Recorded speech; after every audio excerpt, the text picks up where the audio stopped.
Hello and welcome. I'm Leigh Ann Gerrans and you're watching W News, broadcasting live from the Al Arabiya studios in Riyadh. These are our top stories. Twin earthquakes devastate Venezuela, killing at least 164 people and leaving rescuers racing to find survivors.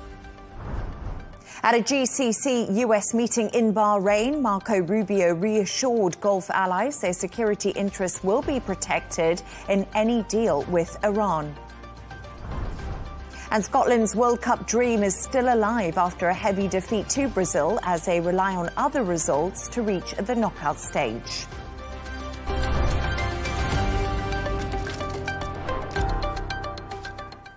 At least 164 people have been killed after two powerful earthquakes struck Venezuela just 1 minute apart. Rescue teams are searching through collapsed buildings in the capital, Caracas, where survivors have been heard calling for help from beneath the rubble. The 7.2 and 7.5 magnitude quakes are among the strongest to hit the country in more than a century. For more on this, I'm joined by Mark Allen, Professor at the Department of Earth Scientists at Durham University. Mark, really good to have you on the show. Thank you for joining me. The death toll is rising substantially as the search and rescue missions do continue. Given the scale of these quakes, what are the biggest concerns in the hours and days that do follow? The time immediately after the earthquakes will be critical for rescuing survivors. That's the case in any earthquake disaster of this scale. So with every hour that passes, the rescuers will be fearful that the chances are diminishing for recovering people safely. There will inevitably be aftershocks, but it is not possible to predict the scale and the timing of these aftershocks. But unfortunately, given where the earthquakes occurred in relation to the capital city, Caracas, there is a substantial risk, but a hard to quantify risk, that the city itself will be close to the location of some of these aftershocks. So a really difficult time for those people in Venezuela. But the two large earthquakes, they struck within just minutes of each other. Is this unusual to see quakes of this magnitude happen so close together? Yes, it is definitely unusual. It's not unknown. It's happened before, but it is not common. It is much more common that you'd see a single major earthquake, possibly with foreshocks, possibly not, and then a series of smaller aftershocks tailing away over time. And this Venezuelan doublet is unusual, that the magnitude 7.2 earthquake occurred, I believe, less than a minute before an even larger magnitude 7.5 event. And people have to realize that the way the geophysicists talk about the scale of earthquakes, the relationship between a magnitude 6 and a magnitude 7, or between a 7 and an 8, involves a 32 times increase in the amount of energy released each time. So that magnitude 7.5 second earthquake was considerably larger, several times larger in terms of its energy release than the magnitude 7.2 that occurred just before it. And this was Venezuela's most powerful earthquake in more than 125 years. Why did it happen now? And does it suggest the region could face more major earthquakes in the future? The tectonic plates that ultimately cause these earthquakes operate on timescales of millions of years. And it's common on any particular fault that slips, that once you've had a major earthquake, on that fault segment, you might go decades, centuries, or even thousands of years before the next one occurs. So ironically, this release of energy in the two big earthquakes that we've just had may make the immediate area safe from similar-sized earthquakes for years to come. But there is this risk that it has loaded up fault segments nearby, which are close to a point of failure, and some of them may fail in the next few months in what we recognize as aftershocks But it may unfortunately mean that in years to come, we have just brought other fault segments closer to the point of a major failure. But I don't think it means anything at all in terms of a regional increase or a global increase in earthquakes. Earthquakes on this size happen every year. What matters is how close they happen to major population centres, major cities. If a similar sized earthquake had happened in the middle of nowhere, thankfully we would not be reporting any human casualties, but that wasn't the case yesterday. And Mark, why was there no long-range prediction or public warning that an earthquake was coming? It is extremely hard to make a meaningful prediction of earthquakes coming, in the sense of saying with some clarity there is going to be an event at this time in this place and of this size. To cut to the chase, we can't do that yet anywhere. We can forecast earthquakes in the sense of we know that this area of Venezuela is sitting on or near a plate boundary. It is going to experience earthquakes in the general sense. It has in the past, it will in the future. But the science at the present time is not able to say in a meaningful way, in a useful way, we can predict earthquakes on each major fault around the world. We never say never. We may get that technology and that science in the future. And it's not to say that earthquakes always arrive without warning. Sometimes we can see what are called precursor changes in what might be the groundwater in the area around the fault that slips, in the level of water in wells, in the chemistry of that water. But it is very hard, if not impossible at the present time, to take those data and say with any confidence, the big earthquake is going to arrive in a useful time frame.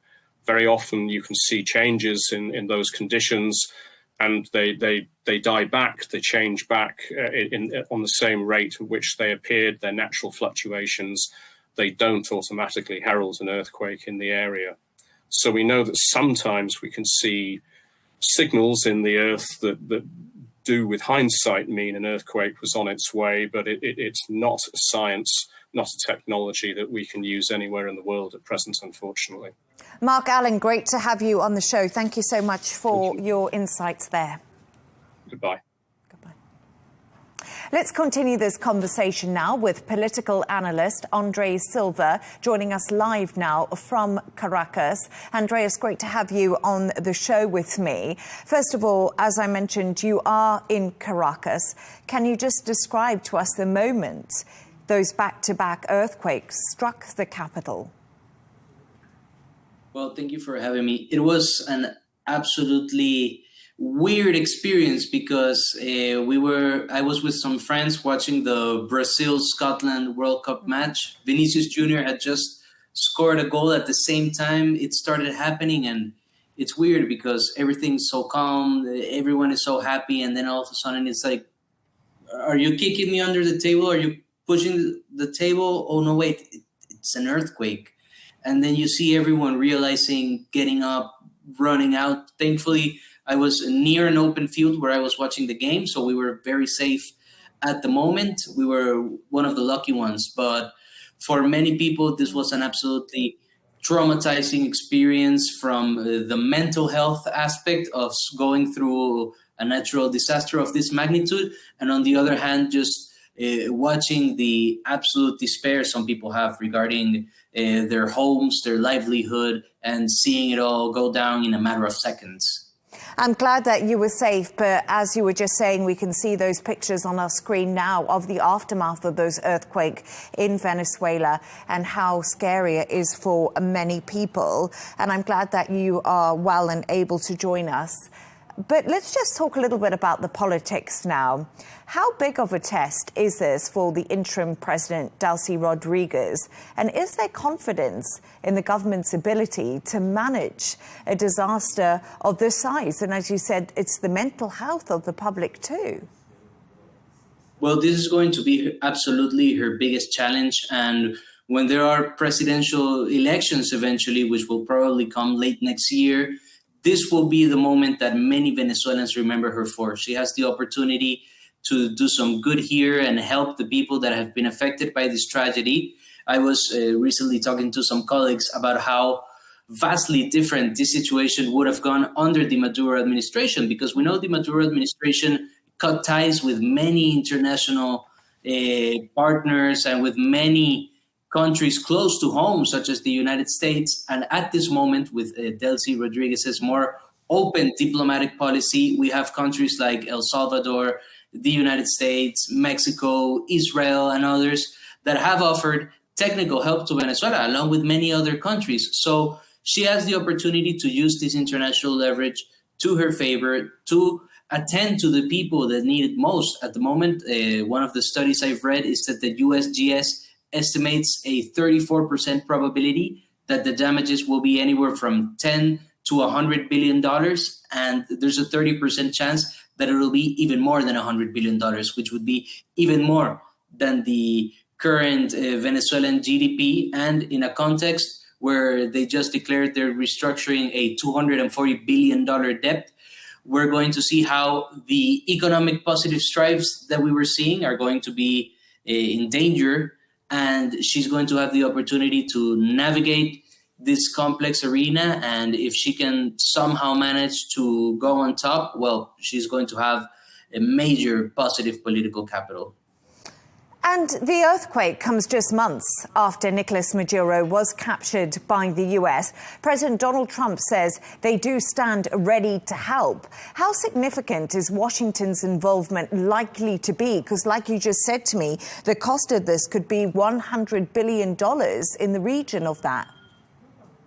Well, for the Americans, it's going to be of massive importance to help Venezuela, because we know that during the different meetings they've held, be it when Interior Secretary Doug Burgum went to Caracas, or all of the other plans that they have presented for their Venezuelan policy, we know that infrastructure has been one of the major talking points. Everyone in the international community focuses on oil, but the Americans have seen the importance of investing in infrastructure in Venezuela. And with this particular natural disaster, we have the perfect example of why investing in infrastructure was important. So for them, making sure that this natural disaster is solved quickly so that they can start helping rebuild the infrastructure in the country with electricity. La Guaira, for example, is the state that has been mostly affected by this crisis. I actually have an uncle that we haven't been able to communicate with because of the telecommunications shortage in the area. They know that once the rubble is settled and they start helping with the infrastructure, that is the way they can protect, let's call it, their investment in Venezuela. Because without that international help from the United States, the Venezuelan government, after many years of mishandling resources and underfunding the organization that should be in the street at the moment, helping the people affected by this disaster, they are going to understand now how, with the United States' help, they will properly be able to manage this crisis. I do hope that you can get in touch with your uncle. Do you know how he is currently, or are you still waiting to have any form of communication? Well, that's the problem with La Guaira. It is currently in an all-out blackout state. The only information that has been able to get out of the state are by a very small group of people that have access to Starlink satellites, or by an even smaller group of journalists that have been able to make it down to La Guaira. But the problem is the main road that connects Caracas, the capital, and La Guaira, which is our coastal state, where the airport is, where the main ports are. The road is currently affected by all these situations, so it is not safe to go through it. So not only are the people in La Guaira not able to communicate with the people of Caracas or with their family members all over the country and the world, but at this moment it is not even viable for many of them to leave the state to a safer ground. So that's the main issue at the moment with La Guaira. Well, we do hope that your uncle is safe and well once you do contact him. But we've just been talking about Venezuela's infrastructure and how that has been underfunded during Nicolas Maduro's reign in the country. Right now, we are having reports that 164 people have died in Venezuela. Thousands have been injured. How is the infrastructure coping with this? How are the hospitals managing to cope, and the emergency services at a time like this? Well, this is one of the main things that is going to hurt Delcy Rodriguez's reputation for the world, because we were seeing how, with what in Venezuela we call a little political makeup, the economic strides were making the country look good. But at the time of crisis, we can see how the hospitals are massively understaffed, massively underfunded, and there is no way for the current Venezuelan situation to handle all of the crisis that is going on at the moment, because we know that not only are hospitals, as I said, understaffed and underfunded, but they have also suffered major infrastructure damages, because what the government should have been doing for years is maintaining the public buildings they have, because of course the government has always sold not maintaining the buildings as a way to save money. But the truth is, by saving this money, what you're doing is creating debt, and debt with interest. And every year that goes by without maintaining the public buildings, the hospitals, the public housing, infrastructures, and others, that debt with interest keeps growing, because the buildings keep getting worn down. We have, for example, what happened in the United States, in Florida, the Surfside tragedy. Well, this is the Surfside tragedy times 100, what is happening with the infrastructure in Venezuela. And the government now has to take accountability for not having properly funded their buildings and their organizations. And they now have to rely on international help to a little bit compense with the fact that they are not capable with their own people to handle this crisis. Andrea Silva, I do hope that you get in touch with your uncle and you do stay safe. Thank you so much for that analysis on the situation inside Caracas and Venezuela. Thank you.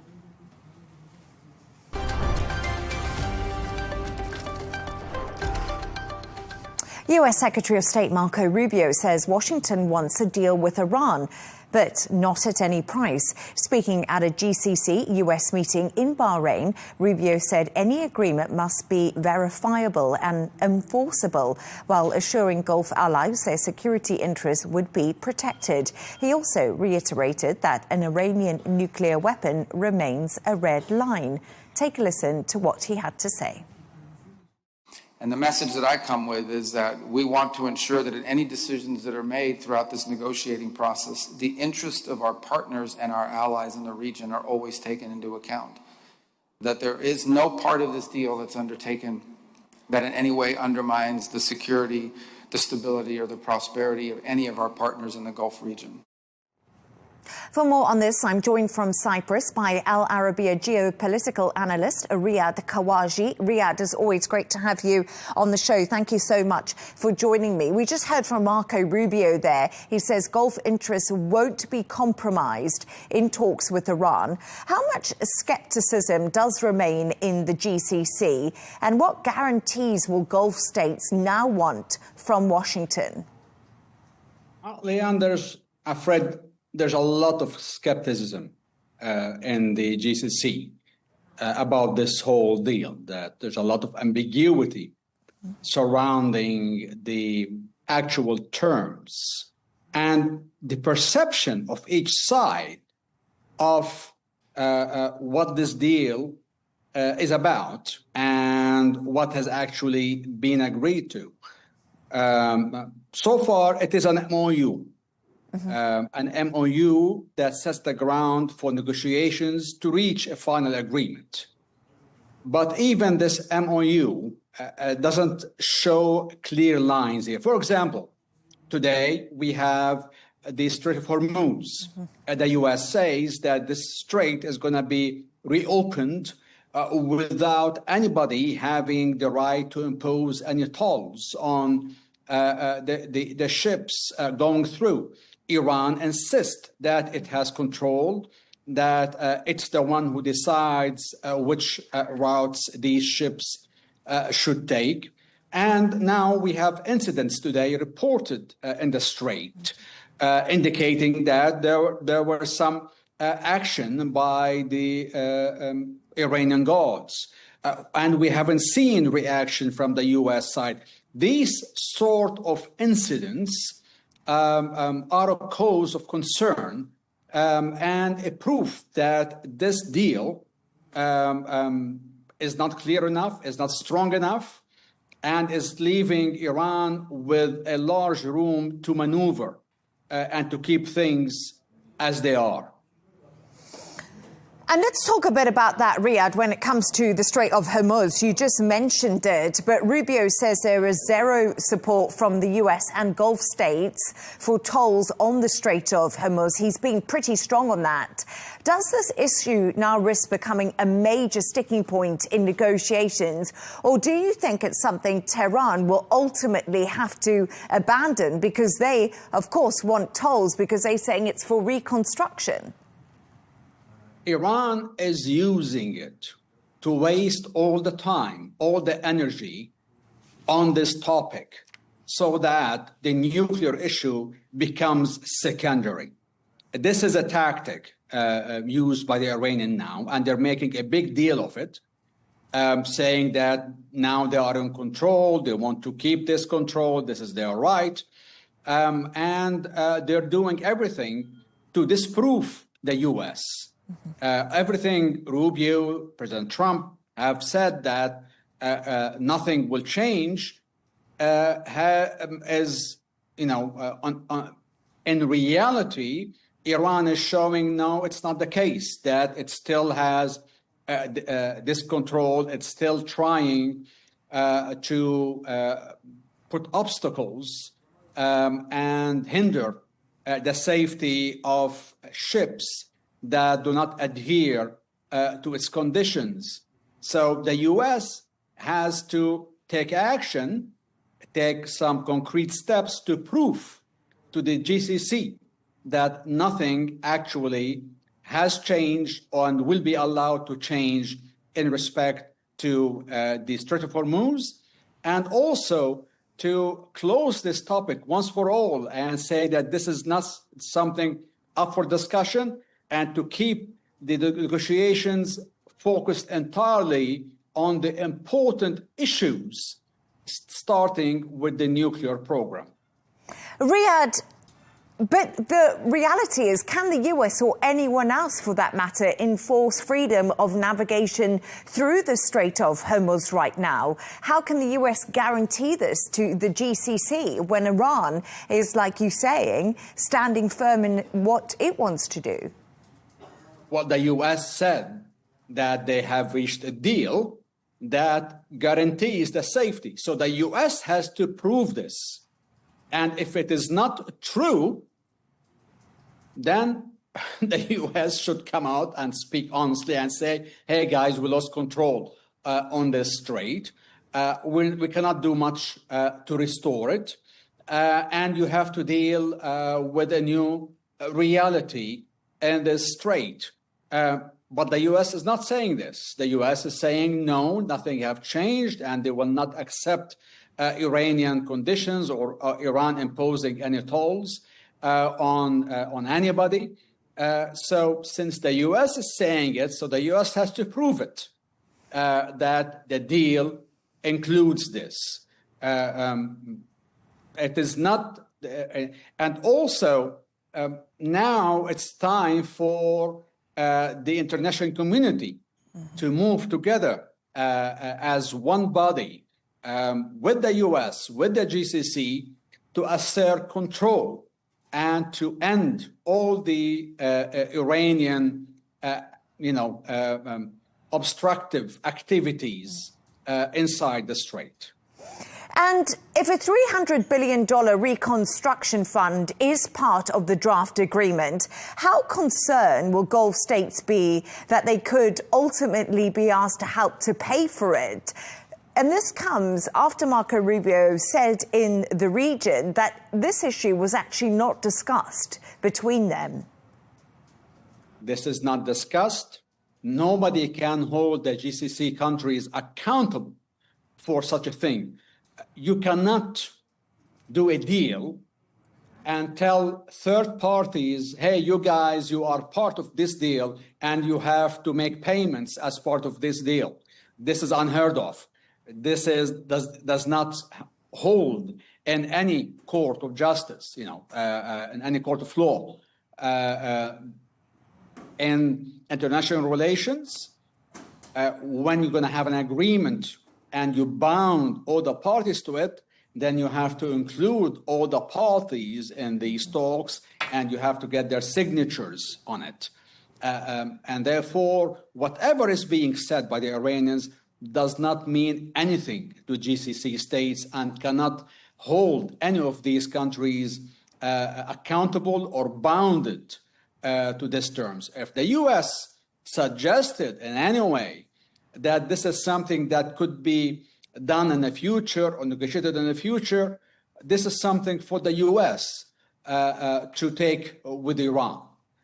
But definitely the GCC countries cannot be bound to such an understanding. Riyad Kawashi, as always, great to have you on the show. Thank you for your analysis. Thank you. Now let's bring in Rob Artlett, former Trump state campaign chair. Rob, as always, great to have you on the show. Thank you for joining me. Marco Rubio is visiting Gulf countries, trying to reassure them about the future of their region.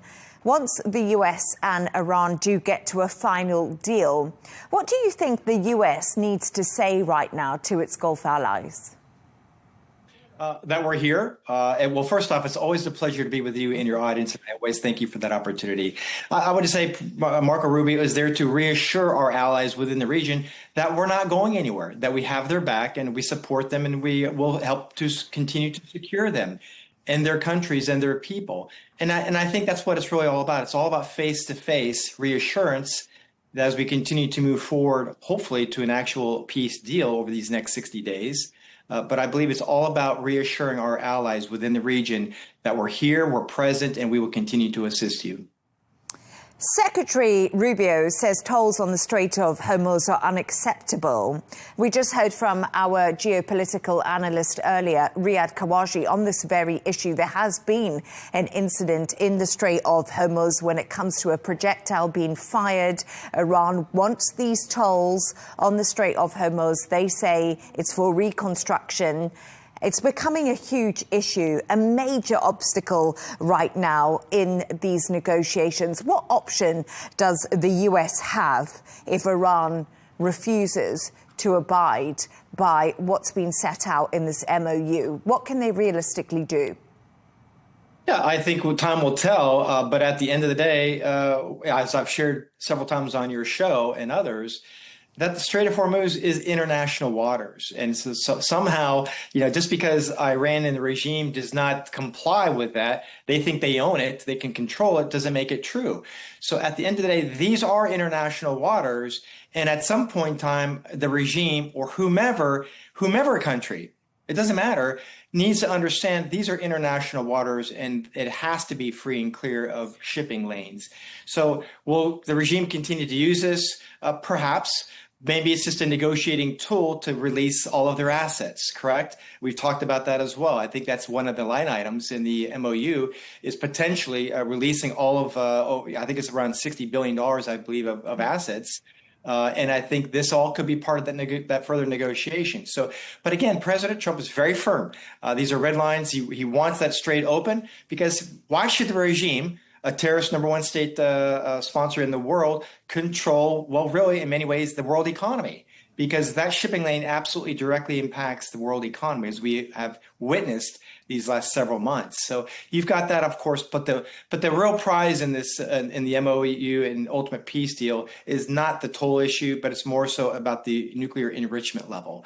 That is the key. That is the red line that President Trump has been very firm on for a very long time. Even before this war broke out, he has spoken of that for quite some time, and I think that is the key here ultimately. So there's lots of negotiations that will continue to go on, and I think that time will tell exactly. You take one item off of the list, and if you perhaps add another one. Right in the negotiating deal, as you know, I own a real estate broker. It's all about negotiating, right? These are all tactics and all strategies that will hopefully ultimately lead to a peace deal, and everybody would welcome that. I think obviously the regime would welcome that. Certainly, the U.S. taxpayer would welcome that. The region, of course, throughout the Middle East, and of course throughout the world, everybody would like this conflict to be end, mostly to include no enrichment levels for the regime. Yes, it's all about the deal. It's all about negotiating, as you say. And Donald Trump says the Iranians are good negotiators. So we'll wait to see the outcome of that. But let's just focus a little bit on the domestic politics happening in the U.S., because I want to talk to you about this reported shouting match that was between President Donald Trump and Senator Bill Cassidy. Tell us about Republican concerns over the Iran agreement. And some of those reports are saying President Donald Trump actually called him a lunatic. Well, nothing would surprise me. I've been doing this for quite a long time, to be honest with you. So is that possible? It's possible.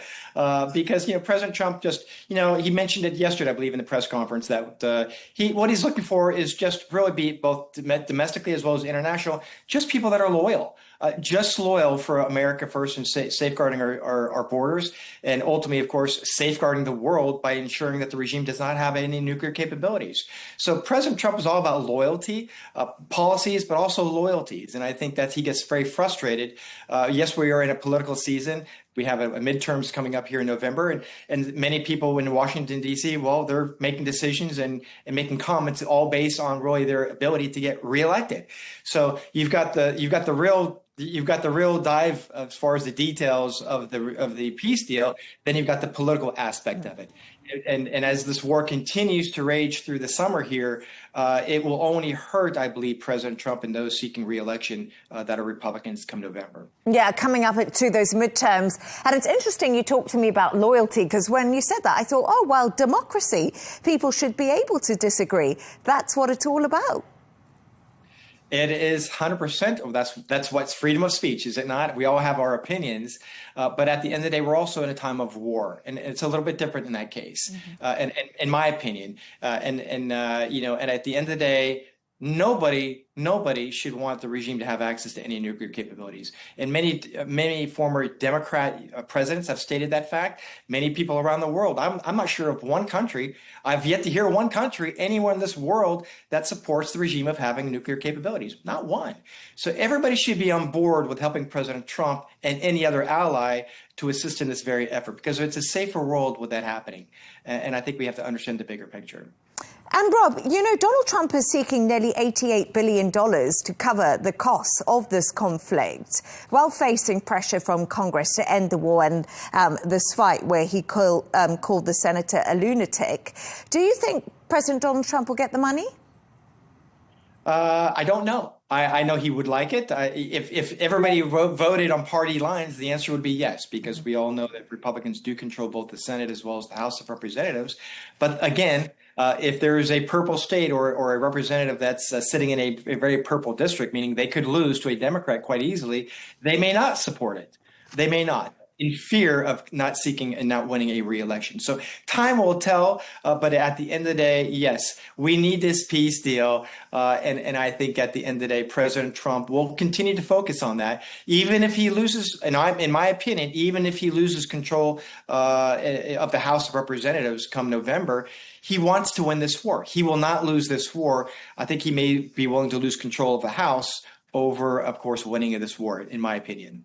Rob Artlett, as always, great to have you on the show. Thank you. My pleasure.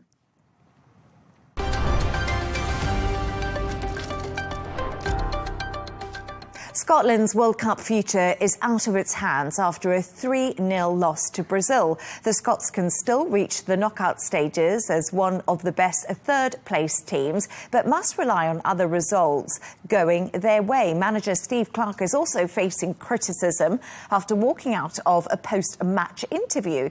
For more on this, I'm now joined by sports broadcaster Amelia Baltrau. Amelia, great to have you on the show. Thank you so much for joining me. So as I pretty much mentioned there, Scotland's World Cup fate is now out of its hands after that 3-0 defeat to Brazil. So what went so wrong for Steve Clarke's side, and were they just simply outclassed?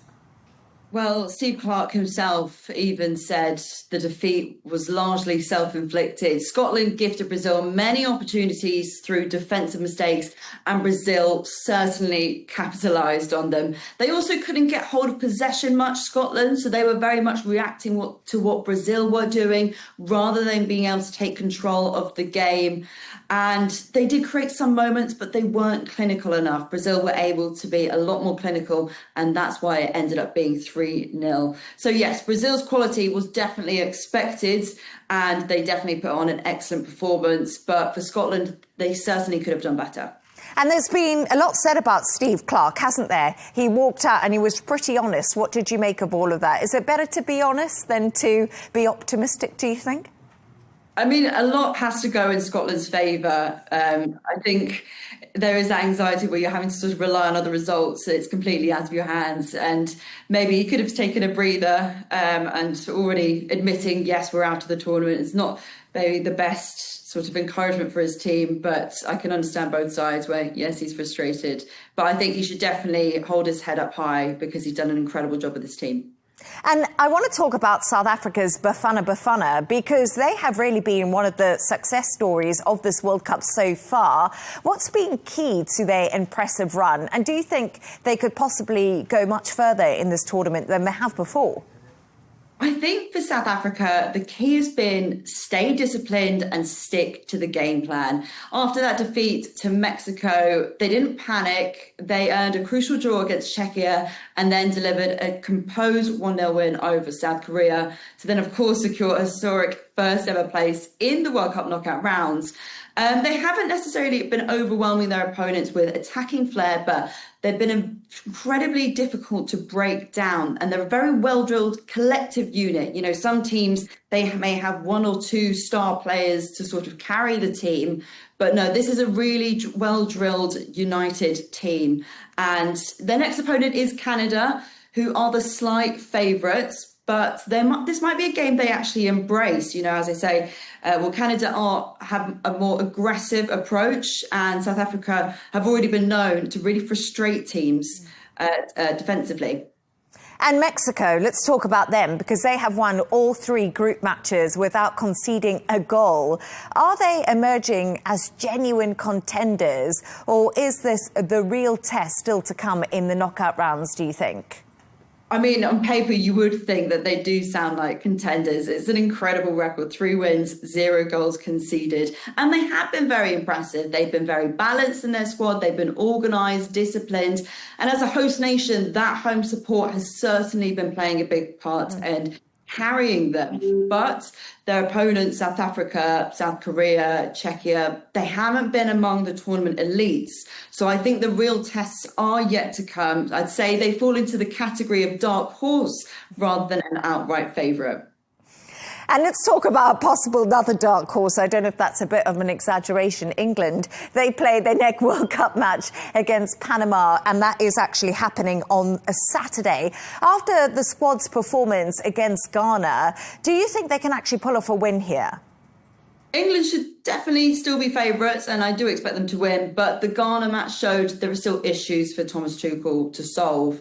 I mean, the draw wasn't a disaster. It was just more of a warning sign, I'd say. I think Tuchel may need a bit more pace, a bit more directness to try and create opportunities if he wants to try and break down those teams that are defensively frustrating, teams who will sit deep like Panama. So yes, I do expect England to win. I'd be very surprised if they can't create any chances to create that win. But I think all England fans will be hoping that they can replicate what they did in that second half against Croatia. Yeah, absolutely. And the hot weather, I'm sure, attract lots of people to go and watch it. But you've been watching all the World Cup matches, I can imagine. Amelia, from your early watching of everything that's happening, what's your prediction? Who do you think could possibly win this? I think a lot of people probably overlooked Argentina to be able to do the double, but they have looked really strong. Obviously, Messi on the form of his life, now becoming the World Cup top goal scorer, but then closely behind them, Kylian Mbappe is also chasing that record, and France have also looked very strong. So it may be a case that we do have a repeat of the Qatar final where it was Argentina versus France. Amelia Baltrao, thank you so much for joining me. Great to have you on the show. Thank you.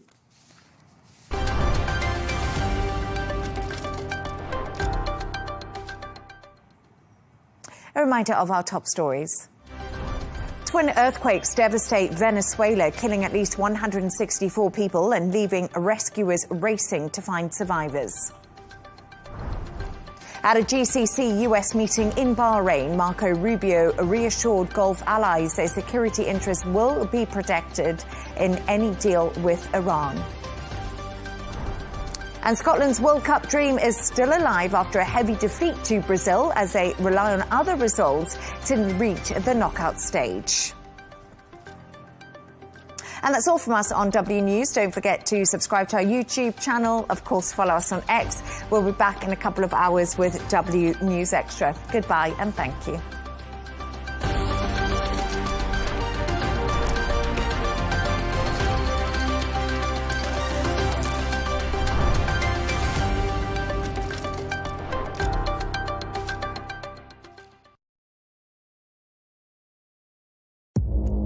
Our allies, in many cases, are worse than our enemies. Stay informed and connected with the latest international headlines. There obviously is a risk.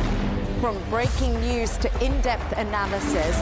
It would appear that this war is coming to an end. Who buys this stuff? Investors, pension funds. We deliver the most important developments straight to your screen. Iran always wanted to deal with militia. Join us for compelling, expert-driven conversations. A curfew order has been established. And an insightful look at the issues shaping our world today.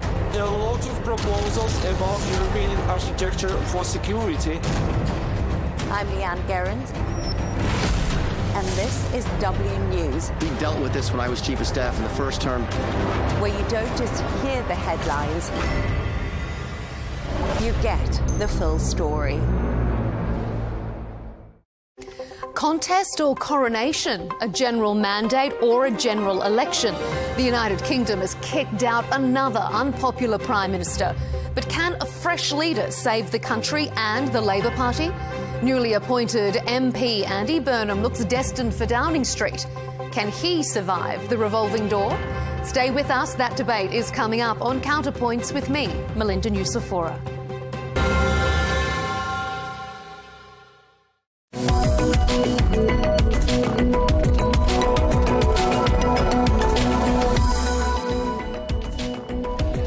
And welcome to The Real Deal, coming to you from the Arabiya English headquarters in Riyadh. This is your weekly bulletin, bringing you all the latest business news headlines and analysis from Saudi Arabia. Coming up, we take an in-depth look at Saudi Arabia's tourism industry, which, with rising tourist numbers and hotel occupancy rates on the rise in Q1, is showing signs of considerable resilience in the face of regional tensions.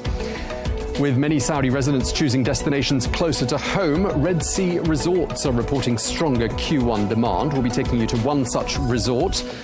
Well, according to a new report, active use of generative AI tools is rising sharply across the kingdom. We'll find out what else that report reveals. Plus, we'll take you to meet one man in the Saudi city of Al Khobar, whose family home has morphed into a museum, which is now a must-see place for photography enthusiasts. Very warm welcome to the programme. Now, tourism has become one of the cornerstones of Saudi Arabia's economic diversification strategy. Now, the latest numbers suggest the sector is continuing to gain momentum. That is, despite challenges posed by the regional geopolitical context. Well, while these tensions have had some impact, Saudi Arabia's tourism industry appears to be more than just weathering the storm. Tourist numbers rose 8% in the first quarter of 2026, and according to JLL, average hotel occupancy climbed to more than 66% in the first quarter. Well, the sector now represents about 5% of Saudi GDP and supports more than 1 million jobs across the kingdom. Well, last year, Saudi Arabia welcomed more than 122 million domestic and international visitors. That's a 5% increase on the previous year. Well, collectively, tourism spending reached around 300 billion riyals. Well, one of the companies that is helping to drive Saudi Arabia's tourism ambitions is Al Musafir, which is the kingdom's leading travel platform. And I'm here with Muzammil Al Hussein, who is the Al Musafir CEO. Muzammil, thank you very much for joining us and welcome back to the program. Some very strong Q1 tourist numbers. And I just wanted to ask you, what's behind those numbers? Well, I think, it's a pleasure to be here. And I think what's behind the numbers is two main factors. The continued growth of domestic tourism in Saudi Arabia with the opening of new resorts such as across the Red Sea, as well as in Jeddah and King Abdullah Economic City, as well as the opening of new giga projects and the launch of Six Flags and Aqua Arabia in Qiddiya City. In addition, the strength of the religious tourism segment, Q1 was extremely strong when it comes to Mecca and Medina, especially driven by Umrah. During the Ramadan period and continuing after Ramadan into Q2. And now with the completion of Hajj, it's just completed as well. Okay, so you've painted a picture in which domestic tourism is extremely important. I mean, that's clearly been extremely valuable in the context that we're in currently, hasn't it? Definitely, 100%. And I think you notice that during the geopolitical situation, what you notice is a significant number of Saudi travelers choosing to stay close to home, but still traveling, especially with the launch of these new projects that really created new interest and new destinations for people within Saudi to explore, as well as seeing continued interest from the rest of the GCC as things started to stabilize in the region. You mentioned the Hajj, and I just wondered how the Hajj season had gone and whether you're seeing any new trends emerging when it comes to religious tourism. Well, we had a very successful Hajj driven by the kingdom's significant commitment to performing safe and secure Hajj for all its pilgrims and visitors under the Ministry of Hajj and Umrah. And I think what you realize that Hajj continues to improve year on year. There's significant investment in the infrastructure and the stability of the entire ecosystem supporting the Hajj initiatives. This year, Hajj 1447 was a success. Over 1.6 million pilgrims performed the Hajj from around the world. And we continue to see a significant improvement both in the technology and the capabilities of the entire ecosystem and infrastructure to support Hajj. And just talking about travel trends and habits more broadly, are you seeing any trends emerging? For example, people perhaps making more last-minute decisions about their travel plans, or are people planning more in advance? What are you seeing on that front? Well, generally speaking, the Saudi Arabian tourist is primarily a last-minute traveler, or within 7 to 10 days. What we noticed during since the geopolitical situation has been that the need for flexibility. Customers are demanding flexibility from airlines and hotels given the uncertainty of the environment. We've also noticed that there is some more planning happening, especially for hotel stays, while people keep the flights more towards the recent upcoming travel. Additionally, destination-wise, continued again, as I said, domestic, but also a lot more trending toward Western Europe, Southern Europe, and Turkey. Those are strong destinations. I was going to ask you, I mean, given this last minute sort of element to the planning that's sort of been imposed by the circumstances in which the region finds itself, I mean, the fact that this country has a very young population, does that help when it comes to meeting the demand for these last minute travelers? Is that a factor in this last minute decision-making process? I think I wouldn't say it's because of the young population, but I think the young population in general allows for more flexibility, more openness of where to go and what to do. But at the same time, even the families, the older generation still continues to travel, and they travel, generally speaking, a lot less planned than maybe people in Europe of a similar age. So demographically, the culture just tends to a lot more last-minute travel. Okay, and just carrying on with trends for a moment, are you seeing people shifting more towards the luxury end of the market? Are you seeing more shifts towards activity-based holidays? Any trends you're picking up on? Yeah, I mean, generally speaking, luxury travel continues to be strong. 80% of our bookings are 4- and 5-star hotels premium. But at the same time, what we are noticing is experiential travel. People really want to enjoy and spend in the destination. They want to enjoy the beaches, enjoy the shopping, enjoy the culture. And they continue to really spend in the destination in addition to just going to the trip.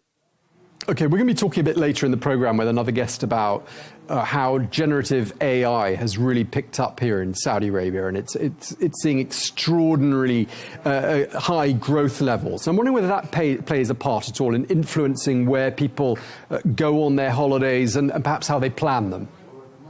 Yeah, I think it's not influencing where they go, but it's helping people research and plan. We're seeing a lot of interest and a lot of usage from generative AI platforms. We are the first platform in Saudi Arabia on ChatGPT. We've seen people use AI to help them plan, explore destination, but the bookings still come on through platforms like ourselves or the airlines. And we see that AI is allowing people to know more about what to do, where to go, and explore the destination even better. Okay, I mean, you gave us a little teaser earlier on, but just tell us, in the hot summer months that are coming up, clearly a lot of people are going to go to cooler climates. Where are people heading to this summer? Yeah, I think so.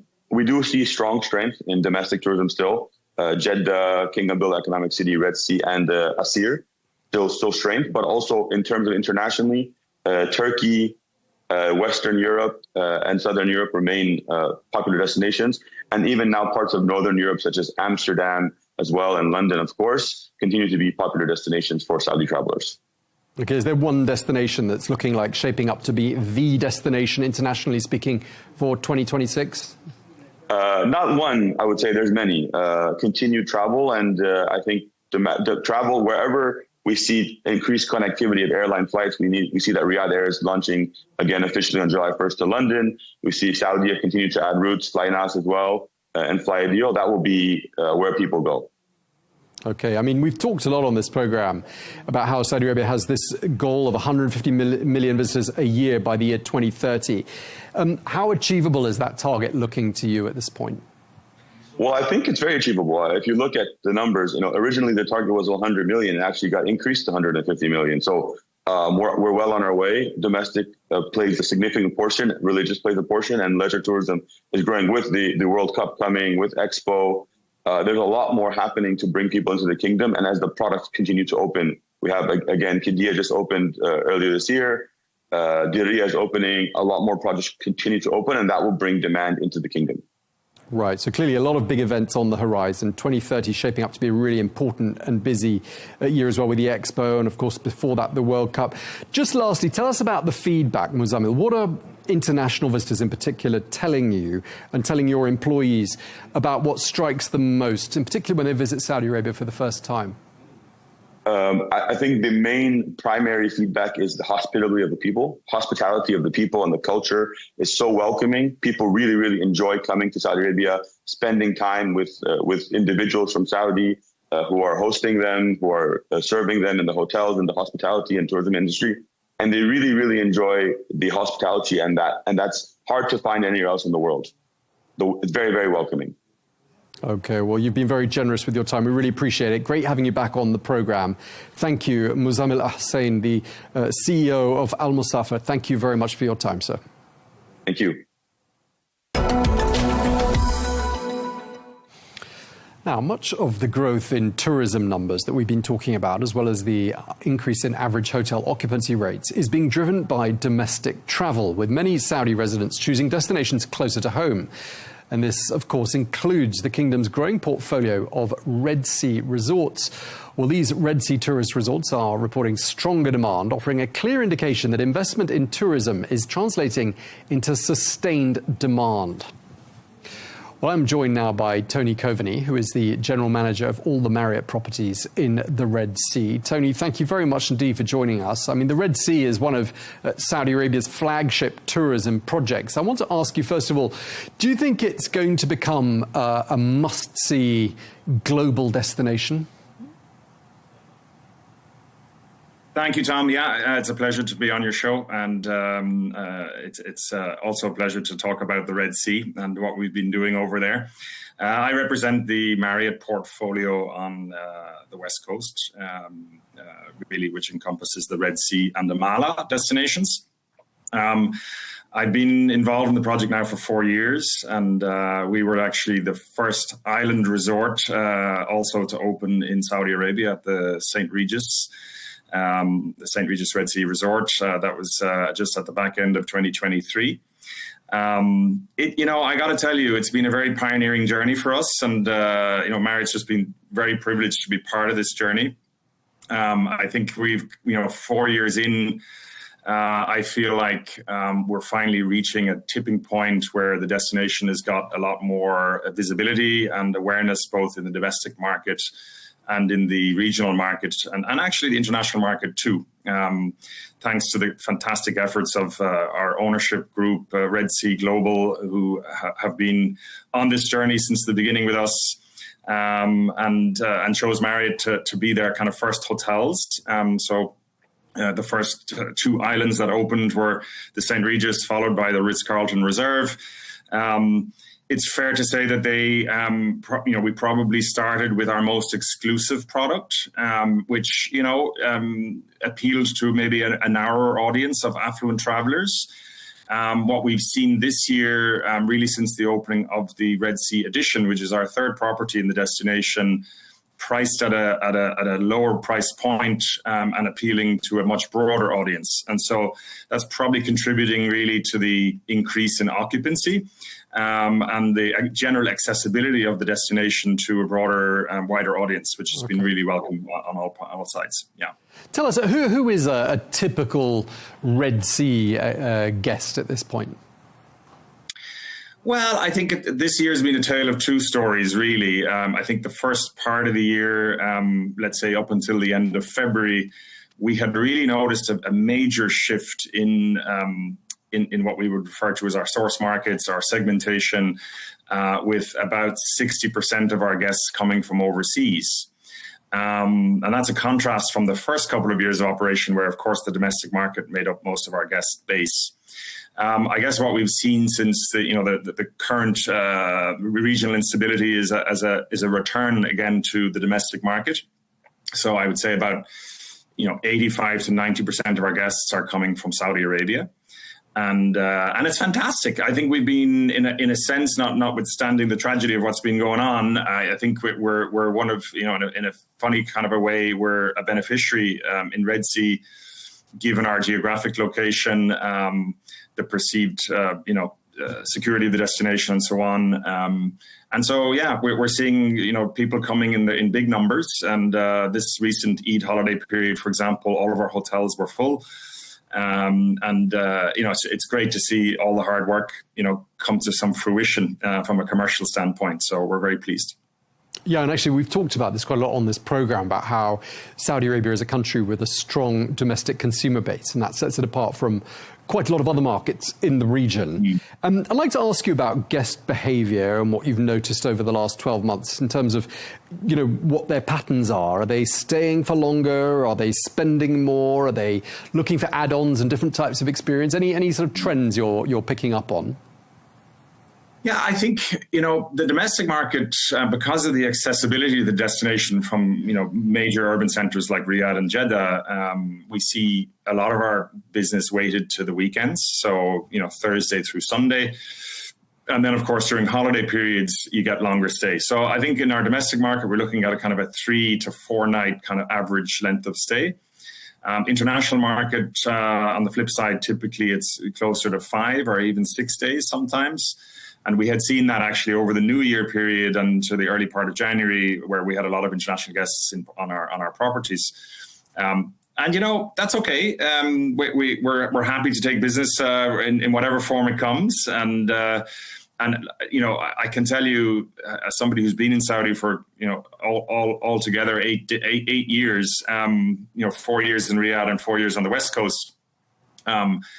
The one thing that's been consistent in the domestic market is this great sense of pride about what's going on. And I can't tell you how many local guests tell me they can't quite believe they're in their own country. When they come to the Red Sea, they're able to experience, the incredible scenery, nature, and a high level of service and product quality that might be associated with other destinations, perhaps in the Maldives or wherever. So to be able to get that in their home country, I think is a fantastic opportunity for us. And we just need to deliver on the promise of great service and activations and all of the things that make a great holiday for somebody. We've got to be able to do that.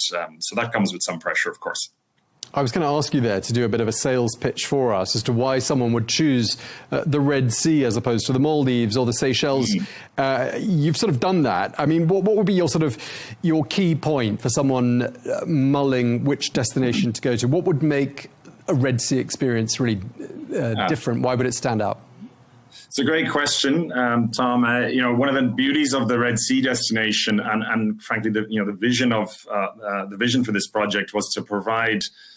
It's a luxury environment first and foremost, so it does come at a price. But I would say the mix of hotel brands that we have in the destination, not just within the Marriott portfolio, but also other international brands, offers a lot of choice. Whether that's if you're coming for a family vacation, maybe you're coming for honeymoon. Or perhaps you're coming with some friends. I think there's something for everybody, which is really, really great. So if I could maybe just talk about our own hotels, like our St. Regis and our Ritz-Carlton Reserve, their island properties are what we call mono islands, where you simply have one hotel on the island. And those two resorts happen to be quite close to each other on two separate islands. So that's like a private island experience, right? So that comes, like I said, at a certain price point. What's beautiful about the Red Sea Edition is that it's part of a community and an ecosystem of 11 resorts all on the same island. And so there's a lot of this kind of interconnection and people moving around on the island between the hotels. To try out other food and beverage concepts, for instance, or some hotels might have a better kids club, and so maybe as a family you might want to go check that out. We also have what recently opened this year, Adrina, which is a fantastic kind of water and adventure park with some high quality, surfing simulator experiences, and so on and so forth. So again, when you have a single owner who's developing a whole destination, they have the benefit of seeing everything and providing many, many options. And so we're blessed really with lots of variety. Well, Tony, you've done a fantastic job of selling the destination. I'm very keen to go there myself. Just lastly, though, looking forwards, we've got some big events on the horizon, Expo 2030, the World Cup. Is that playing a role? Are you seeing that playing a role with regards to driving interest and therefore bookings? Yeah, I would say at the moment, in our case, less so the Expo. I would say the World Cup, as Marriott, we have almost 50 properties in Saudi Arabia. So, FIFA have already been in contact with Marriott about, getting some inventory for the many hundreds of thousands of people that are going to come to Saudi Arabia. So they've been quite, forward-looking in securing the hotels they need to be able to support that event. Expo, I think, is coming into view now. I think it's a fantastic opportunity. I was here during the G20 summit, which goes back to kind of the pre-pandemic era, and I know it was actually ended up being during the pandemic. But these events, they're helping to put Saudi Arabia on the international stage. And like I said, there's this underlying pride always in everything that's being done in Saudi Arabia to try and, I guess, demonstrate to the world what they can do, but also bring their unique personality and expertise to these great international events. So I have no doubt that in both cases, Expo and the World Cup, they're going to do a tremendous job, and we're excited to be part of it in some way. All right, we really appreciate you sharing all of that with us. Thank you very much indeed, Tony Cohanim, General Manager at Marriott Red Sea. Thank you for your time, sir. My pleasure. All the best. Now, Deloitte has just published a report entitled Deloitte's Digital Consumer Trends 2026 Report, which has a special focus on Saudi Arabia and shines a light on how the kingdom is increasingly embracing generative AI. Well, amongst its findings, the study shows that 2/3 of Saudi consumers are now actively using generative AI tools. That is a sharp increase from a year ago. Well, those surveyed said they're turning to AI for everything from information gathering and idea generation to language translation and workplace productivity. Well, it's worth remembering this is a country with a young and highly connected population. According to official statistics, almost 70% of Saudi citizens are under the age of 35, making them a key driver of future digital adoption. We're joined now by Emmanuel Duro, who is partner and technology, media and telecommunications leader at Deloitte Middle East. He joins us now from Dubai to discuss the findings of that report. Thank you for joining us, Emmanuel. I wonder if you could just start by talking us through what really stands out for you in this report. What are the highlights? Thank you, Tom. So first of all, just to comment on what is it that we're looking at in this report. So it's really 4 key aspects of the digital economy. Number one is AI, no surprise. Then we look at digital devices, we look at connectivity, and we look at social media. And this is all across 4 dimensions of adoption, usage, and policy making.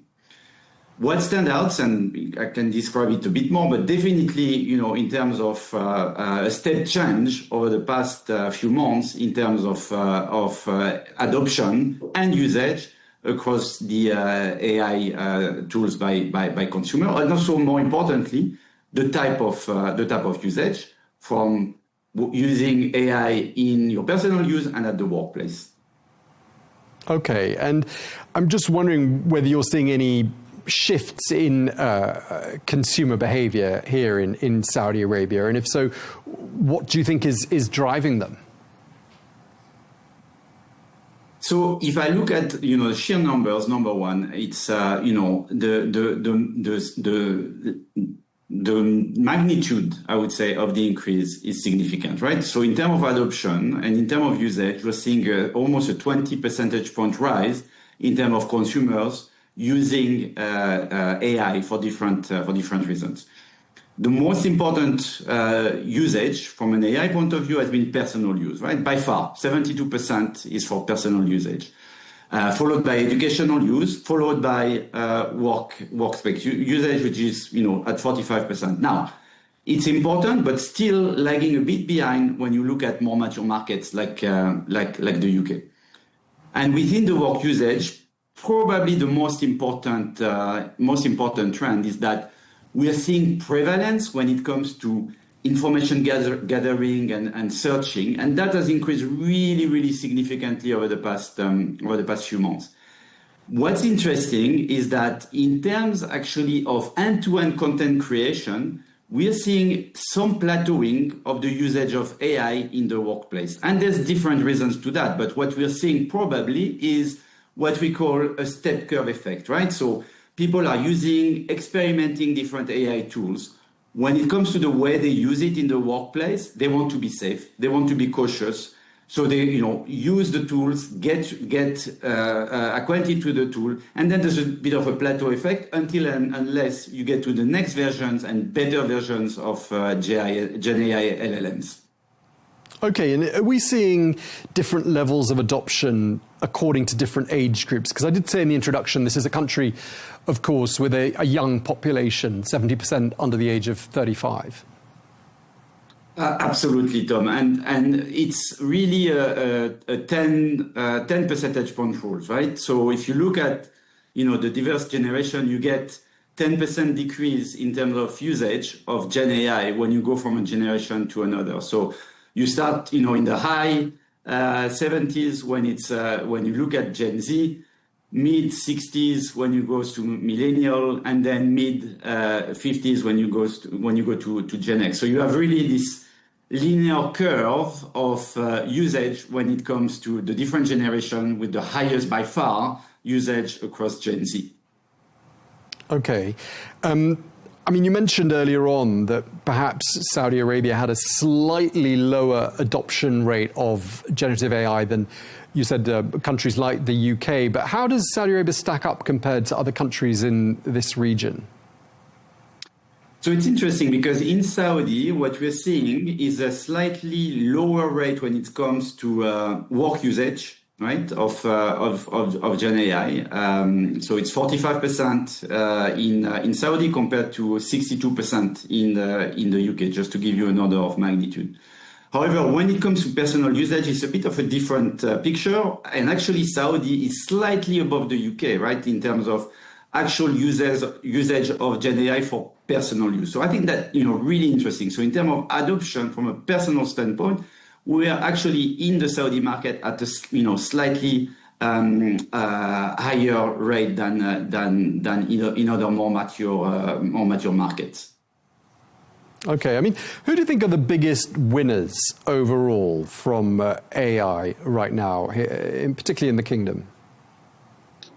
So in terms of winners in the AI market, I mean, if I look at it globally, I mean, no doubt that, we are looking at chips, we are looking at, to some extent, infrastructure, and we're looking at cloud providers from a, market capitalization standpoint, for example, as the clear winners. Now, how do we transpose that to, the winning themes in the local markets, and particularly in Saudi? A lot of that will be in actual infrastructure investment and infrastructure rollout in terms of data centers and ancillary services around data and AI infrastructure and sovereign infrastructure in the kingdom. And we're seeing that, happening, of course, with the digital champion Humane, with some existing facilities that are also repurposed to become AI grade data centers. There's significant investment that are being poured in the data center infrastructure, and that's true in the Saudi market, and that's also true in all the neighboring Arab countries, including UAE and Qatar. So, Emmanuel, what does all of this tell us about the future of Saudi Arabia's digital economy? So, future-wise, I think it's very bright, right? You have, as you said, a young generation, very savvy when it comes to digital tools, and AI is one of them. But I also talked about adoption around devices, adoptions around and consumption on connectivity. So all that, are significant driver of the digital economy, and definitely, KSA Saudi is on the upside of this, of all these indicators. I think really the next step is that there's also a maturing of the digital economy in Saudi when also it comes to regulation. And there's demand from consumers, from enterprises to, adapted regulation for the AI tools. So for example, if I look at the consumer market, and one of the findings of our report, a lot of people in Saudi, actually, 42% of the people want actually to see some form of regulation, particularly around age limit, as we've seen in Australia or France, around consumption of social media, right? So that's a trend that's coming. So we're seeing a much more sort of ethically driven adoption and consumption of digital tools in the Saudi market and more broadly in the region. Okay, we're going to have to do that. We're out of time, but it's been really interesting talking to you. And thank you for talking us through the findings of your report. Emmanuel Duro, partner at Deloitte Middle East. Thank you for your time, sir. Thank you very much. And we end in the waterfront Saudi city of Al Khobar, which is on the Arabian Gulf, where a family house also serves now as a photography museum. Well, it's the brainchild of Majid Shakhas Al-Ghamidi, who wanted to share his collection of more than 2,300 cameras with the public. Well, he's been collecting cameras from inside and outside Saudi Arabia for years, from the most modern to some of the earliest examples of cameras. He also has cameras in his collection with a very special history, including one that was used by King Salman, another that was used by Michael Jackson. Well, Majid tells us more now about what's on display there. The museum contains more than 2,300 pieces that tell the details of photography from its beginnings to the latest technologies that photography has reached. The museum certainly helps people, especially photographers, to understand the stages of development of photography from its invention stages and the seed of photography from about 1,000 years ago until now. The first piece I owned in the museum was a piece that we received as a gift in 1989. The idea started from there. I loved this camera. It was a video camera gifted to my father. I used to love it a lot, and I used to use it a lot. Maybe this sparked my passion, making me go into this field and focus on it.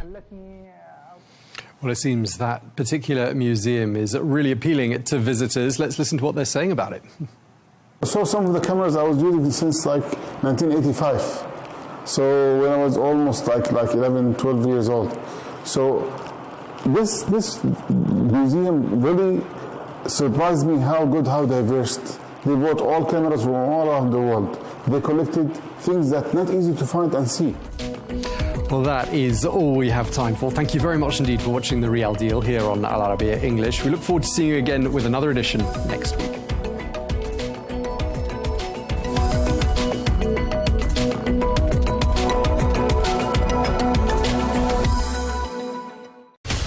From the White House to Gaza, Kiev to Beijing, elections, economics and the environment compete with conflicts and other complex issues for our attention. In an age of fake news, deep fake and artificial intelligence, they've got to have a vote and a say. It's important to look beyond the loudest voice to understand the truth. From newsmakers to groundbreakers, my campaign is going very well. Presidents, prime ministers, princes and peacemakers, and cultural tastemakers. As Arabs, as Middle Eastern, we're too emotional. Join me on The Riz Khan Show for empowering conversation.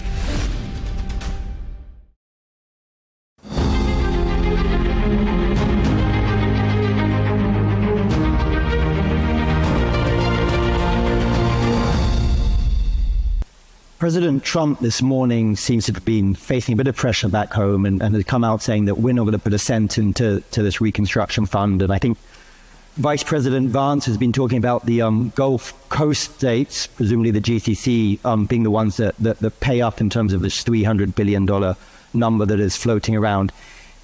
Would you put money into Iran? And do you think that is a necessary part of the equation for regional stability? I mean, how do you deal with that after what you have faced over the last 2 months, the bombings, the military campaign, the fact that it was initiated by the US and Israel, and now they're saying that you guys are the ones that are going to have to pay, and Iran, on the other hand, that has bombed you and is now expecting that again, you'll be the ones to pay? First of all, I have no details on this fund. I have no information or insight into the concept behind it, so I can't comment on it specifically. But what I will say is, as you mentioned, as a result of this conflict, Iran attacked not just the kingdom, but all of the countries of the GCC.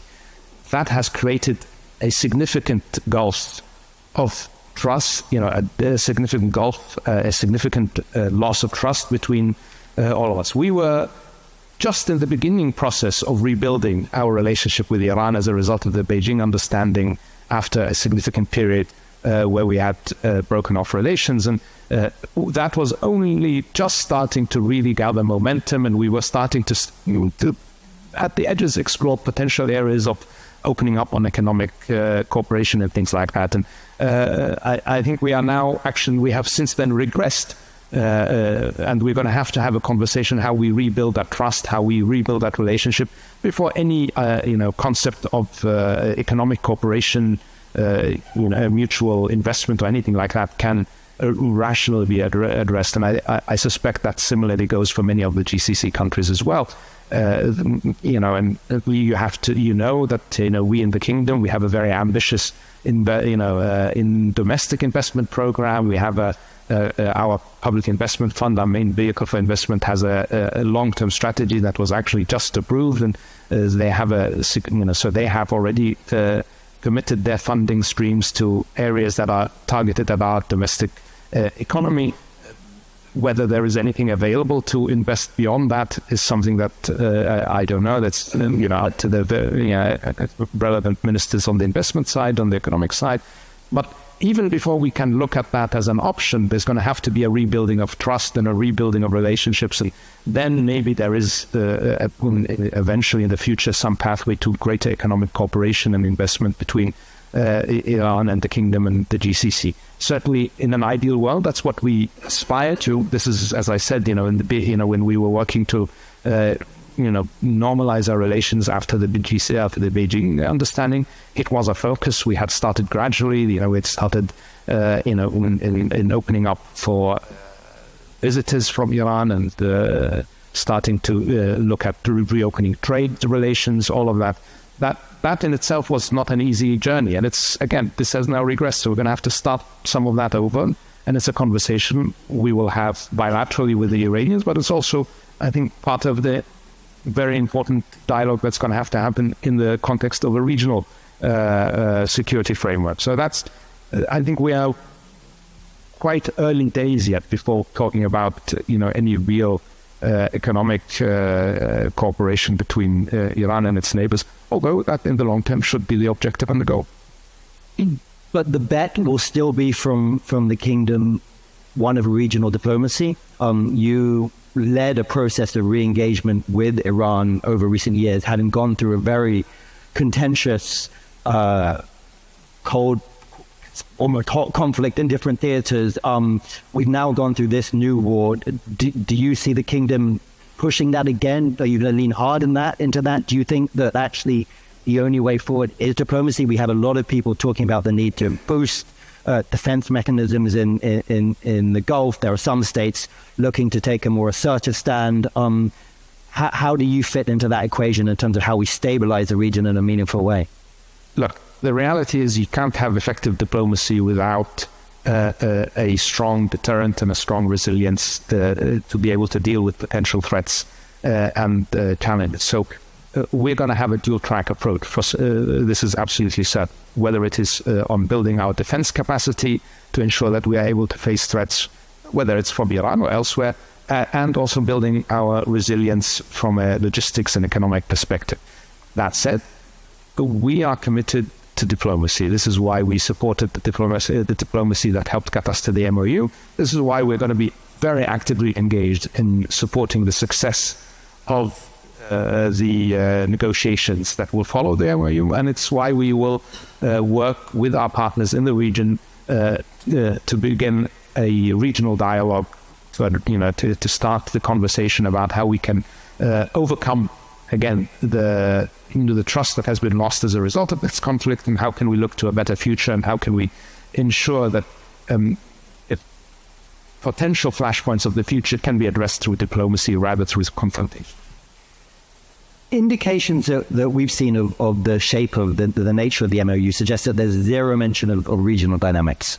That was one of the reasons that I think Trump referred to when initiating the conflict, but clearly now we've narrowed it down to opening the Strait of Hormuz and addressing the nuclear issue. What does that mean for you in the fact that the region issues have been sidelined? And what does that mean in terms of how you take forward this process that you're talking about now? Are we just going to see a US-Iran nuclear track and everyone left to pick up the pieces? Or do you see those being integrated? Do you see a US role in that? Who is going to lead that process? And what does a regional dialogue possibly look like in the context where we have a number of states that have been or are pretty much still at war with each other? Missiles and drones continue to fly across the seas and the airways. How do you take this forward in the context of an MOU that completely neglects the regional dimension? So I think one of the lessons that we learned from the JCPOA, which also ignored the regional context completely, is that if we don't address the issues that concern the region, the risk is always that any agreement on the nuclear issue becomes less secure and becomes a source of contention and a source of risk as much as addressing the nuclear issue. So I firmly believe that there is a need to address all of the issues that concern the region, so it's the nuclear issue and beyond. It may well be that there's a dual-track approach potentially where there is a US-Iranian nuclear negotiation, and I think that there is a rationale to that because it's a very complex issue on its own.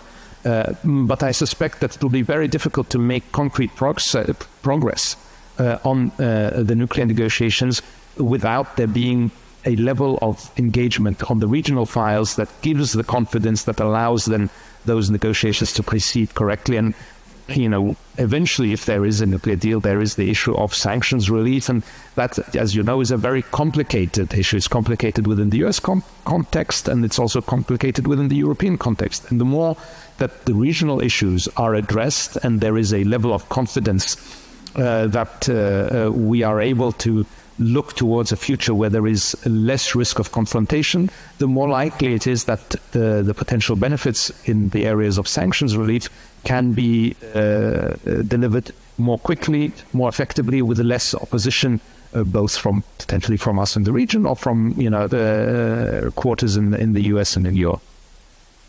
Putting aside the question of normalization with Israel that you've in the past made very clear is tied to Israeli steps on the creation of a Palestinian state, presumably Israel needs to be part of that regional conversation if it's to be durable and sustainable. I mean, in the long term, that's certainly the most rational approach. Is it possible now? Is it possible with the policy approach that Israel is taking? I think, there are many challenges in that. From my perspective, the region includes the Palestinians. Are the Israelis ready to sit with the Palestinians at the table to discuss regional issues? Doesn't seem to me that is a potential outcome right now. It would, I think, serve the interest of everyone to have a real discussion about how we address all of the issues of regional tension. And the core issue, the thing that drives most risk in the long term, is obviously the unaddressed issue of the rights of the Palestinians. And the same goes for the issue of Lebanon, Syria, etc. So Israel is part of the region. That means they should be part of the regional conversation. But Palestine is also part of the region. They need to be part of that conversation. Are the Israelis willing to accept that? If that were the case, that would be, I think, a move in the right direction. I want to get onto Gaza in a bit more detail in a second, but before we do that, just on the broader Israel question, there have been those that have expressed concern that Israel is going to be the one actor most opposed to this deal. And there are those that have suggested that a number of Israeli strikes on Beirut over recent weeks have been partly intended to try and disrupt the prospect of the successful completion of negotiation. How do you view the evolving U.S.-Israeli relationship? There's been reporting that Trump has essentially tried to kind of shut Netanyahu down and said, don't do this attack. There have been reports that the Americans have not been prepared to share the draft MOU with the Israeli system. Does that create pressure that can be constructively channeled toward helping regional peace? Are you worried about the fracturing there? How does one address the fact that Israel has indicated that it is not at all happy with the deal, and it clearly has the willingness and the unilateral capability to take military action that could be disruptive? Certainly Israel has that capacity. Is it the right thing to do? I don't think so. Is it in Israel's interests? I don't think so. I think, for Israel to insist solely on the military approach in the long term will be very detrimental to Israel. So I think the reality is, when it comes to Lebanon, there is a process that the U.S. is facilitating where there's a dialogue between Lebanon and Israel. The insistence that for Israel to try and maintain some territory, some buffer in Lebanese territory, I think is not the right approach. We see that repeated as well in Syria, and of course we see that even more acutely when we look at the issue of Palestine, where whether it's the issue in Gaza, where Israel is not indicating any willingness to withdraw. Obviously, Hamas is also resisting disarming and using Israel's refusal to withdraw as a pretext for that. But if we look at the West Bank now, there is also a complete unwillingness to engage with the Palestinian Authority and a systematic dismantling of the potential for a Palestinian state. All of this only serves to raise tensions. To me, the idea that a purely military approach is viable in the long term, I think is completely incorrect and is not going to be in the interest of anyone. So I would really focus our efforts on diplomacy. And here I think the U.S. obviously has an important role to play. The U.S., given its historic strong relationship with Israel, has always had an important ability to facilitate dialogue in a way that allows, that could possibly allow a resolution to these efforts. As I mentioned, they're trying to do this in Lebanon. I would hope that they also give additional attention to the issue of the Palestine in the West Bank, and I think there's actually some some activity behind the scenes that's quite positive on that. And the same applies, I think, now to the broader regional context. A U.S. commitment to diplomacy, but also to regional security, is critical and important. And, for us, the US is always going to remain the most important security partner. And I think that continues to be an important factor for stability. Does you stated in the late comments that one of the very unfortunate dimensions of the Iran war is that we've all turned our attention away from the unfolding tragedy on the ground there, and there are millions, hundreds of thousands suffering at great intensity, and none of us are focused on that. There does seem to be a real risk that the ceasefire process collapses. We've been stuck in phase 1. We don't seem to be moving towards phase 2. And there seem to be two narratives here. On the one hand, you have a narrative that Hamas did what it was supposed to do in phase 1. Israel has not met its expectations for phase 1. That would then move us towards phase 2, whereby Hamas would start its disarmament.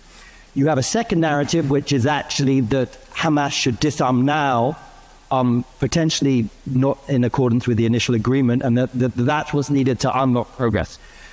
Where do you stand on that? Can we make progress? How do we break through this deadlock and move things forward, first and foremost, for the needs of the Gazans on the ground? Look, I think the biggest challenge for Gaza, and it's something that's quite, in my view, repeated in other scenarios, is Israel's unwillingness so far to embrace the political track, to embrace the need for a political horizon for the Palestinians, whether it's the Palestinians in the context of Gaza, more broadly the Palestinians in the territories, both of West Bank and Gaza. It's the same applies in Lebanon. This minimum, there is this reinforcement of, in rhetoric and in policy of the military option, of the security option, which then obviously gives the other side legitimately or otherwise, it's up to you to interpret, but it gives them the space to say, well, I don't have a partner that is committed to a political track, therefore I am also going to hold on to my guns, or I'm going to, continue to resist fulfilling my commitments. So this is the quandary and the conundrum we have. There is a need for both sides to live up to their commitments. Right now, both sides are not living up to the commitments, and if we stick within this chicken and egg kind of dialogue of who came first or who's supposed to come first, I think we will abdicate the solution to those that actually don't want a solution. So I think, again, here the US involvement is absolutely key, and I'm confident that they will continue to push both on Gaza and beyond to eventually get to that discussion about a political horizon that I think will unlock a lot of these issues in a way that is beneficial, first and foremost for the Palestinians, but I believe also for the Israelis and for us more broadly in the region. Two last questions, if I may. One of the issues we haven't talked about is the Strait of Hormuz. Obviously of immense global concern that is reopened. Trump has talked about it being a precondition or a necessary condition for the MOU, but there's a real sense of uncertainty about what comes next. And the Iranians are making very clear that they expect to have some control or some assertion of sovereignty over the Strait, and are talking about a regional solution managed between them and the Omanis. If we end up in a place where there is, the Iranians are saying it won't be a toll but a service fee of sorts, is that something that the kingdom, does it expect that outcome? And can you live with that outcome for the sake of getting ships moving again? So our position is very clear. The situation must return to the status quo before the war. There is no other option from our perspective. And if you read, and I have read more than my fair share now of analysis on what is allowed under international law and under the UN Convention for the Laws of the Sea, there is no real space for any mechanisms in the context of what the Iranians are talking about right now. And therefore, and more important than anything, the management of the Strait was working fine before the conflict. There were no issues. Ships were navigating freely. There was no safety issue. There was no environmental issue. There were no issues. So why should we now, as a result of a conflict, accept some novel arrangement that is going to be imposed on it? That to me doesn't make sense. So I think we need to go back to the way it was, and that worked fine, and that should be the end of it. We are the European Council on Foreign Relations, and we haven't mentioned Europe once, which is a sad indictment of Europe's regional role these days. But I want to conclude with a question on that file. Europeans don't have much confidence these days in their ability to really play a regional role when it comes to Gaza, when it comes to Iran. We've clearly been out of the loop, pushed aside, marginalized, divided amongst ourselves. From the Kingdom's perspective, is there a role for Europe? Has that role become more important since the eruption of this conflict?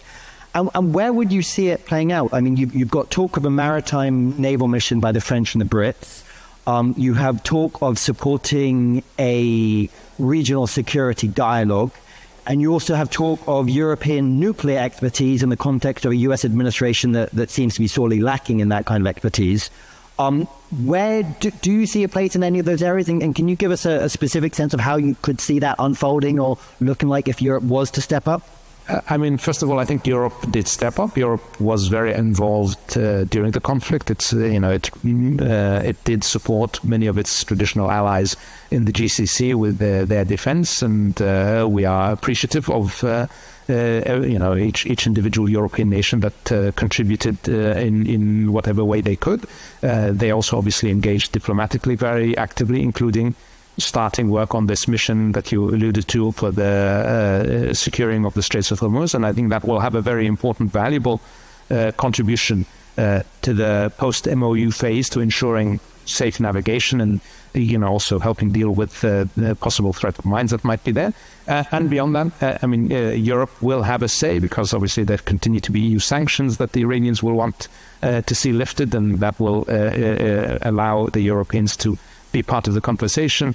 I think the European, certainly the E3, have a lot of experience when it comes to the nuclear file that they can contribute as well. Europe, has a role to play, and I think Europe can play that role. Obviously, one challenge for Europe is, having a unified voice. That's not always the case. But I would not, at all minimize the role that Europe has already played and can play in the future.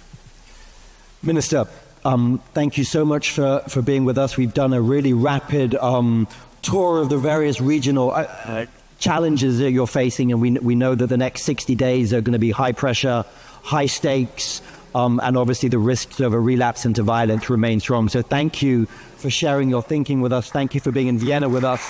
And let me thank you. Thank you.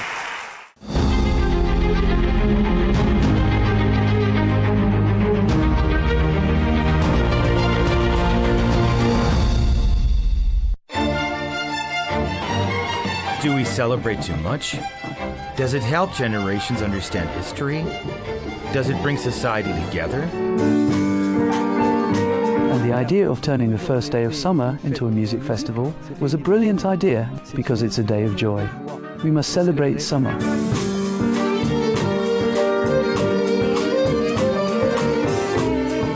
To be human is to connect. When we stop connecting, we start to die.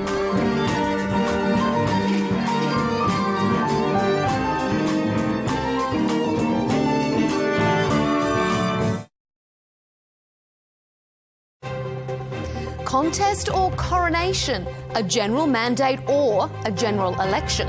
The United Kingdom has kicked out another unpopular Prime Minister. But can a fresh leader save the country and the Labour Party? Newly anointed MP Andy Burnham looks destined for Downing Street. Can he survive the revolving door? This is Counterpoints with me, Melinda Nucifora.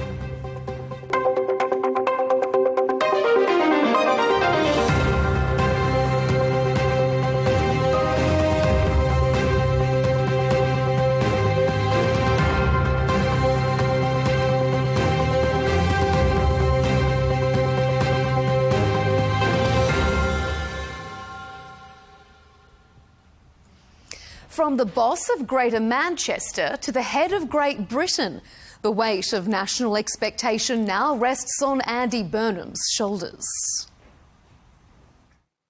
From here on, I will give everything I have got to make it so, to ensure the name Makerfield is forever synonymous with bringing about the change this country needs.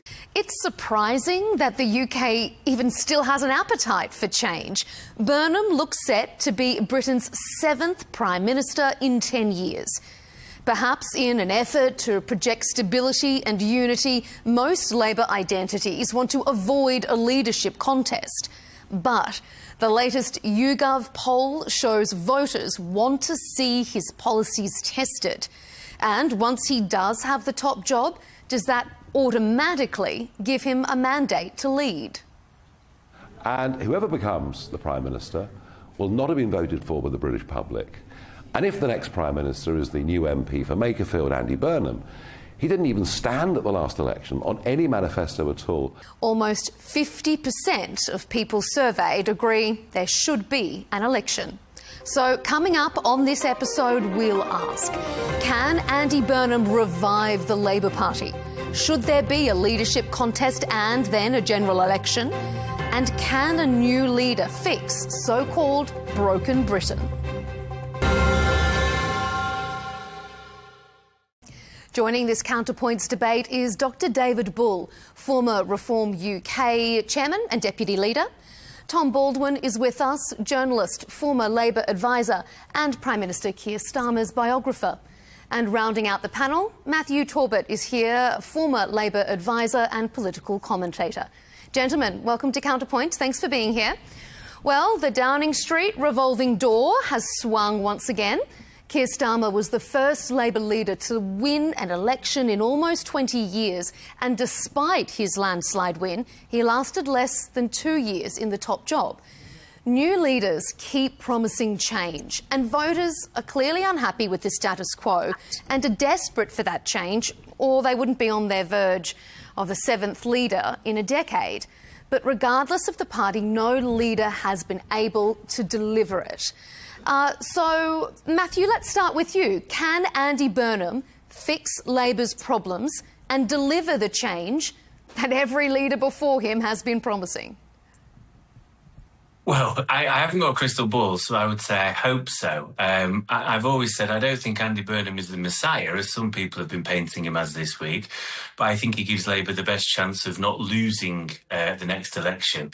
I base that on his net favourability and popularity ratings compared to other political leaders. I think he's a much more effective communicator than Keir Starmer, and I think there's a real political ideology and politics really being in his bones in a way that it also wasn't for Keir Starmer. So I certainly hope so, and I'm hopeful but mindful that he will turn it around. Okay. David, I know what you're going to say specifically. So first of all, well then let me throw it to Tom first, and then we can get you to round us out. That sort of glowing set of praise or predictions there from Matthew, Tom, it's the best chance of not losing. This doesn't sound great. Well, I kind of agree with that, I'm afraid. I obviously hope that this Labour government can succeed, and perhaps better communications and storytelling than Keir Starmer has offered will do the trick. But one of the strange facts about British politics is the last 5 prime ministers have all been the most unpopular prime ministers in polling history. By some polls, each of them has broken the previous one's record for unpopularity. Now, some of them really were quite rubbish, but I don't think Keir Starmer's been that rubbish. I don't think he's taken us into a legal war. I don't think he's crashed the economy. I don't think he's been defined by some terrible scandal. I think there's something else going on with our media, our social media, and deep inequalities of region, of class, and of generations, which are creating a kind of deep instability. And the danger is that Britain is beginning to look a little bit like Italy in the 1980s, and that's not just down to the unseasonably hot weather we're having at the moment. Indeed. All right, David. So maybe Andy Burnham isn't the Messiah, but Starmer wasn't rubbish either. Well, let me just pick up a few points, if I may. I'm going to agree slightly with Matthew and with Tom here. But it's shambolic. It's utterly shambolic. We're a laughingstock on the global stage, and both of them know it.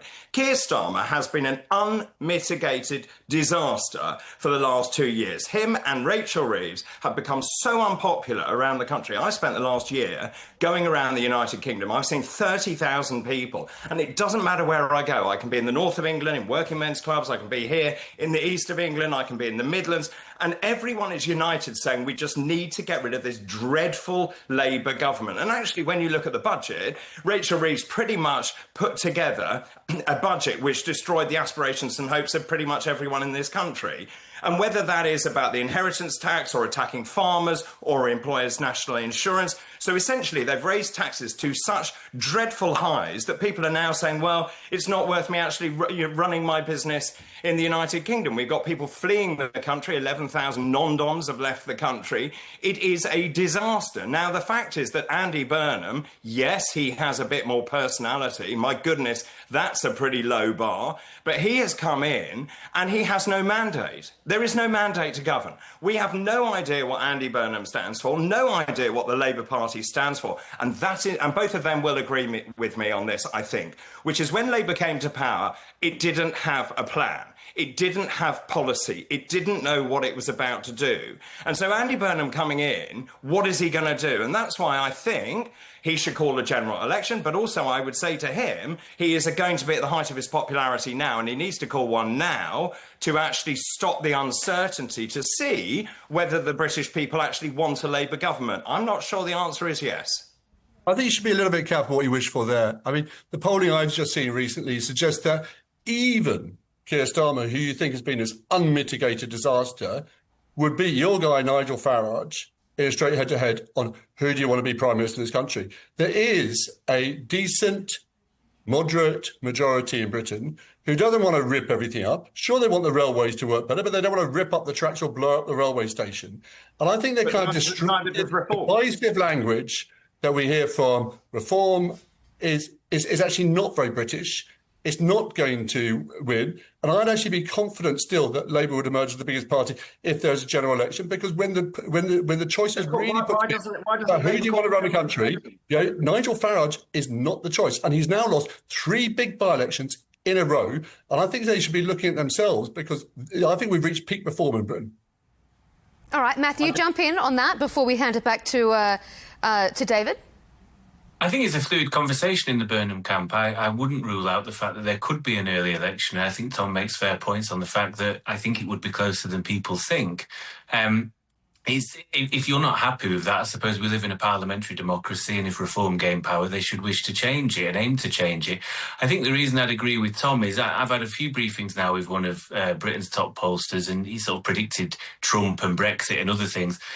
He said if Labour gets the right leader, someone like Andy Burnham, they would be his favourite to be the next government at the next election, purely because you will see tactical voting like you've never seen before, and we're going to see people voting for who they don't want as opposed to maybe who they do want. But also the Stop Farage vote is also a lot bigger than the Nigel Farage vote. So I think with those two things combined, I think this Reform may do well. They may end up in the opposition, the official opposition, but I'm unsure whether they've reached their cap at the moment. And again, they might want to be careful what they do wish for. What do you think, though, Matthew? I mean, we have heard Andy Burnham during the Tory revolving door era calling for general elections when a new leader comes on board. If he doesn't, does that make him look like a hypocrite? I think he can do, and I think, look, I don't think people are going to let him get away with this and let him forget about it. If we were to be totally frank about it, Labour or otherwise, he's playing politics in the same way that Reform are now. Or if Reform were 3rd or 4th in the polls, they wouldn't be calling for a general election. The same way if Labour weren't miles ahead at that point in time, they probably wouldn't be calling for a general election. This is unfortunately politics, and people pick and choose to have beliefs when they so wish. So I think he could call an early one. I think it's more likely, if the polls shift, we'll have one this time next year. So can I just jump in and say about Makerfield? What's really interesting about that election is that even dyed-in-the-wool reformers actually voted for Andy Burnham. And the reason they did that is they said, we have to get Keir Starmer out. So they lent their vote in this case to get Starmer out of office. And I think there is a collective sigh around the country that Starmer has gone. I still stand by the fact that I think he has been a disastrous Prime Minister. And I think Labour knows that if in the next administration they have to have a better plan, that is why they need to spend the summer actually consolidating and thinking about what exactly are we going to offer the United Kingdom. But actually, I think the fair and right thing to do, and it's not because the reform is polling particularly well, we are polling well, but I do think there needs to be a general election, because you have to say to the people, do you actually put your cross in the box for the next Labour government under Andy Burnham? Yes or no? Well, on that basis, of course, Robert Jenrick would have had a by-election when he defected from the Conservative Party to Reform, because he wasn't elected on a Reform mandate, was he? He's not going to be the next Prime Minister, is he? Well, I think he'd probably quite like to be. I know Robert Jenrick as I do. Well then, David, pick up on some of the comments that that your other two panellists have said with regard to whether this would be a risky move for Reform to be pushing so hard for an election. Could they be at risk? Could it be a little bit of be careful what you wish for? Well, of course, there's always risk, isn't there? I've been involved for the last 7 years. No, crikey. Yes, 7 years. And we've grown this party from nothing. The fastest growing political party in the country, the fastest growing political party ever seen in British history. And so it's... And I know I'm obviously going to be tribal about this, but I can feel it when I go around the country. I've never felt anything quite like this. Desperate people saying we need some change. Now, one of the things that we desperately need to do is to have a better calibre of politician, I think, in British politics. We also need for the politicians to stick to their promises. And so one of the biggest worries I have is the apathy of voters saying, well, there's no point me voting because actually nothing ever changes in this country. And that is why I kind of feel that the parties, when they come into office, need to have a contract with the people, not some sort of ethereal promise list, but actually to say this is what we are going to do. And this is my big concern about Burnham, which is I don't think even those people who stand by him knows exactly what he stands for. Let's just look at the EU. He's changed his mind. Now, does he want closer integration with the European Union, which I think would be a massive folly? Or does he not? Now, because he is now the MP for Makerfield, which is a staunchly Brexit-supporting area, he suddenly doesn't want it. Which is it, Andy? Would the real Andy Burnham stand up? I think that's slightly disingenuous. You will be well aware that the quote Andy Burnham said at Labour Party conference was he would hope that we would join the EU in his lifetime, not if I am ever Prime Minister, I would love to take us back in. Now, I think it's a fair point about Makerfield. I think actually Makerfield could be the making of Andy Burnham, because if he'd have won selection and won in Gorton and Denton, I think his soft left tendencies may have been more comfortable, and he maybe wouldn't be looking at cutting welfare. I think actually having Makerfield as a small C Conservative constituency, where it is very much HMO Britain, the high streets have been taken over by organised crime and vape shops, as well as the fact that it is Brexit leaving. I think that's always going to be in the back of his mind, and I actually think would make him a better Prime Minister for that, because you're governing for the country, not just for that safe constituency you've got. Mm-hmm. Just to come in here, because the interesting thing about Makerfield, of course, is that, yes, it did vote for Brexit back in 2016. But according to Luke Trill, who's one of the most respected pollsters in Britain, Makerfield now would vote Remain. The demographic change. These aren't my figures. These aren't my figures. These are respectable figures. The demographic change. Older people, more likely to vote Brexit, coming off the electoral register as they die, sadly. Younger people coming onto the electoral register, and people change their mind. You've seen it in every opinion poll over the last few years. There's now a very big majority, if the referendum is held again now, to remain in the European Union. Brexit has been this horrible disaster for Britain. Okay, we're going to prosecute the whole Brexit situation a little bit later. We're going to get into Brexit in a little bit more depth later on in our debate. I'm going to bring you back specifically to the transition of power, so to speak, for Andy Burnham, because I want to ask, we've discussed whether or not there should be a general election, but I mean, his policies haven't even been tested within his own party. I mean, he's been promoted as this great Labor saviour, but what does he really stand for? And should there be a contest and not a coronation? Matthew, what do you think? I think there are pros and cons to both. I think a competition would be interesting. I think it would allow ideas to be debated amongst not just the Labour Party, but hopefully up and down the country amongst the public. Or a coronation allows you to get on with things a little bit quicker. I think the problem I have is if we do this long, protracted leadership debate, which it would last over the summer. Many of you will remember Liz Truss and Rishi Sunak. Liz Truss always had a considerable lead over Rishi Sunak. Nothing was ever going to really change. And by the end of it, I was bored rigid. And that's what I'd be worried about. I think all you would end up with is the same result. It would be Andy Burnham as Prime Minister. So should we allow this stasis to sort of dig in, or should he be able to get on with doing what he wants to do? And he's doing that at the moment, having these sort of similar to access talks with permanent secretaries and civil servants to see if his ideas are realistic and doable. Yeah, look, I mean, I think one of the interesting things about Andy Burnham here is that he's not offering a really big change to what Labour's already doing. Labour's already doing quite a lot of change. Yeah, the big three ideas that Andy Burnham's talked about so far is more council houses, more public control over public utilities, and more devolution to city mayors. And they're really great ideas, and they're so great that the government's already doing them. Now the question is, I mean, I've been quite critical of Keir Starmer in some ways because I don't think he's told a very good story about what Labour's doing. I don't think he's given people that sense of direction and destination. And maybe someone coming in who's better at that kind of politics will be able to explain the big change Labour's already doing. But I don't think there's a major departure. There's quite a lot of continuity between what Burnham's going to do and what Labour's already doing. Mm-hmm. But let me just caveat that, which is you don't think. Isn't that the issue? You don't know, because I don't know. No one knows. Now, the idea that you want to build some council houses, 1.5 million, I think, was the target over 5 years. That's housing overall, not council housing.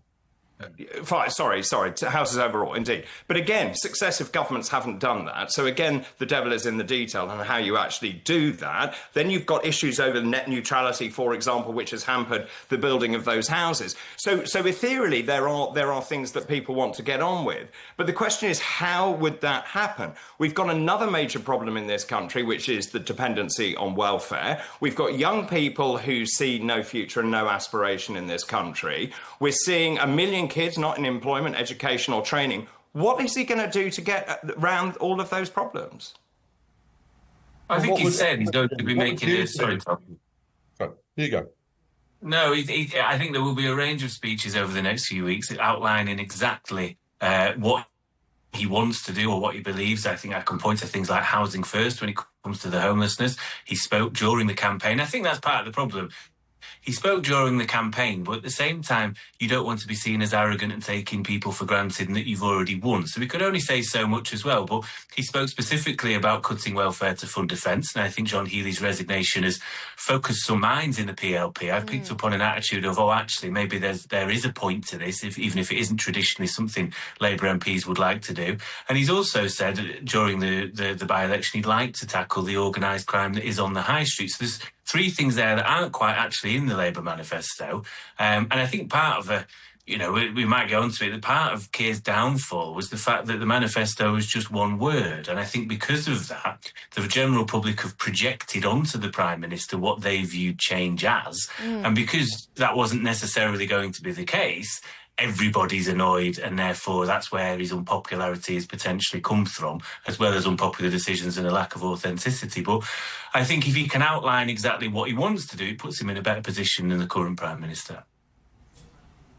Is there a bit of a risk, Tom, that there is a bit of a vibe over substance here? I mean, there has been so much hope and weight put on this one new MP's shoulders to save the Labour Party, to save the country. Can anybody live up to that hype? I think we do have to have a grown-up conversation with people at some point, because what is possible is sometimes not enough. We can't have the tax cuts that these sort of populist parties like Reform are offering, and great public services. there are trade-offs in everything we do. And the reality of government today is it's not about having some 3-word slogan or 1-word slogan which just transforms everything at a stroke. It is about hard grind to get delivery in a very, very difficult environment where you've got lots of global headwinds, you've got failing public finances, you've got failing public trust, you've got lots of damaged public services, and it's very, very difficult to make progress. Keir Starmer's frustration, I know, is that this is the moment just when quite a lot of delivery is coming through. Immigration's come down. The Brexiteers promised they were going to cut immigration. It quadrupled. It's now come right down. The economy is starting to grow a bit.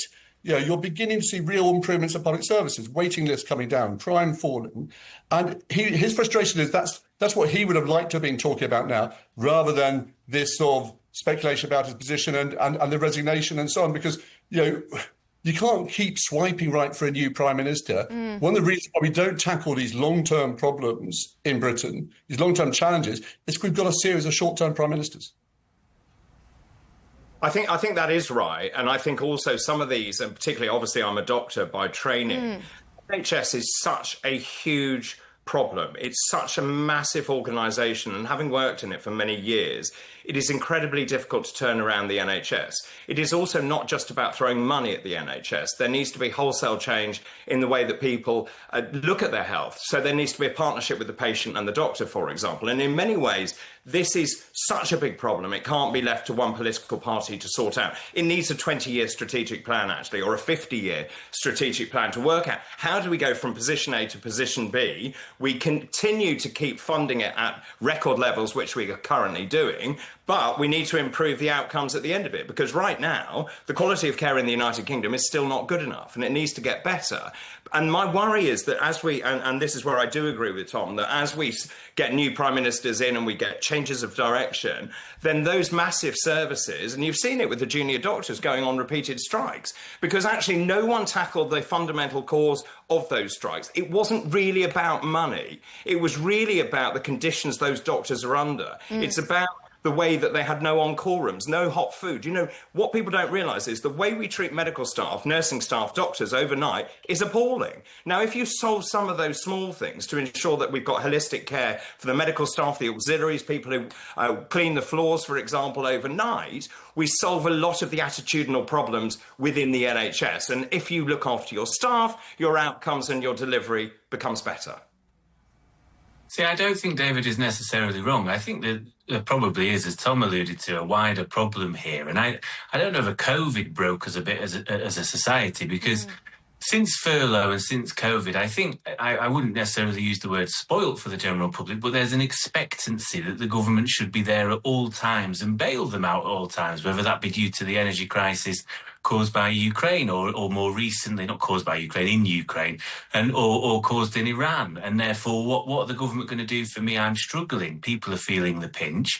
And I think because of that, people get fed up a lot quicker and therefore vote with their feet. And at the same time, we had Tony Blair last month writing a big window pitch for long-term planning. I think long-term planning is the right thing to do, but because of the party political nature of democracy and of politics, it doesn't allow for long-term planning, because prime ministers conceivably live day by day or week by week. You've constantly got 5 years' time in your rear-view mirror, because that's the next election, and you don't necessarily want to do the long-term plan, because if you're not in number 10 and somebody else is, they get the credit and the win for it. So I don't quite know what the issue is.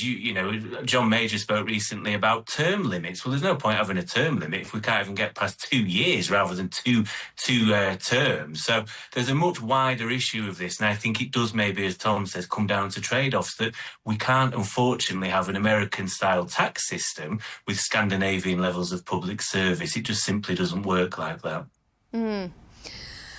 All right, we've talked about the revolving door. I promised you that we would come back to Brexit in more detail. So let's move to some of these broader UK issues as opposed to just leadership issues.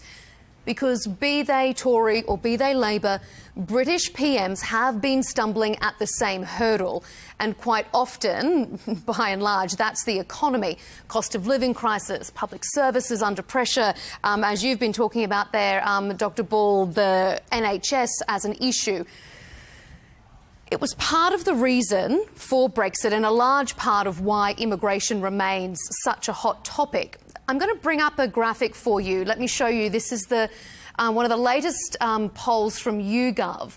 It found, regardless of a new Labor leader, 43% of respondents said they felt no different, no more optimistic, but maybe no more pessimistic about the future direction of their country. 43%. There is a real sense that elected leaders have been unable or unwilling to tackle the core issues that the country faces. So, all right, let's launch into Brexit then. Tom, Brexit has returned to the agenda, obviously, following Burnham's victory, given that he's had to downplay some of his comments from the past, where he said that the UK should rejoin, or he would like to see it rejoin the European Union in his lifetime. Is this something that you think a Burnham government, if and when it does happen, should it be something that a government should pursue from number 10? Yes, because it's in the national interest. Yes, because it unites 85% of Labour's 2024 vote. It also unites 85, 87, 89%, according to different opinion polls, of Labour Party's membership. This is a Labour issue. It's about being outward-looking, engaged with our closest neighbours, but also it's about our security. Europe faces an existential crisis from Russia. There are new threats with AI, there's cyber warfare, everything. This is the moment where we need to come together as liberal democracies and say, yeah, we are part of the same continent. This is part of our future. We have seen the economic devastation that Brexit caused. The people who thought that this would solve everything and were angry about the way things are, it's got worse for them more than anyone else. It's hit them first and worst. It is a grotesque act of economic self-harm never before seen by a liberal democracy in this way. Now, will it be corrected in one term? No. But it's right now that you set a direction. You say that our long-term strategic interest in the country, our long-term interest in terms of our values and who we are as a nation is to be part of Europe again. And it will take a while to get there. But I think people need to know what we're doing, why we're going there, and everything the government does should be explained by that. And the government has already taken some good steps about getting closer to Europe. That needs to go further and faster. What bit of the referendum do you not understand? The fact is that people voted to leave the European Union. The reason it hasn't worked is because we never fully left the European Union. We should have left the European Union. Even harder. You wanted it even harder, did you? I still want a much harder leave from... With even more economic damage. That'll work. No, not at all. I was a member of the European Parliament, so I worked in Brussels. I worked in Strasbourg. It is the biggest gravy train I have ever been in. It doesn't work. We've got fundamentally different economies going on. And actually, when you look at Europe, it's a declining market. You said you want a relationship with our closest neighbours. But the point about security and defence is we are members of the UN Security Council. We are members of NATO. You don't need to actually be part of the European Union to ensure the defence of the United Kingdom. I'd also go further to say that what you need to do is to have closer relationships and better trade ties with growing economies. The Commonwealth makes up a third of the world's population. So what I want to see is bigger trade deals with Canada, with the United States, with Australia, with New Zealand. Let's stop being introspective and looking backwards. And if you spend the next 10 years trying to rejoin the EU, and by the way, you won't get the carve-outs that we had, that Thatcher negotiated all those years ago, you won't get any of that. You've even got people like Michel Barnier, who would quite like us back, saying that it would take a very long time for the United Kingdom to join. Stop. Enough already. Let's get on with it and actually make the UK into an economic superpower, which it could do, but you have to sever ties with Europe once and for all, and that includes leaving the European Court of Human Rights. So I think we've heard from both sides of the referendum there. I may aim to be a healthy medium, because I think there's points on both sides. I was a reluctant Remainer anyway. It felt like a choice between Pepsi or Coke. There was no sort of fresh orange juice available. I thought both were quite low quality levels of debate. But I think most of us would have accepted the result without shooting ourselves in the foot economically, if people wish to feel that their laws are made in a sovereign nation in their own parliament, I can sort of respect that element.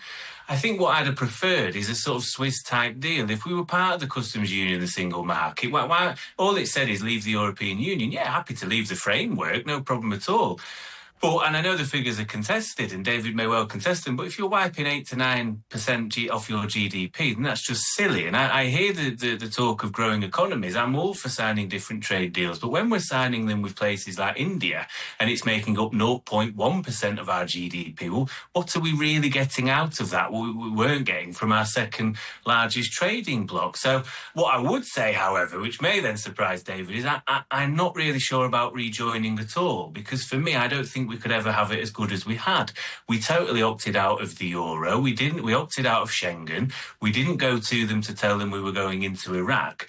And I can't help but feel, and maybe I'm wrong, maybe we'll never know, is that there'll be an element of punishment. We'll have to pay a lot more money and sign up to more things that maybe we weren't going to. So I'm a little bit sceptical on the whole thing. Would it bring the Labour membership together? Yes, it probably would. Just on that, I think it's important.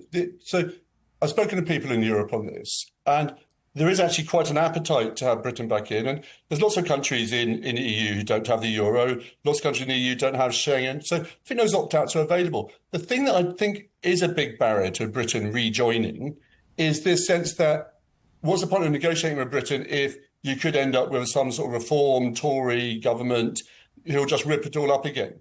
And that's where I think one of the things that Andy Burnham's talking about is really interesting. In that he's talking about bringing in some electoral reform, some form of proportional representation, which I think could give expression to that pro-Remain majority, 60-65% of the country now, and make sure that these people who want to create sort of economic self-harm are kept out of government for a very long time. And that would, I think, make Europe sit up and take notice.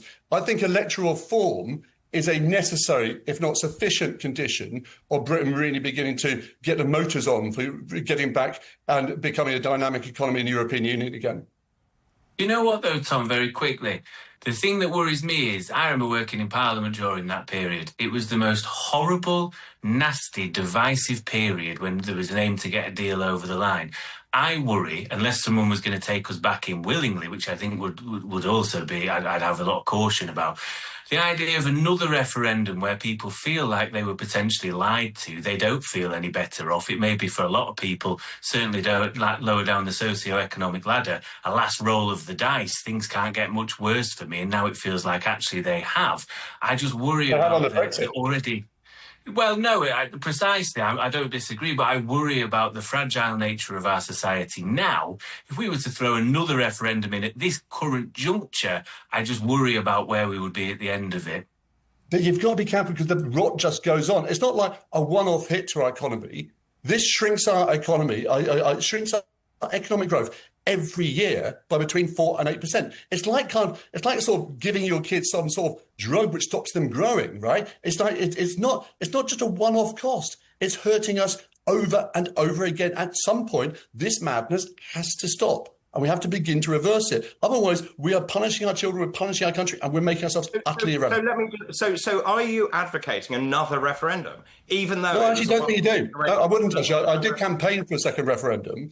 But yes, I actually think that just as Boris Johnson took us out on this disastrous hard Brexit deal through a general election, I think you could do that. But I do think you need to express a majority of public opinion. And I think somewhere between Labour, the Liberal Democrats, the Greens, the SNP, Plaid, there is actually a big majority, pro-Remain majority. And I think to express that through proportional representation would mean that you would keep that pro-Remain majority in power one way or the other. And it's really important that we get some sort of electoral reform. And what's great is Nigel Farage backs electoral reform too. He does. All right. Yeah, OK, David, then talk to that. I mean, whether this is the electoral reform that you're looking for, I mean, surely something has to change? So electoral reform particularly helps smaller parties. So if you have proportional representation, and particularly when we were the Brexit party, when we were polling far less or far less percentages, then PR would have suited us much more. As you start to do better and as your percentages go up, then obviously first past the post tends to suit you better. And that's why you're starting to see the commentariat changing around whether we should have electoral reform. My worry about all of this is whilst we spend time talking about the EU and rejoining and electoral reform and all this stuff, the country is in a catastrophic state. What are we going to do? Our debt is 100% of GDP. You've got young people not employed. There's no future and no aspiration for young people in this country. The health service is in terrible decline. So what are we going to do? Are we really going to spend all our time and effort and energy on electoral reform, or are we actually going to get on with the job in hand of making the country better? According to an independent economic estimate, Brexit is costing this country £226 billion a year. That is where the money that we should be paying for our health service, our schools, that's where it's all gone. Why don't you empower people, help businesses to prosper, stop taxing people, and get rid of Rachel Reeves, the most useless chancellor? £226 billion a year. That's what you're costing us. Rubbish. But I think that the other side of that is I remember certain parts of that Leave campaign talking about industry again. We are an 86% service-based economy. Unfortunately, we haven't had an industry since the deindustrialisation in the 80s. And I think that's why lots of people liked the idea. And I admire David saying we should get on with things. Unfortunately, we've been trying to get on with things in one guise or another in this country for the last 10 years since the referendum. And unfortunately, because of impacts in that referendum and because of, we unfortunately don't have a shock-proof economy. I'm the same as you. I'm terrified at the fact that our GDP is essentially, GDP to debt ratio is about 100%. We are borrowing money to pay off the interest on our debt, such is the ridiculousness of it. But we haven't got a shock-proof economy. We can't grow the economy because there is very little industry in this country. We don't make anything anymore. We put things into boxes and send them elsewhere. That's the unfortunate nature. So I think we've got a hangover from 2008 that we've not responded to. Debt to GDP ratio is about 34%. We've then had COVID that the Tories took their eye off the ball with and didn't prepare for. We've had Brexit, and this is where we are. That the economy is not shock-proof. And I don't know how you ever reverse that in this current climate, unfortunately. So I think there's one thing we haven't talked about, and yet another bomb that I'm going to throw in here, which is net zero, which is the point is that we are crippling small businesses. Our energy costs have skyrocketed. You've got small businesses that cannot afford to operate, and it's a huge problem. And the folly and madness of net zero when we export 1% of global emissions is ridiculous. I'd can it tomorrow. All right. Should Andy Burnham can it? Should it be part of his policy? He won't, but he should. I don't. Listen, I've spoken to people recently about, depending on who makes up the role in number 11, where you could use the Iranian crisis to at least put a pause on new oil and gas fields. But with this sort of debate, the thing I find, and listen, it's not my expertise, is the reason everything's costing us a fortune is because we are reliant on other countries for oil and gas, and it is sold on the international market. I think people like to pretend that the North Sea... But why don't we drill our own? I'm glad you brought me onto that, because there is no just magic well in the North Sea. That Norway are in it currently. But to set that up in the first place, it would take an approximate of 10 to 15 years. This isn't going to happen overnight. And in that meantime, we're still paying over the odds when there is a crisis in places like Iran for oil and gas, because it isn't our oil. We have to buy on the international market. It's set on the international market. Therefore, it doesn't matter what we do. Now, I imagine the government's case would be with things like GB Energy. If you can get to a point where you are providing your own, you can stand on your own 2 feet, that estimated is at 5 to 10 years. So we'll get to that point before we even get spades in the ground in the North Sea. You're absolutely right. I think the Iran war has actually illustrated exactly why we need our own cheap, clean energy, independent of all these other people. Independent of all these other people in the world who are setting the oil prices, and we're too reliant on global gas and oil, and this is distorting our entire energy market. If we can get to the point where we're growing our own energy through wind, through solar, through all the other kinds of renewable energy, that will actually get us out of this situation where you see these huge spikes in energy prices when someone like Vladimir Putin, who Nigel Farage admires so much, invades Ukraine, or someone like Donald Trump, who also Nigel Farage admires very much, attacks Iran. We need to get away from these shocks by having our own energy independence. Now, some of that will be oil and gas, and I think there probably will be new drilling in Jackdaw and Rosebank over the next few years. But it's not the long-term solution. The long-term solution is renewables. But I also spoke about a 20-year plan. We should have built nuclear power stations back in 20 years ago, and we would have self-sufficient energy in this country from nuclear power. This part of the world where I am is very reliant on... But the fact is that they didn't, and if you're saying reform shouldn't increase taxes, you want less taxes, how's reform going to pay for all these new power stations and these new oil drills? Well, I agree. So you need to start drilling in Rosebank and Jackdaw and get cheaper energy into this country. But at the same time, I'm not against renewables. What I'm against is this zealotry around net zero. And Ed Miliband, he doesn't even know the cost of net zero. 800 billion, £3 trillion, who knows? You pluck a figure out of the air. And the fact is that when you live in the country in a house like this, I can only heat this with oil. You cannot have a heat pump to heat a house like this. It doesn't work. The only thing I would quickly add is the cost of net zero is, of course, expensive, and you don't see the rewards till a bit later on. The thing that is more expensive, according to the Parliamentary Committee on Climate Change, is not acting on climate change, and therefore it is more expensive for all of us in the long run. Well, David, all right, before we wrap up, because we're almost out of time, one of the issues that reform claims or platforms on is causing so many problems is the issue of immigration. Do you really think that immigration remains at the root of a lot of the UK's problems? And do you think that perhaps Andy Burnham will do a better job at addressing that than Keir Starmer did? Look, I mean, going around the country, it's the number one issue people are still talking about, whether it's legal immigration. 3.8 million people came here legally under Boris Johnson. That was disastrous. The illegal migration, look, it seems to be coming down. I welcome all of that. But we need to be much tougher. And I go back to the fact that you need to leave the European Convention on Human Rights to do that, protect our borders. And that is the first job of any government, to keep its people safe. Mm-hmm. All right, Matthew, pick up on it before we wrap up. Do you think that Andy Burnham is going to approach immigration in a vastly different way to Keir Starmer, and how should he?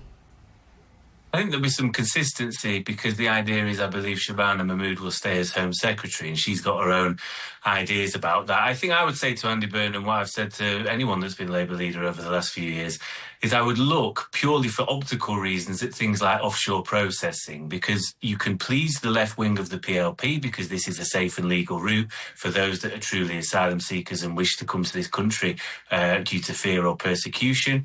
But at the same time, it's about security. It is undoubtable, whoever you are, that there are people coming across in small boats, many in unsafe conditions, so morally that seems to me not quite right, but also that are throwing passports in the channel and pretending to be people they aren't. So from a national security and humanitarian point of view, I would prefer to see processing centres at pinch points, whether that be in Turkey or whether we have one at Calais, which was floated to Boris Johnson. He threw that away in 2021. And that way you can check who these people are, make sure that from a security point of view they're OK, but also that we are a safe haven for places like Afghanistan and Ukraine, because we have to do our bit the same way as everyone else. Mm-hmm. I'll just briefly remind everyone that, the people campaigning for Brexit, including Nigel Farage and Boris Johnson and Michael Gove, they said immigration was the number one issue during the Brexit campaign. After Brexit, immigration quadrupled. This government has cut it down, right back down to a quarter of the levels it was under the Tories. It's getting the issue of asylum seekers under control. It's closing these hotels. It's processing claims faster. This is a complicated issue, and this country does need some immigration. We shouldn't be silly about this. We need a grown-up conversation about it. But this government is doing managed migration in a way that no government has done for a very long time. It's got a good story to tell, but you wouldn't know that from some of the sort of nutty protests and the rhetoric you hear from reform. And that's unfortunate, because those are the same people who said that Brexit would solve it, and it quadrupled. I don't think they should really... honestly, so you're right. Boris Johnson, the 3.8 million legal migrants, that the threshold was far too low. That's we need consequence of Brexit.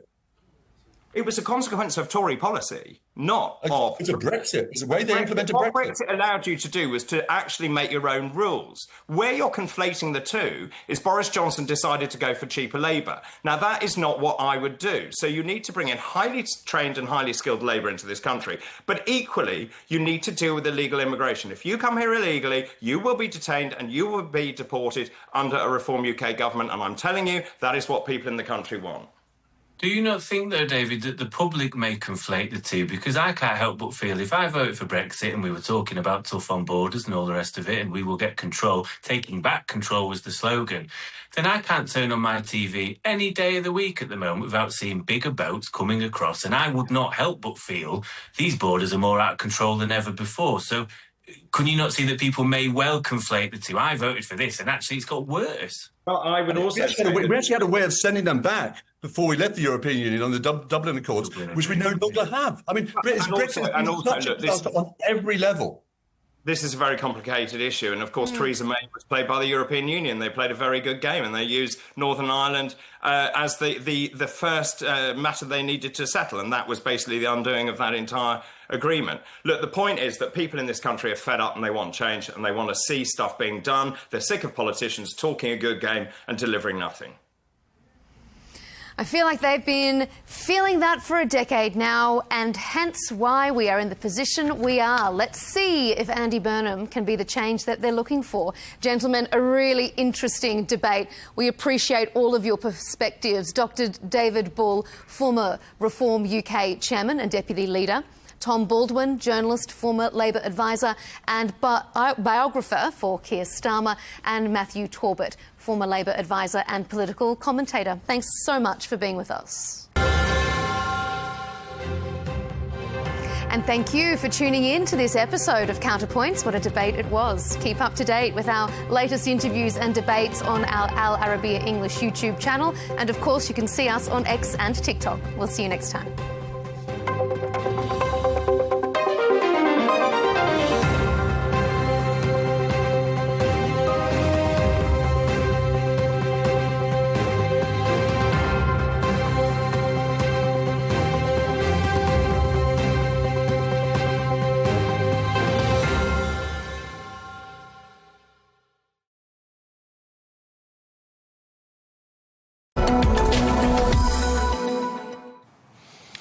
Now, much of the growth in tourism numbers that we've been talking about, as well as the increase in average hotel occupancy rates, is being driven by domestic travel, with many Saudi residents choosing destinations closer to home. And this, of course, includes the kingdom's growing portfolio of Red Sea resorts. Well, these Red Sea tourist resorts are reporting stronger demand, offering a clear indication that investment in tourism is translating into sustained demand. Well, I'm joined now by Tony Coveney, who is the General Manager of all the Marriott properties in the Red Sea. Tony, thank you very much indeed for joining us. I mean, the Red Sea is one of Saudi Arabia's flagship tourism projects. I want to ask you, first of all, do you think it's going to become a must-see global destination? Thank you, Tom. Yeah, it's a pleasure to be on your show, and it's also a pleasure to talk about the Red Sea and what we've been doing over there. I represent the Marriott portfolio on the West Coast, really, which encompasses the Red Sea and the Mala destinations. I've been involved in the project now for 4 years, and we were actually the first island resort also to open in Saudi Arabia at the St. Regis. The St. Regis Red Sea Resort. That was just at the back end of 2023. I got to tell you, it's been a very pioneering journey for us, and Marriott's just been very privileged to be part of this journey. I think we've, 4 years in, I feel like we're finally reaching a tipping point where the destination has got a lot more visibility and awareness, both in the domestic market and in the regional market, and actually the international market too, thanks to the fantastic efforts of our ownership group, Red Sea Global, who have been on this journey since the beginning with us, and chose Marriott to be their kind of first hotels. The first 2 islands that opened were the St. Regis, followed by the Ritz-Carlton Reserve. it's fair to say that they, we probably started with our most exclusive product, which, appealed to maybe a narrower audience of affluent travelers. What we've seen this year, really since the opening of the Red Sea Edition, which is our third property in the destination, priced at a lower price point and appealing to a much broader audience. And so that's probably contributing really to the increase in occupancy and the general accessibility of the destination to a broader, wider audience, which has been really welcome on all sides. Yeah. Tell us, who is a typical Red Sea guest at this point? Well, I think this year has been a tale of two stories, really. I think the first part of the year, let's say up until the end of February, we had really noticed a major shift in what we would refer to as our source markets, our segmentation, with about 60% of our guests coming from overseas. And that's a contrast from the first couple of years of operation, where, of course, the domestic market made up most of our guest base. I guess what we've seen since the current regional instability is a return again to the domestic market. So I would say about 85 to 90% of our guests are coming from Saudi Arabia, and it's fantastic. I think we've been in a sense, notwithstanding the tragedy of what's been going on, I think we're one of in a funny kind of a way, we're a beneficiary in Red Sea, given our geographic location, the perceived, security of the destination and so on. And so, yeah, we're seeing, people coming in big numbers. And this recent Eid holiday period, for example, all of our hotels were full. It's great to see all the hard work, come to some fruition from a commercial standpoint. So we're very pleased. Yeah, and actually we've talked about this quite a lot on this program, about how Saudi Arabia is a country with a strong domestic consumer base, and that sets it apart from quite a lot of other markets in the region. I'd like to ask you about guest behavior and what you've noticed over the last 12 months in terms of, what their patterns are. Are they staying for longer? Are they spending more? Are they looking for add-ons and different types of experience? Any sort of trends you're picking up on? Yeah, I think, the domestic market, because of the accessibility of the destination from, major urban centers like Riyadh and Jeddah, we see a lot of our business weighted to the weekends. So, Thursday through Sunday. And then, of course, during holiday periods, you get longer stays. So I think in our domestic market, we're looking at a kind of a 3 to 4 night kind of average length of stay. International market, on the flip side, typically it's closer to 5 or even 6 days sometimes. And we had seen that actually over the New Year period and to the early part of January, where we had a lot of international guests on our properties. And that's okay. We're happy to take business in whatever form it comes. And I can tell you, as somebody who's been in Saudi for all together 8 years, 4 years in Riyadh and 4 years on the West Coast. The one thing that's been consistent in the domestic market is this great sense of pride about what's going on. And I can't tell you how many local guests tell me they can't quite believe they're in their own country. When they come to the Red Sea, they're able to experience, the incredible scenery, nature, and a high level of service and product quality that might be associated with other destinations, perhaps in the Maldives or wherever. So to be able to get that in their home country, I think is a fantastic opportunity for us. And we just need to deliver on the promise of great service and activations and all of the things that make a great holiday for somebody. We've got to be able to do that. So that comes with some pressure, of course. I was going to ask you there to do a bit of a sales pitch for us as to why someone would choose the Red Sea as opposed to the Maldives or the Seychelles. You've sort of done that. I mean, what would be your key point for someone mulling which destination to go to? What would make a Red Sea experience really different? Why would it stand out? It's a great question, Tom. One of the beauties of the Red Sea destination, and frankly, the vision for this project was to provide. It's a luxury environment first and foremost, so it does come at a price. But I would say the mix of hotel brands that we have in the destination, not just within the Marriott portfolio, but also other international brands, offers a lot of choice. Whether that's if you're coming for a family vacation. Maybe you're coming, for honeymoon. Or perhaps you're coming with some friends. I think there's something for everybody, which is really, really great.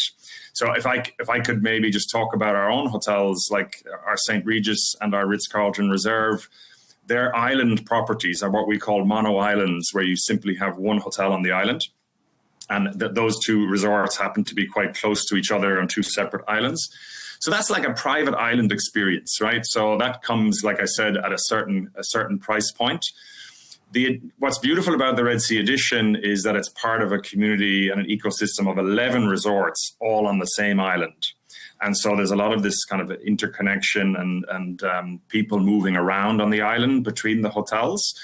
To try out other food and beverage concepts, for instance, or some hotels might have a better kids club, and so maybe as a family you might want to go check that out.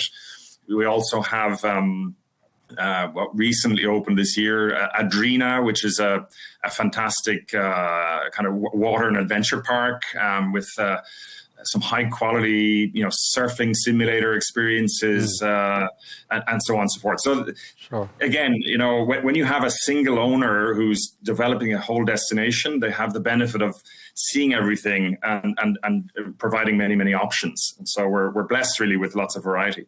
Well, Tony, you've done a fantastic job of selling the destination. I'm very keen to go there myself. Just lastly, though, looking forwards, we've got some big events on the horizon, Expo 2030, the World Cup. Is that playing a role? Are you seeing that playing a role with regards to driving interest and therefore bookings? Yeah, I would say at the moment, in our case, less so the Expo. I would say the World Cup, as Marriott, we have almost 50 properties in Saudi Arabia. So, FIFA have already been in contact with Marriott about, getting some inventory for the many hundreds of thousands of people that are going to come to Saudi Arabia. So they've been quite, forward-looking in securing the hotels they need to be able to support that event. Expo, I think, is coming into view now. I think it's a fantastic opportunity. I was here during the G20 summit, which goes back to kind of the pre-pandemic era, and I know it was actually ended up being during the pandemic. But these events, they're helping to put Saudi Arabia on the international stage. And like I said, there's this underlying pride always in everything that's being done in Saudi Arabia to try and, I guess, demonstrate to the world what they can do, but also bring their unique personality and expertise to these great international events. So I have no doubt that in both cases, Expo and the World Cup, they're going to do a tremendous job, and we're excited to be part of it in some way. All right, we really appreciate you sharing all of that with us. Thank you very much indeed, Tony Cohanim, General Manager at Marriott Red Sea. Thank you for your time, sir. My pleasure. All the best.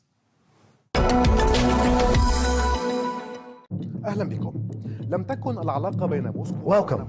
The relationship between Moscow and the Arab world has never been a straight line. It has seen decades of rises and falls, from peaks of alliance during the Arab-Israeli wars to a sharp decline after the collapse of the Soviet Union, and then a notable return through the Syrian gateway, followed by Gulf caution amid the war in Ukraine. Today, with the Arab-Russian summit convening in Moscow, a central question is being asked.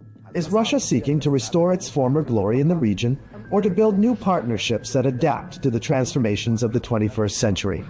Since the mid-20th century, the Soviet Union emerged in the Middle East as a pivotal player, as its early support for the independence of Egypt, Syria, Algeria, and South Yemen granted it special influence with Arab capitals. That influence soon turned into an active military and political presence, reaching its height during the wars of 1967 and 1973, when Moscow supplied Cairo and Damascus with weapons, experts, and pilots, becoming a principal partner in the Arabs' battles with Israel. In that period, the depth of the alliance with Cairo was embodied in a historic visit by Soviet leader Nikita Khrushchev to Egypt in 1964, where he joined President Gamal Abdel Nasser to celebrate the diversion of the Nile as part of the Aswan High Dam project. Those were highly symbolic moments that cemented Egypt as Moscow's closest Arab ally, and showed how development and weaponry together with political positioning, became interlocking tools of the Soviet project in the region. At that time, Khrushchev delivered his famous line, "The High Dam is not just an engineering project. It is a symbol of friendship between the Egyptian and Soviet people." From there, a new phase began in which the Soviet Union became the primary patron of Arab nationalist and socialist regimes. But that alliance gradually began to crack through the 1970s, when President Anwar Sadat rose to power following the death of Nasser. Sadat sought to free his political and military decision-making from Soviet dominance and to pave the way for a rapprochement with the West.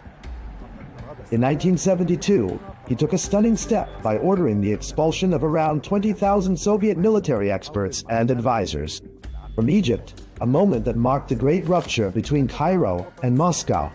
And although cooperation in arming the Egyptian military continued up to the October War, what followed, the signing of the Camp David Accords and Cairo's opening to Washington, effectively ended the Soviet presence in Egypt and pushed Moscow to seek alternatives in Syria, Algeria, and Libya to compensate for the loss of its largest Arab ally. With the Soviet Union's collapse in 1991, Russia's presence in the Middle East receded, and Moscow withdrew from bases and ports that had underpinned its influence for 5 decades. With the dawn of the 2000s, Vladimir Putin redrew the compass of Russian foreign policy, seeking to regain influence lost with the Soviet collapse. Military cooperation revived with Algeria, Egypt, and Syria, and economic channels opened with the Arab Gulf in energy and grain, restoring Moscow's bridges of interest with the region. But the major shift came with the Arab uprisings of 2011, when Moscow saw a chance to cement its presence. Its direct military intervention in Syria in 2015 restored to it key strategic levers, most notably the bases of Tartus and Memim. This intervention reinforced Russia's image as a protector of its allies. Yet, at the same time, it raised caution among Arab capitals trying to balance relations between Washington and Moscow. Saudi Arabia, the UAE, and Qatar viewed Russia's military presence in maintaining as deepening Iranian influence and keeping Assad in power. Despite political disagreements, Moscow's ties with the Gulf capitals remained pragmatic, maintaining close cooperation in the energy sector, along with Russian investments in gas and petrochemicals, and a limited degree of security and military coordination. With the eventual fall of the Assad regime, the scene shifted again. The new Syrian leadership rearranged its priorities, moving away from dependence on Moscow and opening up to Gulf capitals in search of reconstruction and investment.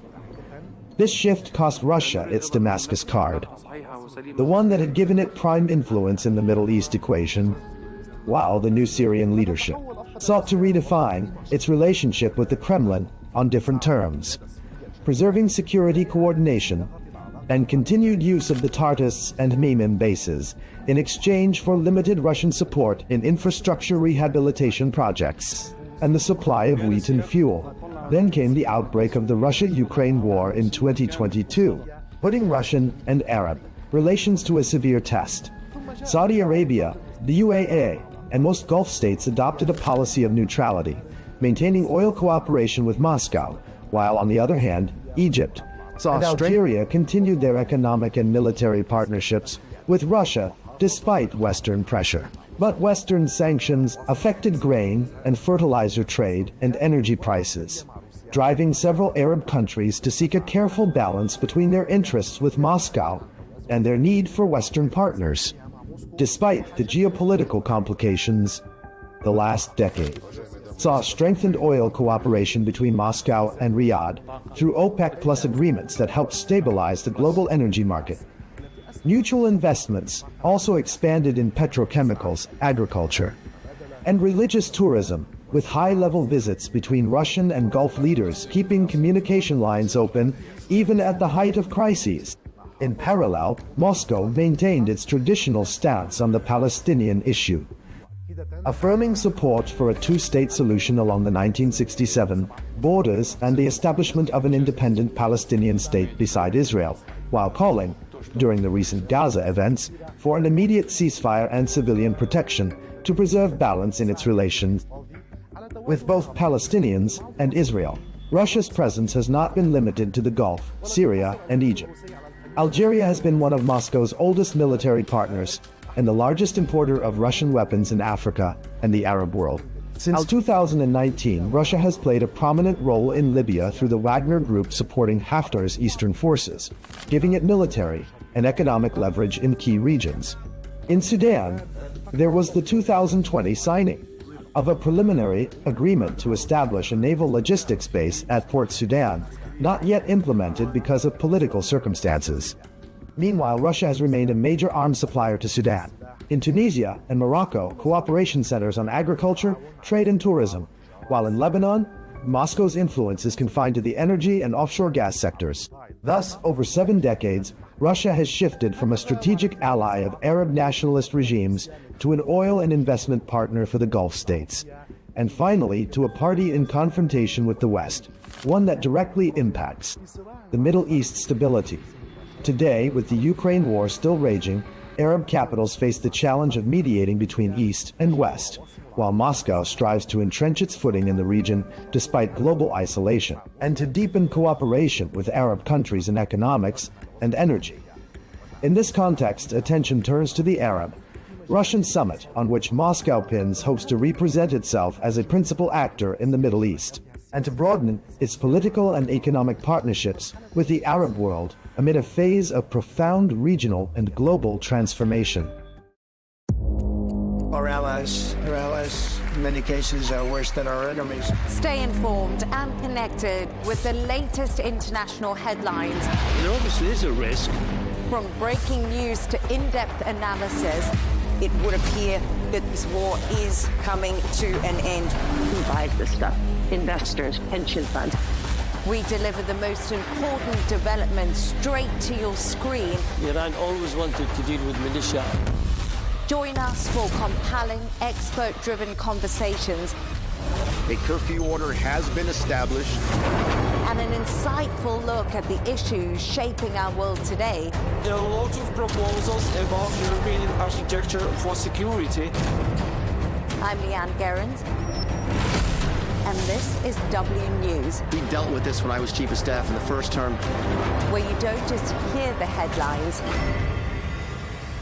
you get the full story.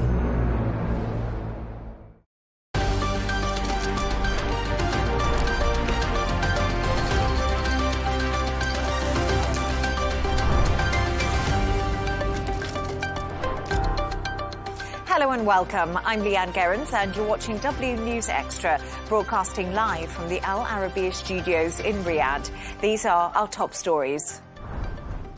Twin earthquakes devastate Venezuela, killing at least 188 people and leaving rescuers racing to find survivors. Marco Rubio reassures Gulf allies say security interests will be protected in any deal with Iran. And Scotland's World Cup dream remains alive after a heavy defeat to Brazil as they rely on other results to reach the knockout stage.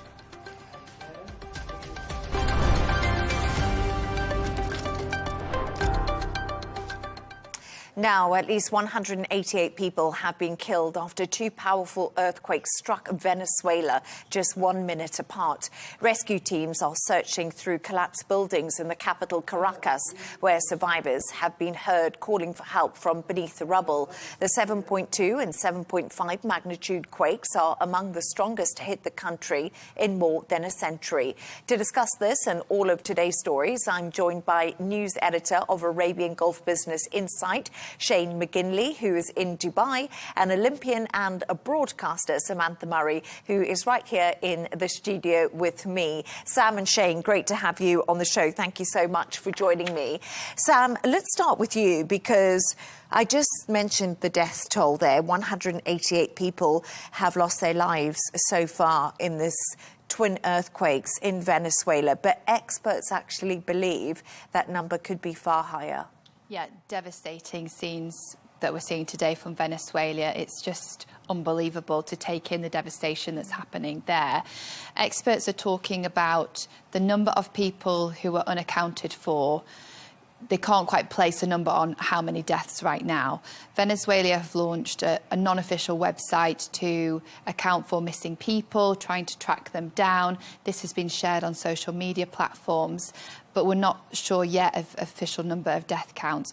It's not looking good, though, because the US Geological Survey have used a piece of AI technology called a pager, which helps calculate the devastation and the number of deaths, approximate deaths, by an earthquake. Now, given that this was a Doppler earthquake, which doesn't happen very often, although it did happen last year in May 25 in Venezuela, but on a much smaller scale, is where two earthquakes of a similar magnitude take place within very close proximity of one another, therefore resulting in double the devastation. And they're saying the information that they're getting here from the pager is that, based on the area where the earthquake took place, that it was densely populated, that it was in the middle of the night, so people weren't alert, they tended to be resting at home or even sleeping, and that the earthquake itself created huge tremors, huge shakes in the ground, and it also happened around 30 kilometres below the surface, which isn't very deep for an earthquake. So based on this data, they've put a figure of around 10,000 to up to 100,000 deaths possible at this point. I know right now the official figure is 188 who have died, but this is an unfolding news story, and we're waiting for the numbers and hoping it stays low, because this is just an unprecedented natural disaster. Exactly, unprecedented natural disaster that you can't predict. And we had a gentleman on our show a little bit earlier today from Caracas and was saying unable to get hold of their uncle because, as well as the earthquake hitting, it's affected all the internet lines and ability to call or get through to family members. So it's an extremely difficult time for people in Venezuela. Shane, I want to come to you because we're going to look at the politics of this. President Delcy Rodriguez, she's the interim president at the moment. She's been speaking today. What kind of help has been offered by other countries, including the US, when it comes to Venezuela? Because it was just months ago that Nicolas Maduro was obviously captured by the US in Venezuela. Yeah, so if we look at the big one first, the US. So Donald Trump did post that he was ready, willing, and able to help, and he instructed all of the US government agencies to move quickly. And then sort of echoing those, the Secretary of State Marco Rubio, who is over on this side part of the world, said that the response would be big, fast, and effective. So there's been a lot of big words, but the BBC reported that they had contacted the Pentagon, the White House, and the State Department, and they hadn't gotten any detail on what the size, scale, or how much that sort of big, fast, and effective response from the US will be. But we have got a lot more specific details out of Europe. For example, like Germany is sending 6 military aircraft to help in relief. Switzerland is sending 80 rescuers and dogs and tons of equipment. We've seen the Netherlands is giving €2 million specifically, and more rescue teams. And we've also seen Spain and France also mention it. So I think there is ramping up in terms of then hard sort of capitalist dollars. The President Rodriguez has been in contact with the International Monetary Fund, and they've allocated already 200 million. But if you look at the scale of what is going to need to be done, there was also just a figure that's just come up on Reuters saying that roughly about 250 buildings have been destroyed or knocked. So unfortunately, $200 million isn't going to go very far when you're looking at the scale of the destruction to buildings, and then, as Sam was saying, the number of people that have lost their lives. But if you're sort of just economics and business is sort of my area. So the only one slightly good piece of news was that obviously Venezuela is a huge oil producer, not as big as it should be, but that was ramping up as part of the US sort of aims. And there was fears that ramp up in their oil production would now be constrained and that the oil price may be impacted. But actually it has come out that a lot of their oil infrastructure has not been impacted by this. So that is the one sole positive you can probably take out of it, but in a day when there's not an awful lot of good news coming out of the country.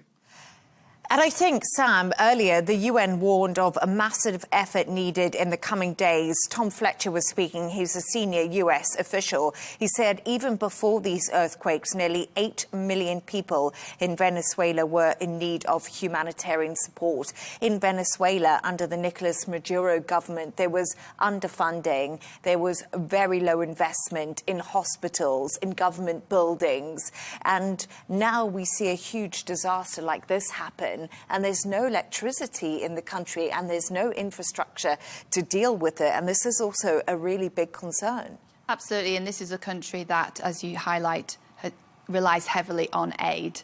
So what this means for people today is how are they going to survive? What are they doing for basic resources? There's reports of people looting through desperation right now just to manage through this crisis. So there could be a positive news story out of this in terms of the world globally coming together to support Venezuela, and it'll be interesting to see how well the US supports and stands on. Trump has indicated that he has full commitment to the recovery process and aid. Details we don't yet have. Marco Rubio was discussing that today in Bahrain. So there's huge empathy worldwide. Could turn Venezuela around, could be an opportunity. I suppose is sort of a sordid thought right now to consider a silver lining where we're at this moment in the story. But just a worst place possible for this scale of earthquake to take place. Yeah, in some ways it is almost a perfect storm, if you want to put it in that way. Underinvestment, huge humanitarian problems within Venezuela, and now this horrific earthquake. But it'll be interesting to see how this plays out politically in the coming weeks. Thank you so much, Samantha and Shane. Stay right there as we move on to another story now. And US Secretary of State Marco Rubio says Washington wants a deal with Iran, but not at any price. Speaking at a GCC US meeting in Bahrain, Rubio said any agreement must be verifiable and enforceable, while assuring Gulf allies their security interests would be protected. He also reiterated that an Iranian nuclear weapon remains a red line. Take a listen. And the message that I come with is that we want to ensure that in any decisions that are made throughout this negotiating process, the interest of our partners and our allies in the region are always taken into account. That there is no part of this deal that's undertaken that in any way undermines the security, the stability, or the prosperity of any of our partners in the Gulf region. Shane, let's begin with you. We just heard Marco Rubio speak there. What do you make of his words? And should Gulf allies feel reassured? Because really, the whole reason Rubio was here was for that very reason. Shane, we do seem to have a connection problem with you on the line at the moment. Let's go to you, Sam. Yeah, I can hear you now. Oh, are you back? We're just going to double check. Sorry, I think it froze. So I think your question was about Marco Rubio. So I think starting with the positive, there has been a joint statement that has been issued today by the US and the 6 members of the GCC countries, and they said, that the lasting peace would have to address certain specific issues, such as Iran's ballistic missiles, its drones, and its support for proxy groups. It also said that it wanted to see free, unconditional, and unrestricted navigation in the Strait of Hormuz, and also to address the nuclear power issue in Tehran. So these are all massively fundamental issues, but on the downside is I'd imagine there were quite sort of awkward conversations that Rubio had with the Gulf leaders when he was in Bahrain, Kuwait, and the UAE, because this is not a war that the Gulf allies wanted. And just again looking at the feed coming through, there has been reports on Reuters that there was attacks on a cargo ship that was looking to go through the Strait. So the Strait and of Hormuz has been one of the fundamental sort of pieces of this story, and that does not look right now to have been solved, and it doesn't look like it's the oil is flowing smoothly, which is one of the things that Donald Trump sort of heralded when we had this MOU. Equally with the nuclear weapons issue, that looks to be sort of still a bit muddy on what's exactly is going to happen there. And then there's also talk of whether the Israeli-Lebanon conflict will be included or not. Iran says that it has to be. Some of the other elements are saying it's not. And then there's this $300 billion Iran reconstruction fund. Who's going to put the money into that? I think it's highly unlikely that will come from the Gulf countries that have been attacked by thousands of Iranian missiles. So I think on the positive, they've had the meeting and they've reiterated, but I'd imagine it was some difficult conversations for Marco Rubio, and I think a lot of the sort of fundamental terms of the MOU are still up in the air. But we've got 60 days to negotiate all of these issues. But I think it's not looking particularly optimistic at the moment. And I think it's important to remember this is an MOU. It's an agreement of a possible deal. So they're still in those rounds of negotiations. But when it comes to the Strait of Hormuz, Marco Rubio did stress the US and GCC stress that navigation through the strait must remain free and unrestricted. However, we are hearing that Iran do want a tolling system on it, and a lot of that is for reconstruction of the country. And I think there's many questions out there right now. If Iran decides to close the Strait of Hormuz again, what can the US realistically do? Because it is such a narrow waterway and it's extremely difficult. And Sam, this war in Iran has really put a spanner in the works in the Republican Party because, of course, President Donald Trump requesting around $67 billion towards the Iran war. It hasn't gone down that well, has it? No. So Congress passed the first resolution to demand a president end military action. It's largely symbolic given the executive powers that the president, Donald Trump, has. However, it's showing this fracture and lack of loyalty of some Republicans towards Trump. Trump would argue that he wants to see through this war, end it on good terms, commit to the MOU, take this process forward, whereas those within the Republican Party and Congress as a whole are questioning the legitimacy of the war and also highlighting the impact on everyday Americans. Looking forward, though, this can show more insight into Trump's mind. And we saw, again, tweets coming in the early hours after this happened in Congress, where he called fellow Republicans losers for voting against him, and that they were stupid and they didn't understand the military needs. And then the next day, journalists had covered a story with Republican Bill Cassidy, who had been brought into a lunch meeting with locked doors and had a fierce argument, he cited, with Donald Trump that ended with him switching back to join Trump's side on this. It's showing the fractured nature of domestic politics in the US and the difficulties at home in terms of the perspective of another war far away. Billions were spent on Afghanistan, billions were spent on Ukraine. The US has stepped away from those wars. So why now is more billions going to be spent on this war here in Iran? And I think for people in America trying to get hold of this and justifying rising costs, they want to know why this money has been spent. Does it mean a defeat for the US? Trump is arguing otherwise. And so it's interesting watching this play out domestically at home, leaning into the midterms. I know we were talking earlier and you talked about actually Trump would concede at the midterms in order to see through the Iran war, which I find incredibly interesting.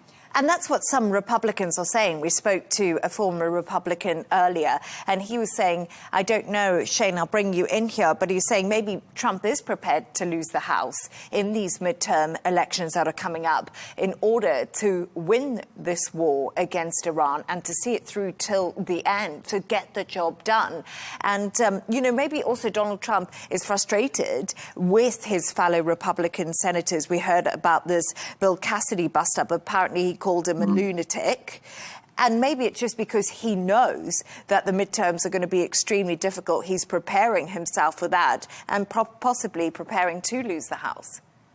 Well, yeah, I think like public support for this war is not very high, and it's sort of dragging down his approval rating. So I think the 60 days negotiation, which will probably be renewed and will continue, because if you think about the original Obama deal, that took like 2 years. So I think the fact that it'll take 60 days is just putting a plaster over this war that Donald Trump has gotten into.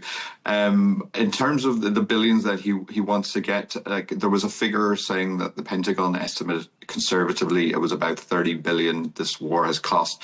And, you know, without sounding like a complete and utter capitalist, that's 30 billion that will then have to be replaced. And, you know, that's manufacturing, and the largest weapons manufacturer in the world is the US. And then we've seen a lot of allies and other countries around the world that are increasing defense spending. Again, a lot of that will come from the US. So there's a lot of investment and military deals that will be now be coming between the US and various countries around the world, which will buffer up the economy, which is a long-term game. But going back to your original question, I think I think it looks very, very likely that the midterms are not going to go well for Trump.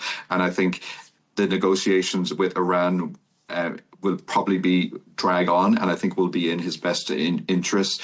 Because if we don't get a very good deal with Iran, then that will make the midterms even worse. So I would not be surprised if Donald Trump is looking at the calendar and saying, let's drag on the Iranian talks as long as possible past the midterm. But then I wonder if you could argue Iran, when it comes to the Strait of Hormuz, is also stalling in order to shore up its side, in order to have more leverage in these talks. So you could argue that Iran is also trying to do the same thing at the moment. I think it's fair to say there's a lot of bluster from both sides as they try to work through this agreement. And I think you're right, some issues like the nuclear one will be kicked down the road because, as you said, it took a long time for Obama to manage to get the JCPOA deal through the line. But thank you so much for your thoughts on that. Let's move on to another story now. And Scotland's World Cup future is out of its hands after a 3-0 loss to Brazil. The Scots can still reach the knockout stages as one of the best third-place teams, but must rely on other results going their way.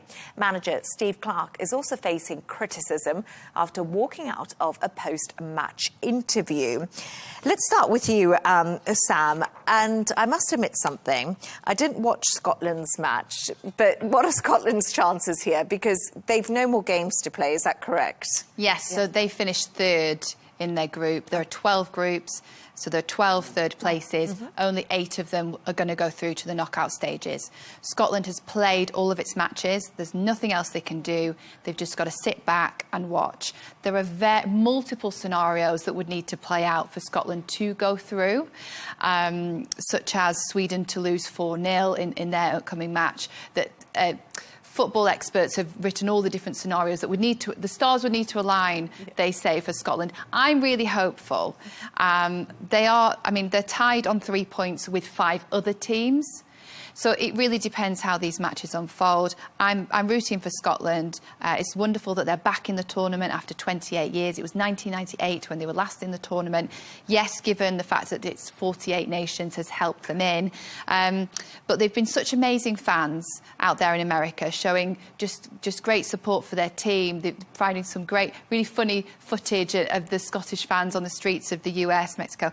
It's been really interesting. It'd be lovely to see them through to the knockout stages. We just have to wait and see, though, Leigh Ann. I'll be watching the matches. I'll let you know how it goes. Yes, let me know how it goes, because I must admit something. Football is not my expertise, but the Tartan Army, every time I see them, they put a massive smile on my face. They've been absolutely brilliant, and I think they caused a little bit of chaos in Boston because they took it all a little bit far. But Shane, what do you think? Do you fancy Scotland's chances? Are you feeling optimistic? Because what day will we actually know? Is it Sunday? Sunday we'll actually know. Yeah. I've got some Scottish colleagues, so I need to be quite diplomatic here. I don't think they're going to get through, and the reason I don't think they will get through is because, as Sam said, there's so many things that need to happen and teams that need to basically play badly in the next couple of matches. And I'm kind of thinking, do you really want to get through because another team played really badly? I think it'd be better if you got through on your performance on the pitch, and because then it doesn't bode well to getting through to the next round. And I do agree that the Tartan Army, could win the Congeniality Prize. But then again, if World Cups were decided on how good the fans were, then Ireland would be winning every 4 years. Well, that's not biased at all, is it? I mean, let's just make that...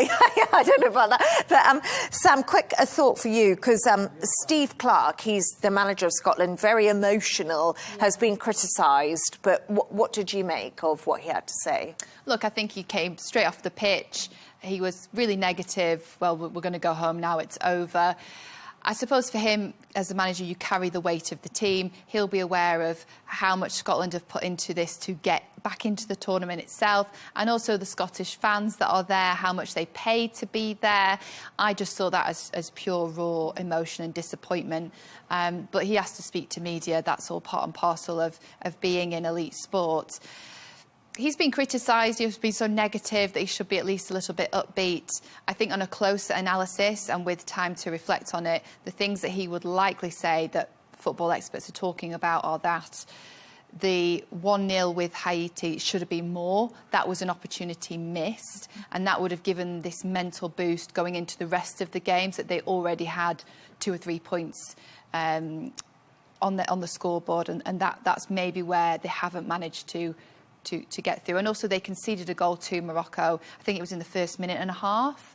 And that was considered a mistake by the Scottish goalkeeper and poor communication. Scotland are actually if you look at the players, the makeup of that team, they've got some really strong players. They're playing the British Premier League. So they have the quality there. And when you look at something like the Ghana and England match, Ghana held against England. Playing against England, big footballing nation, great footballer strength and depth. So if with the right mental approach, this could have gone differently for Scotland. And I think probably that's what the manager knew and felt at that moment in time. And I can understand that. It's that raw emotion. The editor of our show, who actually speaks in my ear, is Scottish. She said some of the Scottish players also play for Italy. I just want to get Lucy in there because she's very excited about Scotland. So we're all rooting for Scotland for Lucy. But I want to talk about something else, Shane, because actually, if you know me, I'm Zimbabwean, but I also have a South African mother. So Bafana, of course. You know, I'm so proud of them. They've made it through to the knockout stages for the first time. Of course, they were the country that brought us the Vuvuzela. Oh, I forgot how to say it now. When the World Cup was in South Africa. Yeah. So South Africa beat South Korea 1-0, and as you said, that's put them through to the next round, which is the first time, and this is their 4th appearance. But again, going back to like what I was saying about performance on the pitch. So, and a lot of it in sport can be look as well as skills. So when you look at the statistics of this South Africa-South Korea match, South Korea had the vast majority of possession, like about 70% of it. But it was South Africa that managed to get the ball in the back of the net, and that's all that really matters. You just need to get one goal in and then defend for the rest of the match. And some of it can be a lot of luck, but I think I'm delighted that South Africa have gotten through, and it shows that maybe the investment related to when they hosted the World Cup is now coming to fruition. And, I kind of hope that, there's a lot of the Arab countries that will be hosting World Cups quite soon, so that maybe that will start to trickle down and we might see, a wider diversity of teams doing well as opposed to the general sort of usual suspects of maybe Brazil and Germany coming through in the decades to come. And it's the first time South Africa will have made it through to the knockout stages. It's incredible, really. I think it's such a great story. And like Shane said, it just takes that one goal, even though they didn't have possession for most of the match. They still managed to put it in the back of the net. And once again, that psychology, it's that, like you were talking about earlier, just keeping your cool and making the strike when it's needed. I think, and I also love it when they score a goal. The celebrations are always great. They do such great dances. South Africa's also got great fans. It's good. It's nice for a country, isn't it, when the World Cup's on, everyone seems to come together. What about England's chances, do you think, Sam? Oh, I think England are going to do really, really well. I mean, I'm totally biased. I mean, goodness me. Shane mentioned Ireland, so I think it's only fair that we just have a quick thought on England. I think England, they've really positive so far. They've came under big criticism with the Ghana match because they conceded 2 goals there, and it was seen as a mistake and that the team didn't have great cohesion. But we'll wait and see. They've still got another match to play before Sunday, so we'll see how that goes. I think England will go through to the knockout stages for sure within their group. We'll see how it unfolds. I think England needs some good news, so I hope they do win. I'm a little bit biased like you two. But anyway, stay right there as we move on to another story now.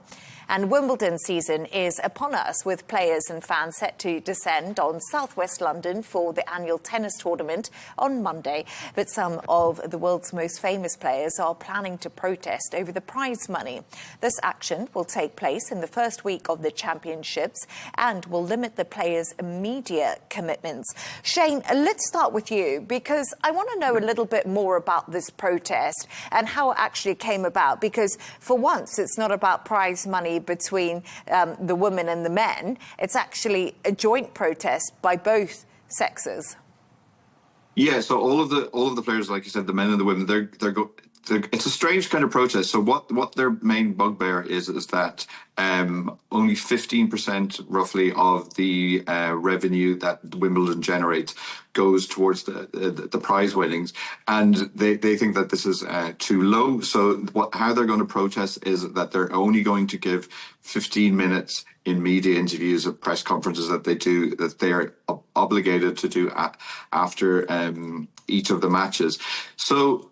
And this is despite the fact that the prize money has gone up 20% compared to last year. And I looked into the numbers. So the total prize money that all of the players get across the 128 men and 128 women is about 64 million. And so if you win a first round match, you get 80,000, and then the winners, both the men and the women, get 3.6 million pounds.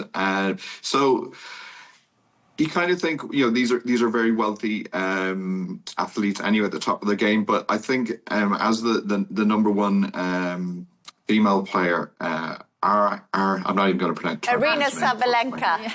There you go. I was going to try it. I'm like, no, I'm not. But like she said that it's the reason she's protesting, and she did the same at the French Open, was due to that she's concerned about the lower ranking players. But what I kind of think is that, you kind of think, is this just normal in sport? But actually it's not. It's a very specific thing to tennis. If you look at other sports such as like basketball, hockey, or football that we were just talking about, it's way more than sort of the 15%. You're talking up to like at least 50% of the revenue goes into the pockets of the winners across the board. I think golf is about the only one where it's a little bit lower, but that's because the revenue is so big anyway. But I think you got to question why is tennis sort of the pauper in it, relatively speaking anyway. And I kind of looked into this, and I think they just need a stronger union, and their union needs to be more proactive. Because I think just saying, I'm only going to do 15 minutes, I don't really think the Wimbledon authorities are going to be too concerned about that as a protest strategy, to be perfectly honest. Sam, I don't know what your thoughts are, but Aryna Sabalenka, Yannick Sinner, of course, he's the world #1 when it comes to men's tennis, Aryna when it comes to the ladies' tour. They've both said, really, this is not about the money that they make. They're obviously extremely wealthy. They have lots of endorsement deals as well as prize money. But really, it's about the lower-ranked players because it's so expensive, tennis. You know, we don't realise how many tours there are for both the men and women. They spend most of their year travelling, and that costs them a fortune. And so many tennis players up and coming say they get in so much debt because they need to get on tours in order to be able to qualify for Grand Slams. So it's almost a vicious cycle. But I do think Aryna's right that it's the lower-ranked players who deserve to benefit from this. It's absolutely right with Aryna calling for greater prize money, not necessarily for her, because she also has all of the endorsements as well, given that she's world #1, but for the players lower down in the Wimbledon draw. The LTA will argue that they generate a certain amount of money, around £50 million, from the tournament itself, and that is reinvested in tennis in the UK, all over grassroots sport, coaching, facilities, player development, academic, like hubs of excellence for tennis players in the UK. Really, though, as Shane touched on it, it's about the governance of tennis as a whole. And Shane drew some great comparisons of other sports that have a different proportion of prize money for athletes and players. So it's the ITF and how they globally distribute the slams and the governance in place there, which really should come under question. And this is what Djokovic argues with his PTPA that he created in 2020, which is giving the athlete greater voice. And so part of this protest, yes, is about the prize money going in, but players also want to get out of this more conversations with the ITA and with the Lawn Tennis Association in the case of Wimbledon about how the tournament is run, about sponsorship. If you look at the US Open, they have way more sponsors than Wimbledon. Now, that's because the LTA Wimbledon want to protect the legacy and heritage of Wimbledon, so they're quite choosy about who they have sponsorships with. But if they had more sponsors, they would generate more revenue. So there's that argument in place as well. But you're absolutely right to touch on the safeguarding and welfare of players. To be an elite tennis player, audiences will flick into the final of Wimbledon and they'll enjoy it and they'll just think that tennis players live this jet-set lifestyle. But actually, to start out and doing those lower-level tours all around the world, you have to do them to get the world ranking points, a little bit of prize money to pay for your next flight, accommodation, you pay for your coach, you pay for your competition entry, equipment, physiotherapy. Oh, maybe you need a scan on your shoulder. All of these things, money spent like this. Players sofa surf. I once had a call from a friend who's a professional tennis player saying, does your mum live in Lancashire? Yeah, oh, I'm playing a tour there. I've nowhere to stay. Can I crash at your mum's house? Look, my mum's house was a safe place to stay. But you can see how for these young tennis players who have to travel the world, it's a real grind and it's not glamorous at all. So there's the question of, should Wimbledon pay more money to the players? There's a yes and no answer to that, I think, because the investment in grassroots sport in tennis in the UK is really important as well. And Wimbledon and the LTA would argue that they do everything they can. Players, though, would say that that money could be spent differently and the governance globally of the sport should be looked at. And that's big questions in tennis at the moment. If we look at the money and also the welfare of players, a lot of the female tennis players want maternity leave. They want to be paid for that. That's something. And also pensions. There's so many conversations around professional sport now if we talk about tennis. But I also think just one argument to the LTA, you know, we talk about the LTA and the facilities they have, but also if you are a coach, you do have to pay the LTA in order to keep your license, to keep on coaching. And tennis clubs in the UK, you have to pay a membership fee, which also goes to the LTA. You know, there's other ways that the LTA makes money. But like you say, there's lots of different arguments to it. But I just want to touch on Serena Williams, if we can, too, with you, Sam, because obviously She has returned to tennis at the age of 44 years old. And I mean, I remember watching Serena for years, of course. What did you make of Serena? And were we expecting her to make a return, I guess? I find it hugely inspirational. Just the story of someone who loves a sport, was amazing at it, the greatest of all time, 23 Grand Slam single titles. And she... I would argue Steffi Graf was the greatest of all time. But anyway, okay. I would agree, yeah. Okay. Okay, guys.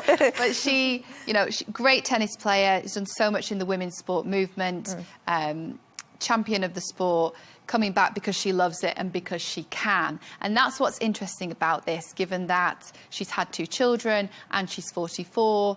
It's an interesting discussion about the longevity of performance, human biology, sports science interventions. The controversial point about Serena that has been picked up on by journalists is about her use of GLP-1s that are not a banned substance, so she can take them. But she is an ambassador. She partners with a company. She takes Zepbound, and she cited taking that for purely weight loss after having children and her body changing. It's just an interesting discussion because it's on the monitoring list for WADA. So they're looking into it now. Now their scientists are examining this substance and seeing, is it going to make our banned list? And the criteria that it would have to fall under to be on that list are 2 out of 3 things that are, is it a performance enhancer of sport? Is it a risk to an athlete's health? And is it seen as going against the spirit of sport? And so this is being looked at right now, which I think is quite interesting given Serena's great image in tennis, female sport, her brand as a whole. And if it does get on the banned substances list, how that would affect her legacy, potentially. But that's all sceptical right now. What's interesting about her comeback is that she cited in an interview with Oprah in 2022 that the use of the GLP-1s had helped her lose weight and she felt great. And while she stopped playing professional tennis, she kept up with training. She kept moving on the court and because she loved it and doing the things that she loved. And by losing the weight, she felt less pressure on her joints. And she said in that interview, I only wish I had taken this when I was actually playing because I've had so many niggles and strains and pressure due to the amount of muscle mass I have and the fact that tennis is such a high-impact sport. It could have been really useful to me then. I find it absolutely fascinating. Shane, I don't know if you've got any quick thoughts on these weight loss jabs, what Serena Williams is taking, because I was reading about it today. As you rightly say, they're not on the banned list, and Serena Williams isn't doing anything wrong. And in all fairness, she's kept up her training. And some doctors even argue being on the weight loss jobs might not actually benefit you because you're quite tired, you don't have all the energy, you don't have all the calories, so maybe you actually have to work harder. Yeah, I agree. Any kind of substance enhancement is, whether it's just on the line of being approved or not, is the public is always then going to wonder, like, oh, are you trying to get like the easy route? And I thought it was questionable when she said that she wished she had taken it earlier, because there's been plenty of big sports stars who then, if they fail like a drugs test later in their career, then you start to question all of their achievements. So I don't think it's a good idea. I think it should be just based purely on your personal physicality and how well you perform. So I'm quite surprised by her comments around that. But I do think at the moment she's probably come back because she'll probably be more of a legacy player rather than a legitimate competitor, in Wimbledon. And I think, they realise that, she's still a big draw. She'll still get the endorsements, but I don't really see her probably winning any Grand Slams. But it does personally, and tennis is the sport that I probably follow the most. It is quite disappointing, her comments, and I think she may live to regret them by the time she writes her autobiography memoir in years to come. I'm glad she's back, though. Just put it out there. Yeah. Serena Williams, she was always a fashion icon too, wasn't it? Great tennis player, extremely athletic, and always brought so much energy to the court. And, you know, I would have liked her to do more than 15 minutes in a post-interview because she was always so much fun when she used to speak after her games, wasn't she? She always brought such good energy. But thank you so much for your thoughts on that. Now, it's that time of the show where Sam and Shane have chosen two of their quirkiest stories of the day. And Sam, I want you to tell us about a 98-year-old putting us all to shame, apparently. Yes, this is a wonderful news story coming out of England, the picturesque town of Woodbridge in Suffolk, where Bill Cober, 98 years old, has shared his athletic prowess, and that he does 20 press-ups in the morning and 20 press-ups in the evening. And videos footage shows him actually doing really well, really good technique in his press-ups, getting his chest all the way to the ground, which for 98 years old, absolutely incredible. He talks about his life working in factories, being a builder, and always doing quite manual labour in his jobs, but that he'd never particularly trained for anything in his life. But his words were, use it or lose it. And something that really made me laugh today about this story, he said about his technique, have a good straight back, which gives you a nice tight buttocks. I must admit something. I'm looking at his technique and I'm thinking it's far better than mine. Yeah. And he's 98. He looks absolutely great. And what I love about this story also is that we've got all of these gadgets that are expensive, gym memberships, the gym apparel, the list is endless. But actually, a good old press-up is a really good workout. And 40 a day, I mean, you can't knock that. No, and you're absolutely right. You don't need all the fancy tech, do you? You just need to do the traditional stuff, a few squats and a few press-ups. Shane, how many press-ups can you do you think? Not probably even 20. The last time I did press-ups, I was in college at 18, which is a while ago. Yeah, well, you could do a demo for us now, Shane, and get some in the bag. But no, it's a great exercise because you have to squeeze your scapula, you've got your abdominals, you've got your legs and your buttocks, as Bill points out. He also went on to say that you have to clench your buttocks as if you were trying to keep hold of a £20 note there. So he offered some great detail into his technique. I love it. But it's a wonderful story about linking on to Serena and growing old and being in amazing shape. Why not at 98? No, I agree, absolutely. What an inspiration. And Shane, we're going to talk to you now. Chinese police have discovered, 300 pythons hidden in a flat. I'm absolutely petrified of snakes. What actually tipped them off? Are they going to show them on screen?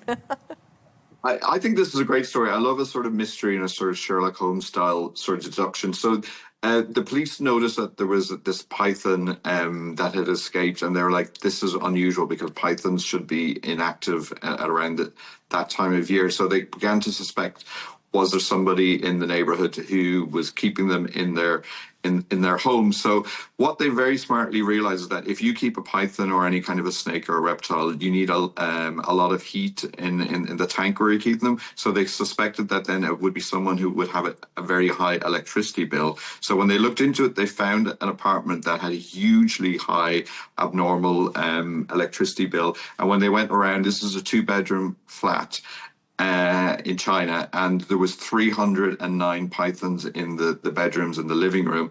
But what's really, really smart is that they looked into it. This wasn't just one sort of flat. This was an entire sort of criminal organization. And they had up to like 400 pythons across, multiple sites. And they were, it was worth about like $4.2 million. So this was all just because someone put all of the clues together and made some good deductions. And then I think they said the pythons all went to the zoo, so I hope they were pretty much all right in the end. And they all live happily ever after. So. I really don't like snakes. Well, they might be in a handbag soon. Yeah, that's it. We like it, yes. OK, I'm not going to say what I'm saying. But, oh, gosh, imagine living with all those snakes. Oh, it gives me the creeps. Yep. But, yeah, really interesting how they put all the pieces of the puzzle together. But thank you so much to our guest, news editor of Arabian Gulf Business Insight, Shane McGinney, who joined us all the way from Dubai, and Olympian and broadcaster Samantha Murray, who's right next to me in the studio here. And that's all from us on W News Extra. Don't forget forget to subscribe to our YouTube channel. Of course, follow us on XGNT. That's coming up next. Goodbye and thank you.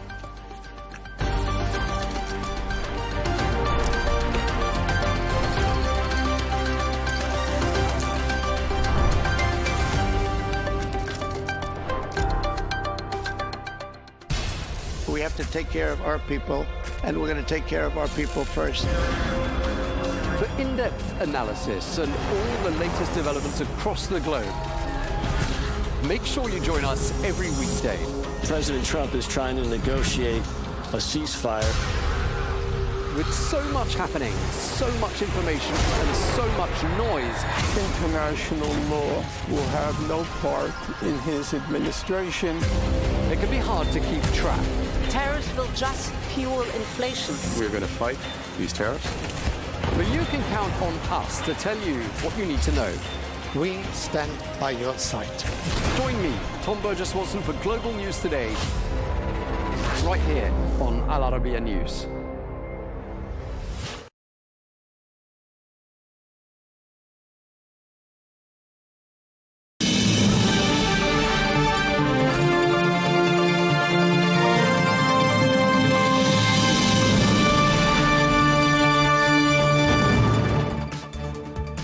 Hello and welcome to Global News Today, bringing you exclusive interviews with leading experts every weekday here on Al Arabiya English from our headquarters in Riyadh. I'm Tom Burges Watson. Coming up today, on a visit to the Middle East, the US Secretary of State Marco Rubio says that the US does want to deal with Iran, but not, he says, at any price. But we'll be asking if Israel already thinks the price is looking too high. President Trump faces criticism over the war in Iran in a closed-door meeting in the Capitol, and there are even reports of a shouting match between the president and one Republican senator. We ask, what happened?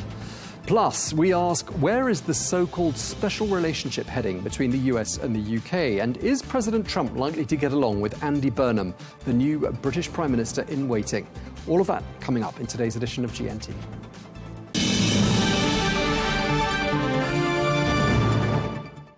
Hello and welcome to the programme. We begin with the latest on the Iran war, and the US Secretary of State Marco Rubio is wrapping up a regional tour of the Gulf. Well, after meeting GCC foreign ministers in Bahrain, Rubio said that the talks had been productive and that the US and Gulf states are on the same page regarding the US-Iran deal. Well, one thing they clearly agree on is that the Strait of Hormuz must remain open with no restrictions on shipping through that vital waterway. International waterways do not belong to any nation state. This is a foundational principle in the world today, without which the world would be in total chaos. If in fact we accepted that you can charge money to use an international waterway because it happens to be near your territorial space, well then this would spread throughout the world like a contagion. No country on earth has a right to charge for the use of international waterways, and that will never be an acceptable condition of any deal. And the message that I come with is that we want to ensure that in any decisions that are made throughout this negotiating process, the interest of our partners and our allies in the region are always taken into account. That there is no part of this deal that's undertaken that in any way undermines the security, the stability, or the prosperity of any of our partners in the Gulf region. Well, while attention remains focused on Iran, all eyes are also on Israel, where leaders are also weighing the implications of the latest Iran-US talks. How is all of this being viewed in Israel? Well, let's get more now. We can speak to General Israel Ziv, who is a retired Major General and former head of the Israel Defense Forces Operations Directorate. He's joining us today from Kfar Saba. Thank you very much indeed for joining us, General. I'd like to start by asking you, I mean, clearly we're well on the road towards a pathway to peace between Iran and the United States. And I'm wondering how this and the MOU is viewed in Israel. Well, there are a lot of concerns, you know, if the nuclear issue is really going to be solved, and, you know, as a condition to release the economical sanctions on Iran. This is the most critical thing in the end of the day.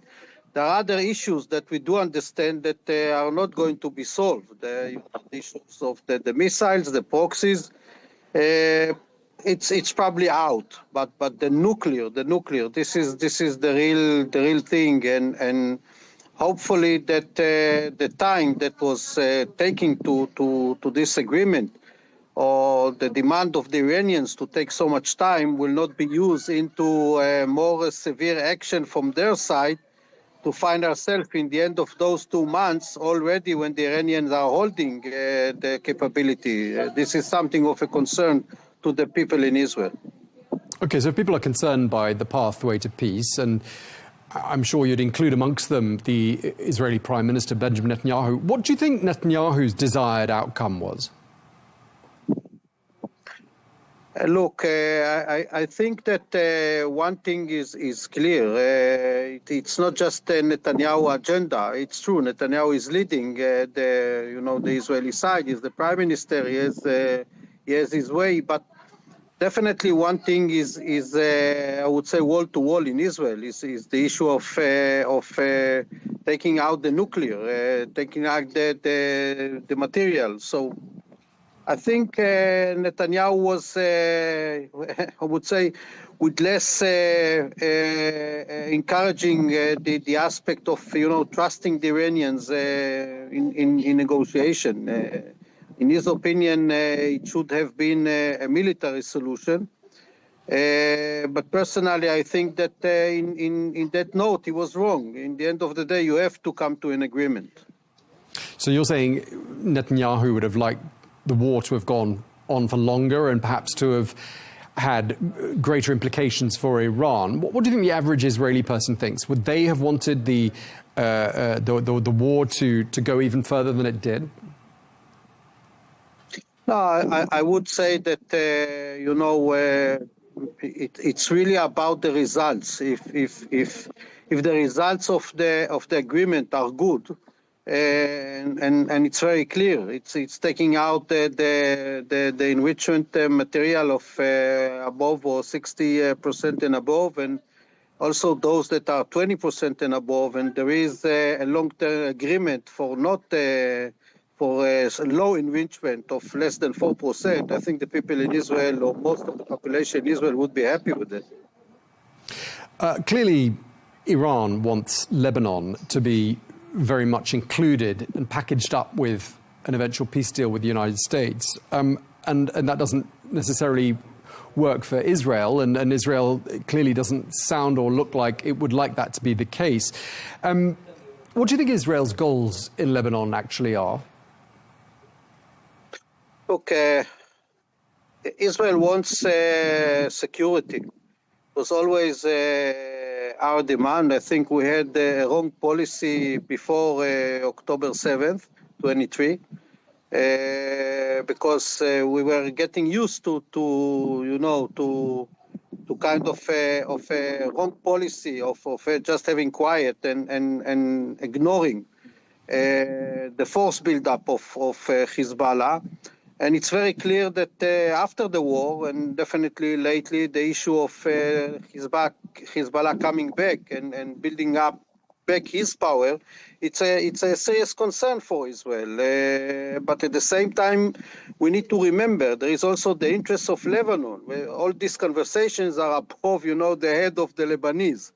What is good for the Lebanese? And I think that at the Ta'un, the president is saying very clearly, Lebanon is better off without Hezbollah, and the abnormal, the situation that now Iran succeeding to clarify or to keep the Hezbollah as part or legitimate part in Lebanon. This is a very big concern, first of all, for the Lebanese and for Israel as well. And I think this is something that Israel would have a problem to live with it, and also the Lebanese government as well. Yeah, I mean, Israel's saying it needs to maintain a military presence in southern Lebanon to protect and defend its northern communities. I'm wondering whether you think that would be a red line for the United States, because the US has also put forward another idea whereby, under this so-called pilot proposal, it hands over control of certain parts of southern Lebanon to the Lebanese army. Do you see Israel accepting that sort of a plan? Look, I don't think that Israel is in a position to go against the American will. Let's be honest on that.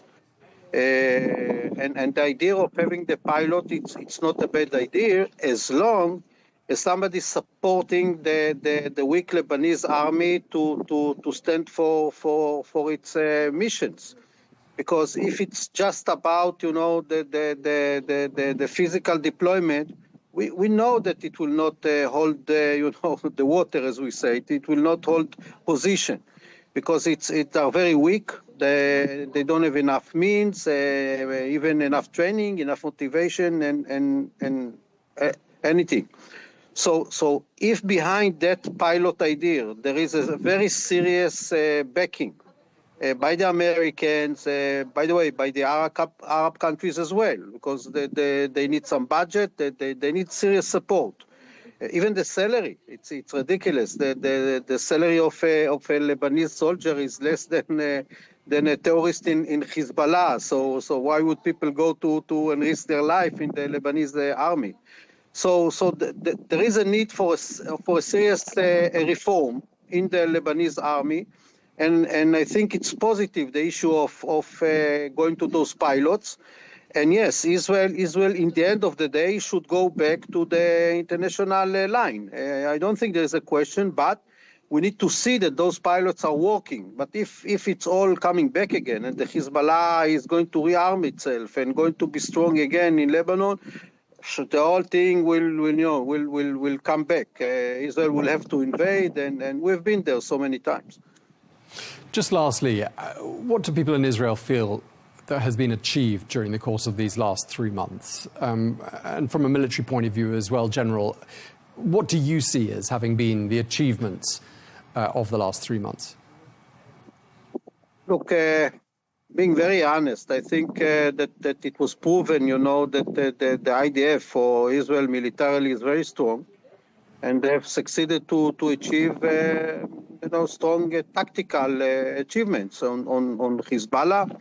Hezbollah was hit very, very strongly. The same as Hamas, by the way, and even the Iranian. But politically, I don't see great achievements. I think that I would say that our government failed politically, and everything now is in the end of the Americans, and the Israeli influence is it's not there. Do you think, sorry, my last question, do you think Israel feels more secure as a result of what's happened the last 3 months? And as an extension of that, do you think Israel might think twice before trying to strike Iran again, having seen what's happened? Look, Israel is a very small and sensitive country and very sensitive to our security. This is the reason why we have such a strong air force and military. It's not like a hobby.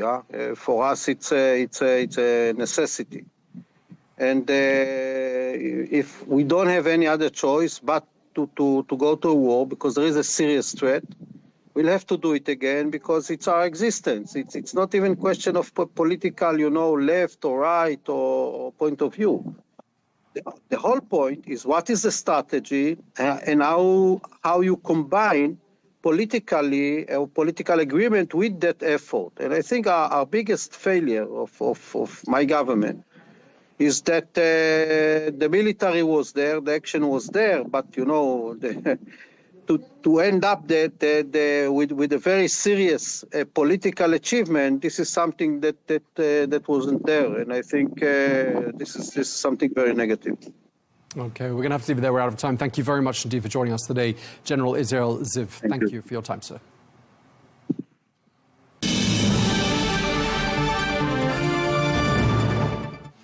We're joined now from New York by Gidi Grinstein, who is a former Israeli peace negotiator who served under Prime Minister Ehud Barak. Thank you so much for being with us once again, Gidi. Always a pleasure having you on the programme. I just want to start by asking you briefly about the process that's been launched with a view to carving out a pathway towards a more permanent peace agreement between Iran and the United States. We've got this MOU that was agreed earlier in the week. I mean, how do you think all of this is being viewed in Israel? So I just want to start by saying that all these MOUs or Declaration of Principles or the 20-point plan of President Trump, they all share characteristics in which, in order to get to that point of agreement, both parties agree to principles where each side has different interpretation of these principles. So as you transition from the moment of signing the deal to the next phase, which in this case is supposed to take about 60 days, these different interpretations clash again in the negotiation room. And that's what I think we're seeing right now between the United States and Iran. But seen from the Israeli perspective, this is, of course, is seen by the Israeli government as a very, and I would say also by most Israelis, as a very disturbing development, because it's not only that the goals, the declared goals of the war, which in my personal view were too ambitious, but that these goals have not been achieved. It's also the perception in Israel, but also in apparently coming out of Iran, that they won this conflict, that they're in a position of victory, they're in a position of success, notwithstanding the really remarkable military achievements that Israel had in this confrontation, primarily demolishing key elements of the Iranian defense industry, missile capabilities, and perhaps also the nuclear key elements of the nuclear project. So we're looking at a situation where the government of Israel is pointing out to many military successes, but strategically, this agreement is being framed by many in Israel as a major setback, if not even, I would say, an unsuccessful war. I don't want to use the word defeat, but some people are even using that. Right. And in fact, the language that Iran is using to describe even the point we've reached to, and presumably this is for a domestic audience, it's not surprising they're saying this, but they've called the MOU a declaration of America's defeat. And you're saying that this isn't viewed, any of this, as being any particular victory for Israel either. I mean, how severely tested do you think Israeli-US ties have been during the course of these last few weeks? I actually think that the tension between Israel and U.S. interests has been going back. I would take it back in the case of this administration all the way to March 2025, when Israel actually broke away from the ceasefire that was led by President Trump in January 2025. And since then, we have seen some deviations between the positions of both sides. Of course, the close coordination between President Trump and Prime Minister Netanyahu at the top kind of covered over the differences in the interests, but slowly they're coming out, and we can see them in the theaters all around us.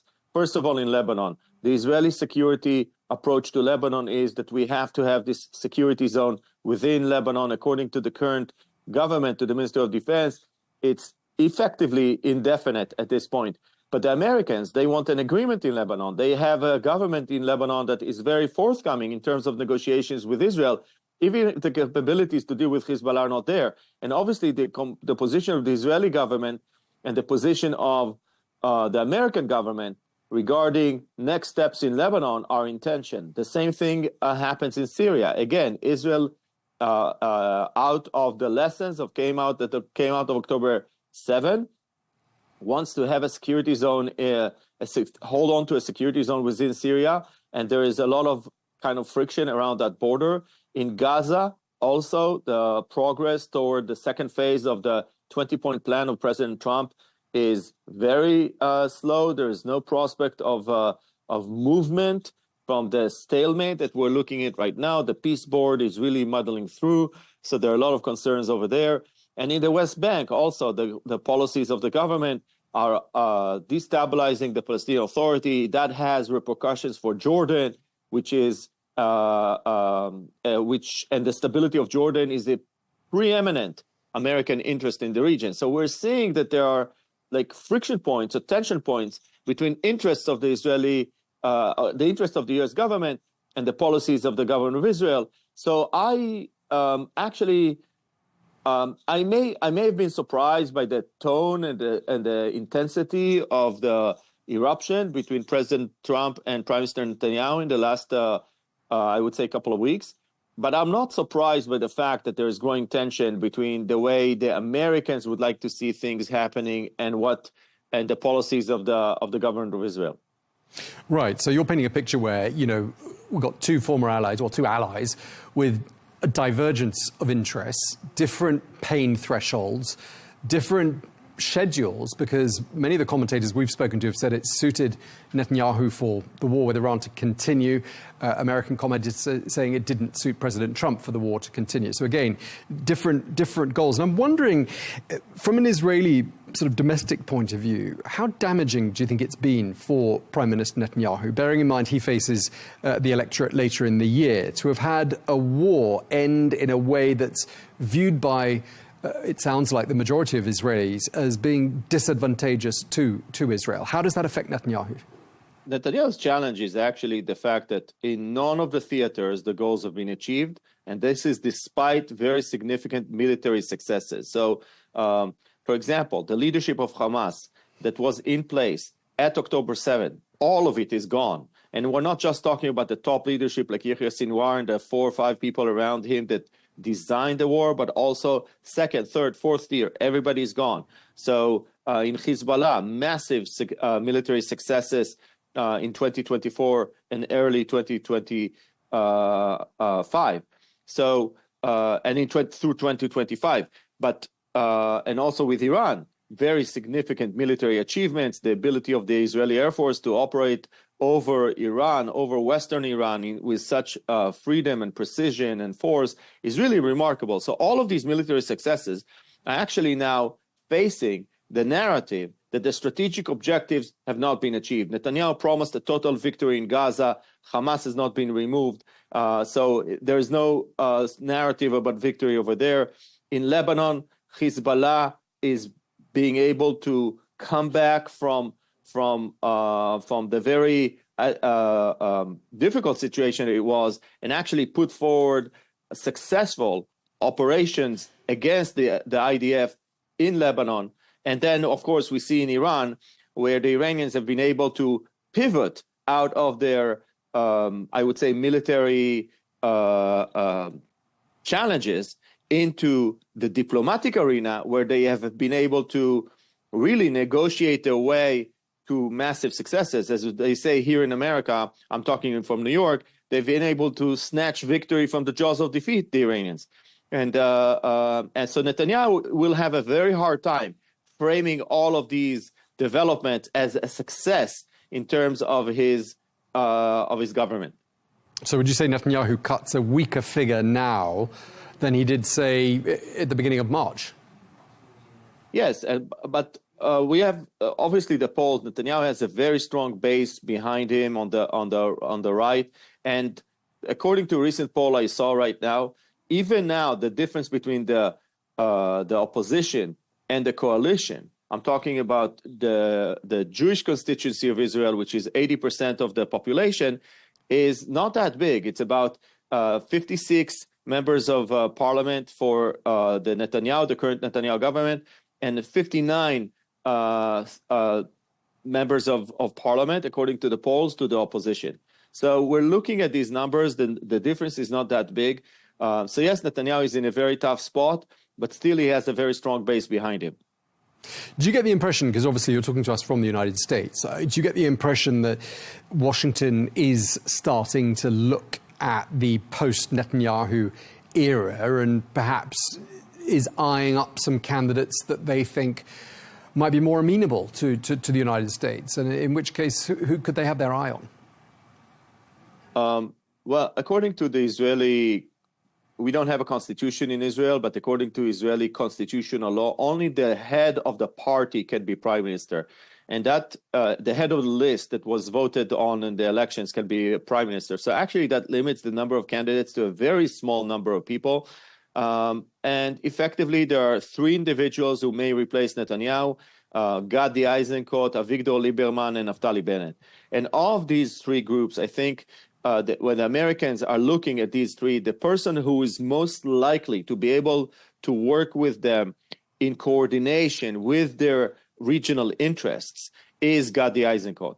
So I don't know. I have no knowledge whether they're already making these calculations, but when they look at these 3 people, Gadi Eisenkot, who is kind of, would say, center-left, centrist, center-left, is the person that they would, the United States would be able to work very closely with for a couple of reasons. Number one, he actually understands strategy in a very deep way, and he understands that the Americans have been able to create an architecture of hegemony in the Middle East since the 1970s, and that architecture, the American approach to the Middle East, requires American allies and American friends not to really fight each other, if possible, to have agreements, peace agreements or non-belligerence agreements.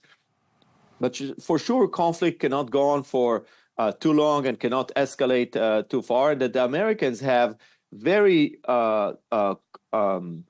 complicated, complex set of interests in the region.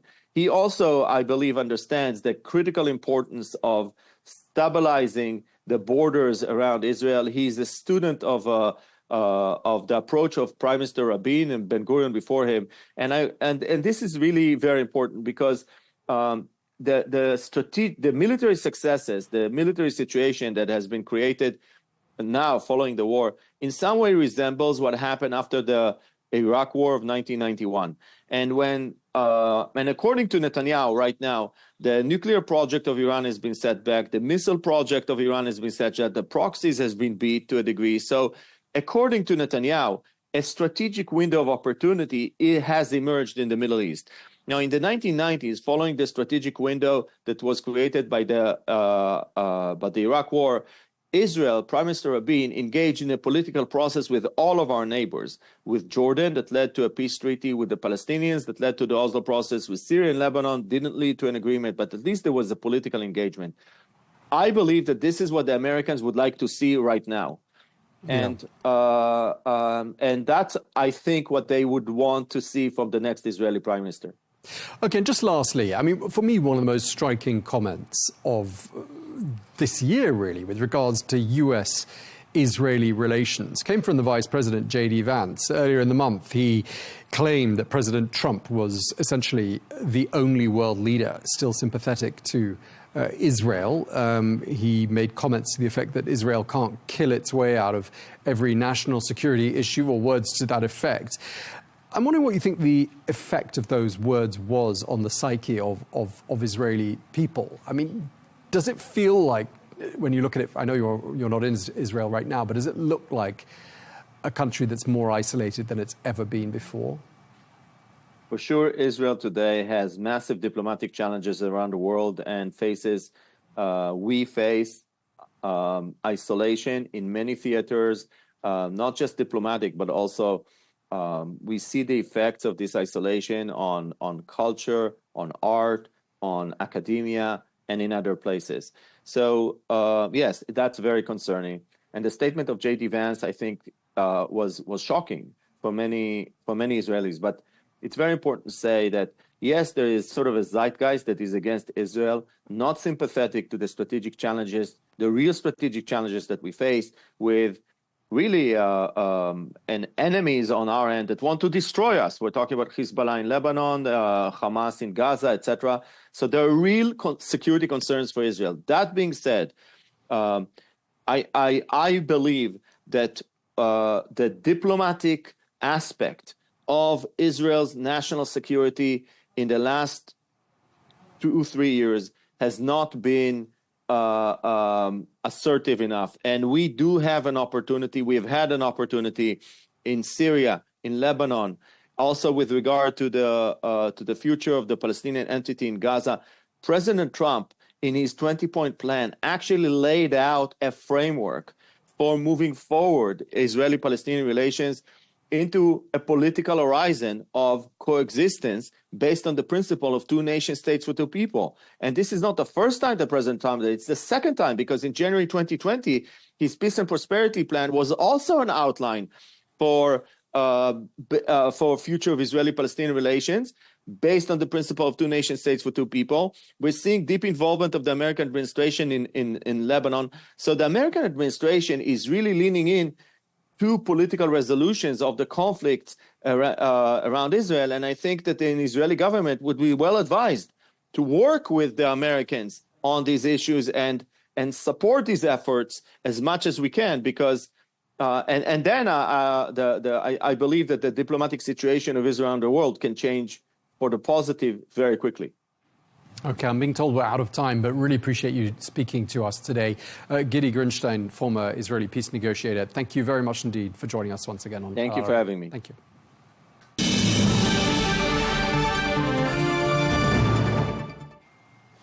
Well, today is Thursday, which of course means it's time for a look back at the week in US politics. And to talk us through all the developments of the week, we're joined by Greg Swenson, the chair of Republicans Overseas, who joins us this week from Washington. Greg, great to have you with us.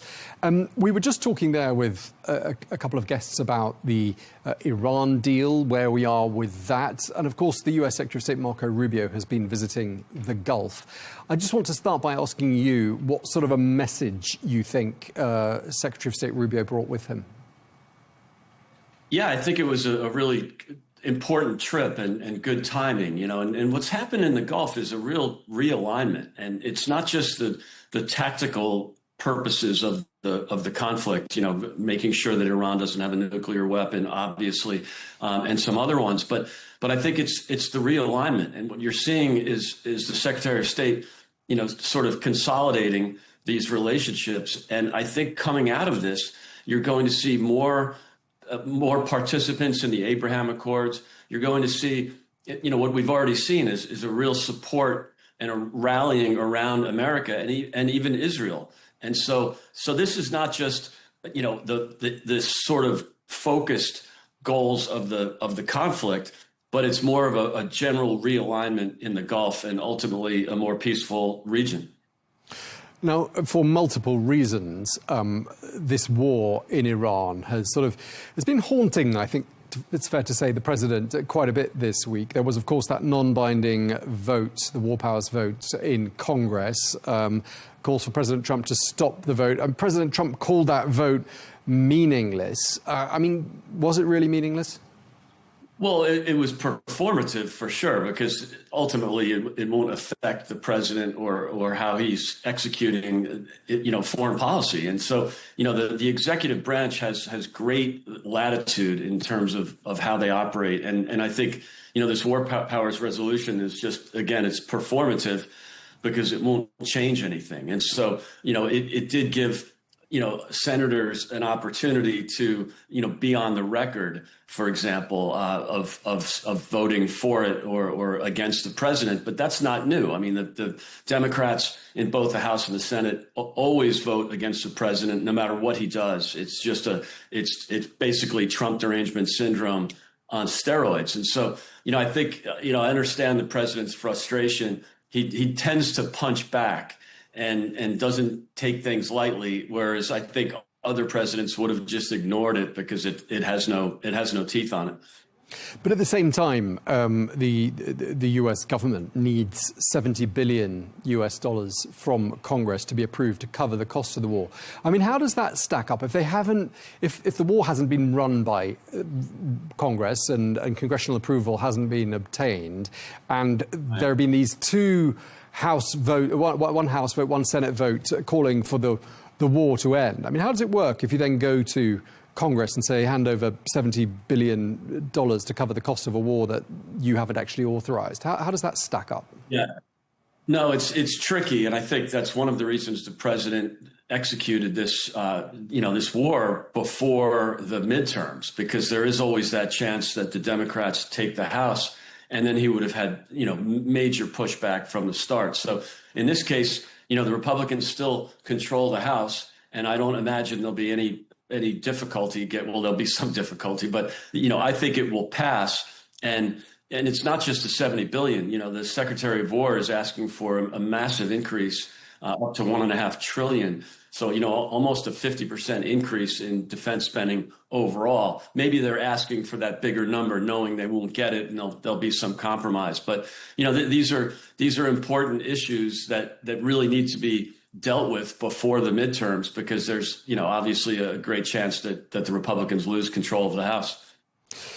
Now, Greg, you're obviously a Republican and you're in Washington, so you're exactly the right person for this next question, because President Trump had this behind closed doors meeting at the Capitol yesterday with fellow Republicans. And there are these reports of a shouting match with Senator Bill Cassidy.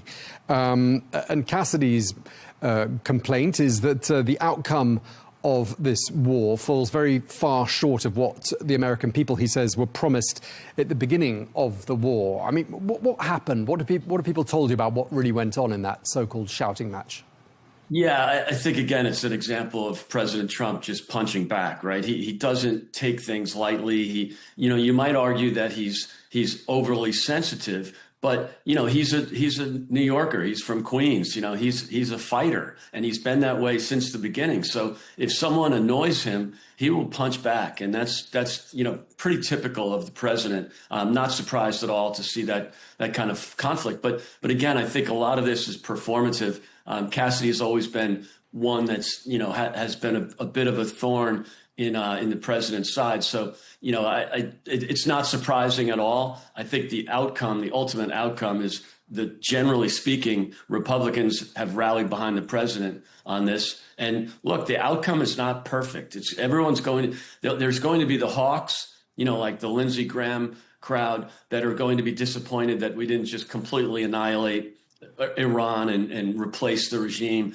And then there'll be, people like Rand Paul who are just very much against foreign intervention. That kind of debate is healthy. I don't think there's any real problem with that. Disagreement is good, and I think those debates need to be held. And so I think in this case, ultimately, the president will get what he wants. But I do think that you're always going to have disappointment in the outcomes between the hawks and the doves, or the so-called, isolationists. So, and that's okay. I think ultimately the president is, again, realigning the culture in the Middle East.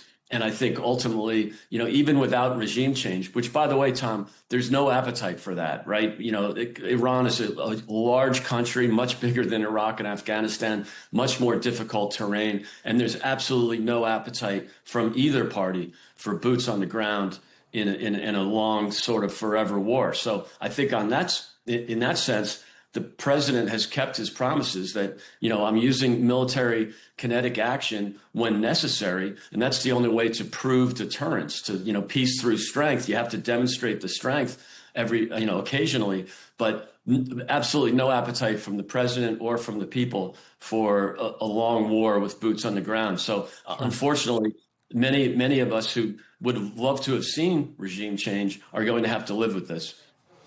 Yeah, I mean, just staying with the shouting match, then we'll move on to some other topics. It's quite interesting what Cassidy said. He said President Trump, did not particularly care for my comments.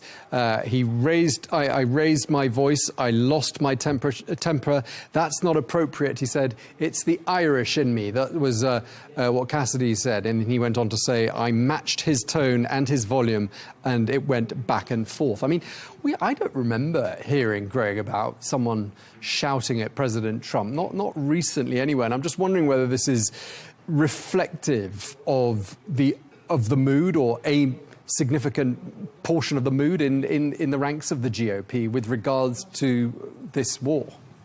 I think it's more isolated than that. I think, Cassidy is, he made his points, and some of them were valid. And I think that, that it is unusual to have a shouting match from, especially with a Republican, with the president. And I think perhaps he did lose his temper, and, he probably regrets that. I think the point could have been made without, getting into a shouting match. But again, this president is not one to just roll over and be polite. He's not a diplomat. He's not a career politician. He's a businessman. And, if he gets into a shouting match, you can expect he'll be shouting.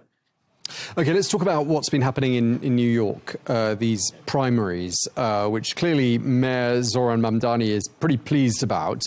The congressional nominees in New York that he backed have all won their primaries, 3 of them. I'm just wondering what this tells us. Why are people making a big deal out of this, Greg? Well, I think they're making a big deal out of it because it's a really big deal. I mean, the fact that we're going to have 3 new congressmen that are communists, basically, or self-proclaimed socialists, I think that's troubling, and it's probably more troubling for the Democrat Party than it is for the country, because there will be a group of these radical left Congress people, starting with the so-called squad, AOC, for example. And, so their numbers are growing. It's still going to be a minority in terms of the House of Representatives overall. But the fact that they're going to have, 7 to 10 radical communists in Congress, that's just really shocking. I think it's shocking to the people, but it's also, I think, shocking to the Democrat Party. There's a real divide there. And the so-called moderate Democrats, this more centrist Democrats, are really taking a back seat to the radical left.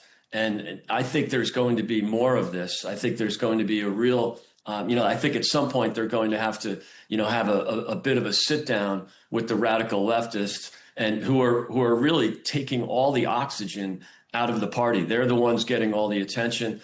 It was pretty amazing that the Mamdani endorsed candidates, won so comfortably. And they, some of those races, they were going against, really name brand people. You had a Kennedy in the, a descendant of John Kennedy, a grandson actually of John F. Kennedy, running for one of those seats. You had the ex-husband of Kellyanne Conway,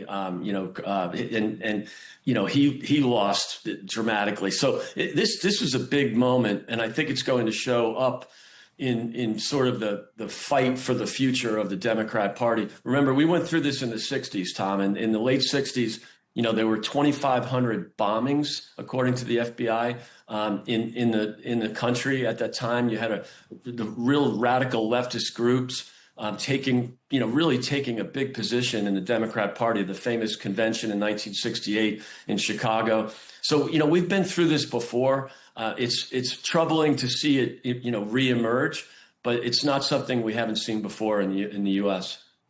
Okay, so some saying that the Democratic Party is lurching increasingly towards the left. The last topic I wanted to ask you about, and again, you're very well positioned to help us on this one, Greg, because you spend a lot of your time in the UK, and the special relationship is something we hear a lot about, the relationship between London and Washington. And yet, we're on to Prime Minister number 7 of the past decade, but it looks like we are. Do you think that President Trump is going to get on better with the new UK Prime Minister in waiting, assuming it's Andy Burnham, than he did with his predecessor?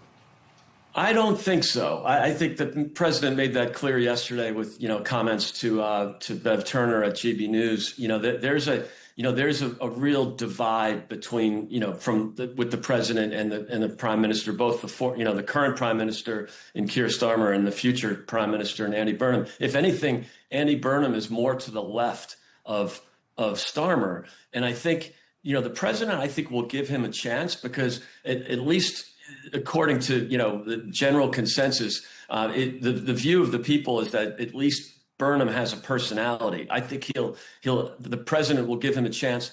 They'll have a conversation. I think the president was very diplomatic with Keir Starmer in spite of their political differences. And so the first year of the prime minister's tenure, he actually managed that relationship very well. It's probably the only thing that Keir Starmer did well in his first year. And that deteriorated, starting, a number of things. The Chagos Islands surely was presented a difficult moment. But I think Andy Burnham, because he's more to the left, he's probably all for giving away the Chagos Islands and the Diego Garcia Bank base to Mauritius. I think it'll be probably more difficult for them to get along. And I think the president and the vice president as well have looked at sort of the self-destruction in the UK, and it's just troubling to the US. They are still a G7 economy. They're still our closest ally and in terms of defense and security and intelligence gathering. So it's an important relationship, and I think it's really troubling for the president to see the sort of own goal, the self-destruction in the UK with, mass migration, with hostility to the energy sector. Those are the two things he points out. But also think about free speech. Think about what they're doing to private schooling. Think about the hostility that Keir Starmer had to veterans, going after veterans of the troubles of the Northern Ireland conflict, 30 years ago, and still going after these poor guys who are, in their 70s and 80s now. So, I think there's some real troubling aspects to what's going on in the UK, and that's something that's important to the president, and I think he's right to call them out for those things. Yeah, I mean, just lastly, I mean, of course, he was dismissive of Starmer even before Starmer had formally announced he was leaving. And he says that Andy Burnham is the mayor of a town. Well, he's actually the mayor of Greater Manchester, which is more than 3 million people. So I'm wondering whether there's, he's trying to say something there, perhaps sort of, downplay his significance politically. But being to the left or to the right, there's no guarantee that a special relationship is going to stay special. I mean, President Trump was pretty friendly with Giorgia Meloni of Italy, who's by no means left-wing, and that relationship has been pretty severely tested this week. I mean, what's he trying to achieve, do you think, with sort of, taunting his allies in this way, in a very public way? Yeah, look, obviously we're all big fans of Giorgia Meloni and probably, great critics of Keir Starmer and Andy Burnham, and that's just politics. That's just the way they lean politically. But I think, with Giorgia Meloni, I would call her a great friend of the United States. And so it's a little more upsetting to see that. And it's typical of President Trump. Again, he's not afraid to call people out. And by the way, he was right. It doesn't mean that I want to see that relationship deteriorate, because, again, we're all big fans of Giorgia Meloni. But the president was right. The fact that she denied the use of American bases, air bases and army bases in Italy for us to execute this conflict, which ultimately is better for Europe and a great favor to the Europeans. That is really troubling. Maybe we shouldn't be surprised that Keir Starmer denied the use of Diego Garcia, but we were really surprised to see Giorgia Meloni and the Italian government deny the use of our bases, which we've been funding for their benefit for 80 years now. And so in that case, I might not have liked the sort of public rift between the president and Mrs. Meloni, but he was absolutely right on this particular topic. Okay. Greg Swenson, we're going to have to leave it there. Thank you very much indeed for taking the time to speak to us. Greg Swenson, Chair of Republicans Overseas. Thanks for your time. Thanks, Tom. Great to be here.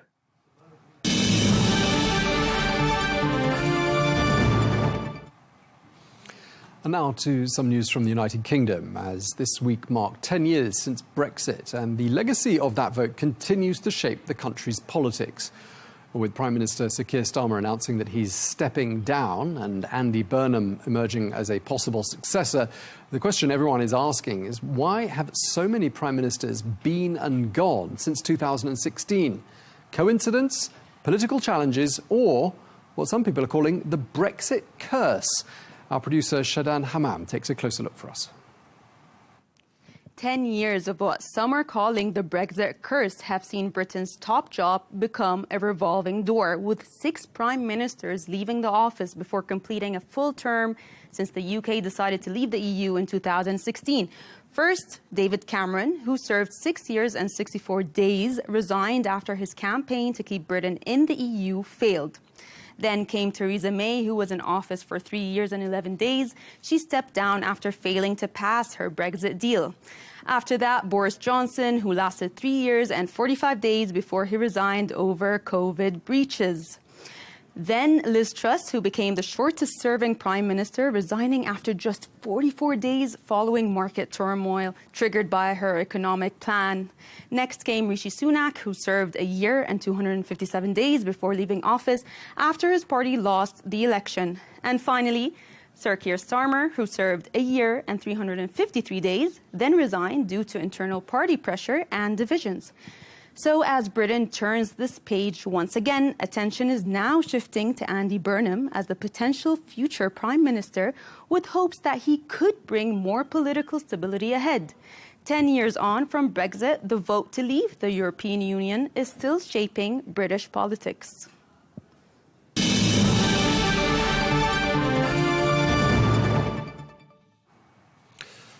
Peter Kellner is the founder of the YouGov polling organisation and is a distinguished political commentator in the United Kingdom. He joins us today from London. Thank you so much for joining us, Peter. I'd like to start by asking you about something we've talked about a little earlier on in the programme with one of our guests. We were talking about the comments that President Trump has been making about the man expected to take up the premiership in the United Kingdom. I'm talking about Andy Burnham. Do you see President Trump and a future Prime Minister Burnham seeing eye to eye? I don't think they'll see eye to eye. The issue is how far apart and how angry does that get. Remember, the reason why Andy Burnham is going to be the new Prime Minister is because he's thought to be a vote winner, and Keir Starmer, who he's succeeding, was not a vote winner. And Donald Trump is very, very unpopular in Britain, as he is in many other countries. And so Andy Burnham is not going to be so nice to Donald Trump that the British public think, hang on, we don't like Trump. What's Andy Burnham up to? I don't think he'll go out to pick a quarrel. I think he will watch what Mark Carney of Canada did and Anthony Albanese of Australia did. And they won elections in part by standing up to Trump, not by being rude to him or artificially causing problems, but by making clear their view of their country's place in the world was not quite the same as Donald Trump's. And I think that is what Andy Burnham will try to do for Britain's place in the world, not seeking to upset Donald Trump, but not going out of his way to be over nice to him either. It's quite interesting hearing what President Trump said. He talked about Andy Burnham as being the mayor of a town, when in fact he's been the mayor of Greater Manchester, which has a combined population of, I think, about 3 million people, with some pretty big cities in it, like Manchester, Wigan and Bolton. I mean, does that sound to you like President Trump somehow trying to do him down a little bit? Yes, to a degree. I mean, Donald Trump likes to put everybody else down because that's his character. I wouldn't take it too seriously. I don't think Andy Burnham does, because Donald Trump says, you know, a million things a day, not all of which he goes on to repeat later, and he's able to contradict himself within minutes, days, whatever. So, if anything, this helps Andy Burnham here in Britain, because if people think he's not the same as Trump, he's not kowtowing to Trump, that certainly helps him with the British public. I mean, having a US president who occasionally fires off these quite dismissive messages on social media or makes comments in front of the cameras, I mean, can't be easy. And, you know, all world leaders have to deal with this. And I'm wondering whether, if President Trump decides he no longer rates a given leader, and in this case, perhaps Keir Starmer, does that mean that that leader is irreparably damaged, do you think, especially given the importance of the special relationship? Look, I don't think so, because after all, you look at, for example, when we had the election a few months ago for the mayor of New York, Donald Trump was incredibly rude about Mamdani and said he was a socialist and, you know, terrible for America. Then he wins the mayoralty, he meets Trump, and Trump said, oh, I can do business with this man. You know, he's actually perfectly okay.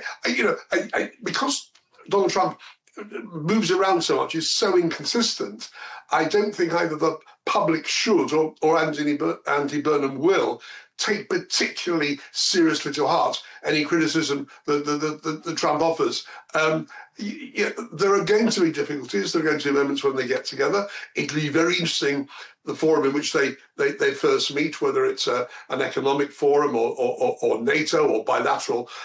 That will be interesting. And I'm sure Andy Burnham will prefer that to come out with them all smiles.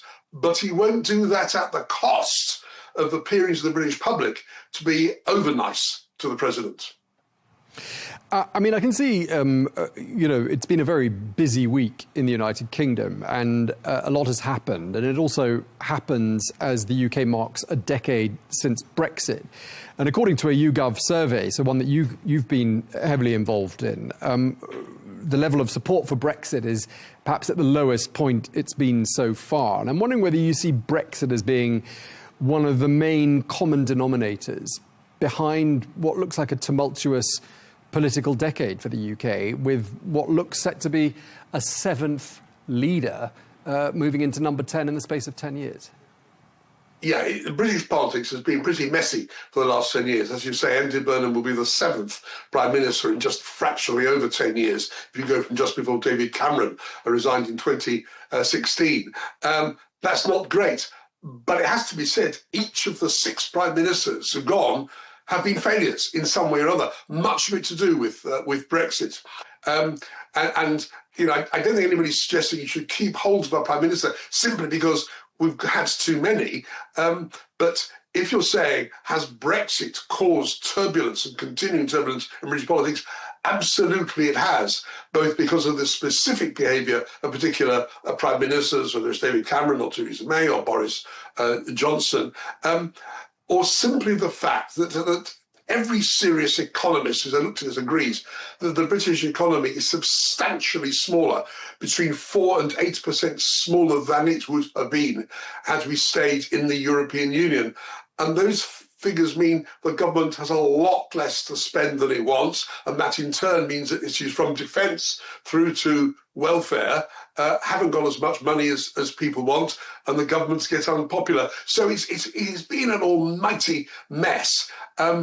Looking forward, I think there will come a point at which the Labour Party, probably other parties possibly, like the Liberal Democrats, will start to take a much more positive stand on re-engaging with Europe, leading one day to rejoining.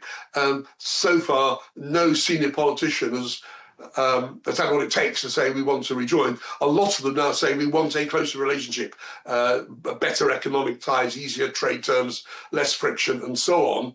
But I think we will move at some point up to maybe the next British election in just under or around 3 years' time. I think the issue of Britain rejoining the EU will come back to its place in British political debate, where it's not really been for the last 10 years. OK, so clearly Brexit has contributed to making the UK a very complicated country to govern for the reasons you gave, not least there's less money to dish out, and that gives leaders less manoeuvrability.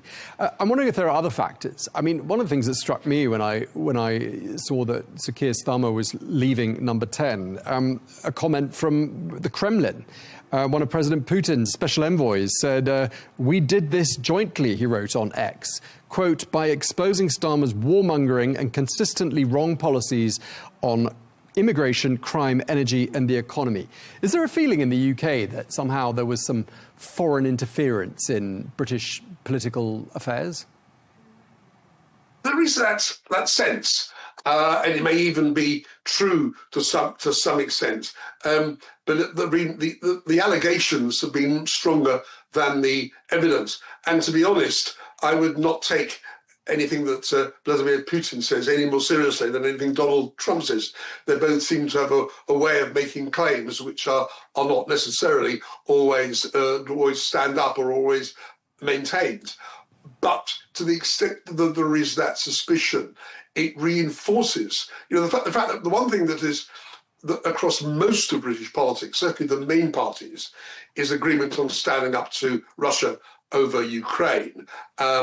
Everybody believes Russia should be sanctioned on oil and other things. There's a sort of marginal debate about precisely which sanctions should be applied, but everybody thinks there should be sanctions. And even if Russia has attempted through social media to have an impact on politics, I don't think it was the Russians who caused the majority for Brexit 10 years ago. Just as personally, I don't think it was Russia that made Donald Trump president of the United States 10 years ago. They may have tried.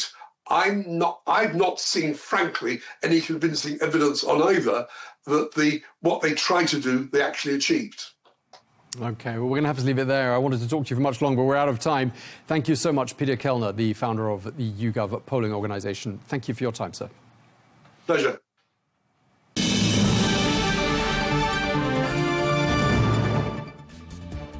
Well, that is all we have time for on Global News today. Thank you very much indeed for watching. Do join us again tomorrow for a look back at some of the best interviews of the week. Until then, goodbye.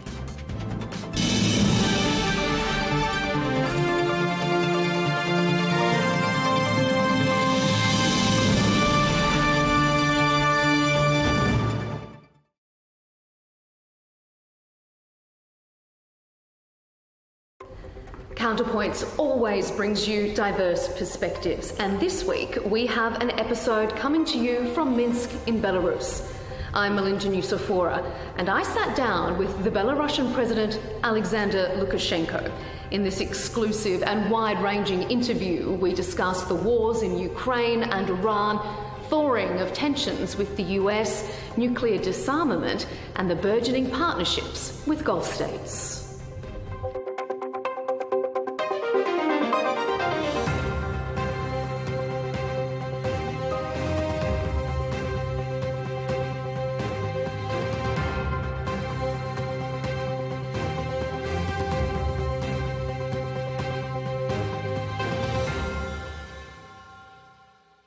President Alexander Lukashenko, thank you so much for joining us here on Arabiya English. It's a pleasure to have this time with you. Очень приятно. President, we are meeting here in Minsk during what is a very unstable time in our global world. There are more global conflicts now than at any time since World War II.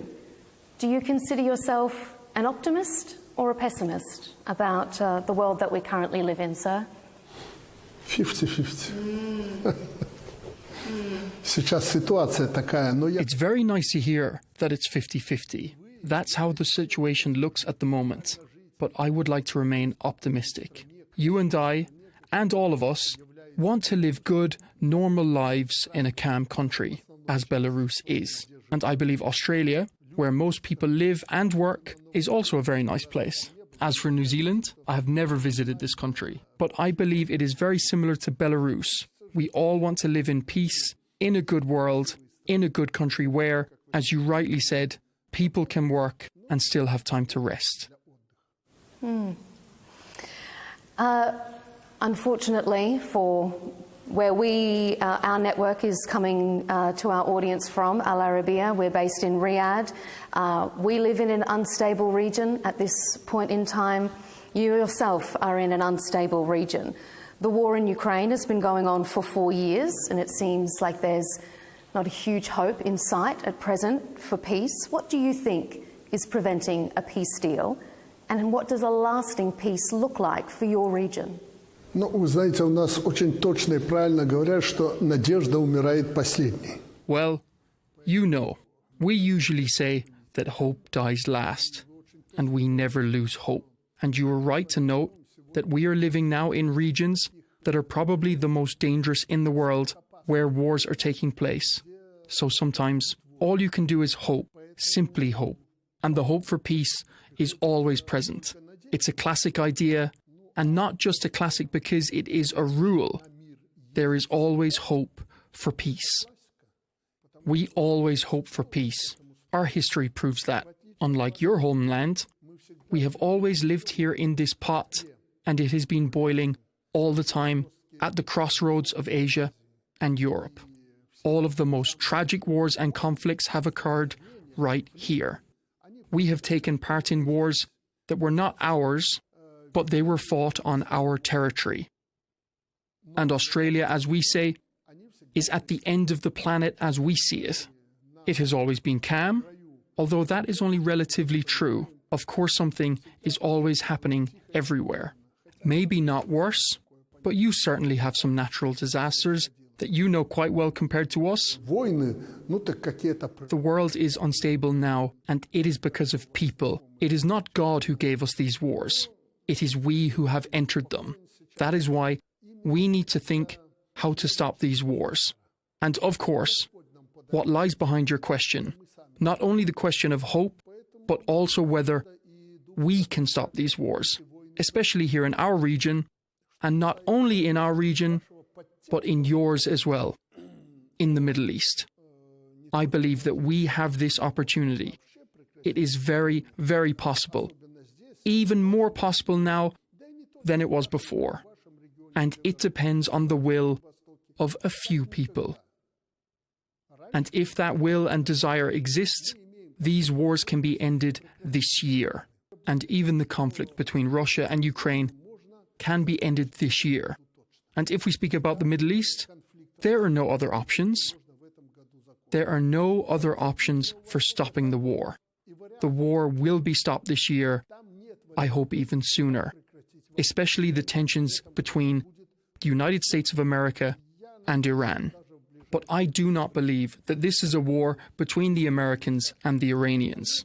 It is a war between Israel and Iran, into which the Americans became involved because of the position and policies of certain leaders in the United States of America. But the reality is, this war is going to stop. And I know the stance of the President of the United States of America, who carries a great deal of weight in this confrontation. He is focused on bringing this war to an end. And I would like to highlight once again that there is no other way out, no other solution. And this is what makes the conflict around the Strait of Hormuz different to the conflict in Ukraine. The conflict in Ukraine is a much more difficult one. So the circumstances themselves make it necessary for the leadership of America to stop their military pressure on Iran. And Israel's actions will depend on the stance of the United States of America. That's why this year, I believe these conflicts can be stopped. And it's not a hope, I'm sure they will be stopped. You've raised the conflict in Iran, so perhaps I'll jump to that and we can get into that more deeply, and then we can return to Ukraine. Because I feel like you're saying there that you think that the US can stop the conflict with Iran. Do you think the US can make Israel stop its aggression as well? Does Donald Trump have that power? Of course it can, and some recent developments do support that. You know, there has been a conflict between Trump and Netanyahu in the media, where Trump, in his own manner, said that Netanyahu was still attacking Lebanon. But one of Iran's conditions was that Lebanon should not be attacked while efforts to reach an agreement were underway. And Trump, in his own manner, stepped in when military actions were taking place in Lebanon. And when Trump took notice of that, something happened. They managed to stop the conflict. And that proved that Israel is fully dependent on the United States of America. And Donald Trump was right when he said that if Israel did not listen to him, it would be left alone. And Israel is afraid of that because it is located not far from Iran, and Iran has all of the capabilities and means to strike Israel. And if there are no American missiles in Israel used by Israel, then that defense system will be broken, and they will see and experience things they would never want to experience. So recent actions and recent developments do prove that Israel is dependent on the United States of America. And that is understandable even without these recent developments. Israel is not a country with colossal resources compared to, for example, with Russia in the conflict with Ukraine. That would allow it to wage war with Iran, especially taking into account that Israel is surrounded by the Muslim world. Yes, it is. The peoples are different, and they cannot come to unity in that region. But I always say war is unpredictable. It can lead to situations that could have never have been predicted. So Israel must be a little more careful. They already have a bad reputation in the world because of the bombing of Gaza. It is a Holocaust. Why do we speak about the Holocaust suffered by the Israelis while they themselves have killed so many people? Women, and above all children, have died in the Gaza Strip. It was simply wiped off the face of the earth. And they are trying to build a resort on the land where these people were killed. So we say that Israel has to start thinking about its future, because otherwise, even nuclear weapons will not help them. And why does Iran need nuclear weapons?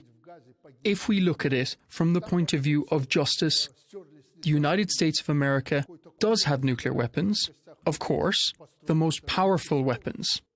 They have had them for a long time. And yet Israel remains quiet about owning nuclear weapons. So people can ask, why can't we have nuclear weapons as well? Especially when there are countries, such as India and Pakistan, which are nuclear states.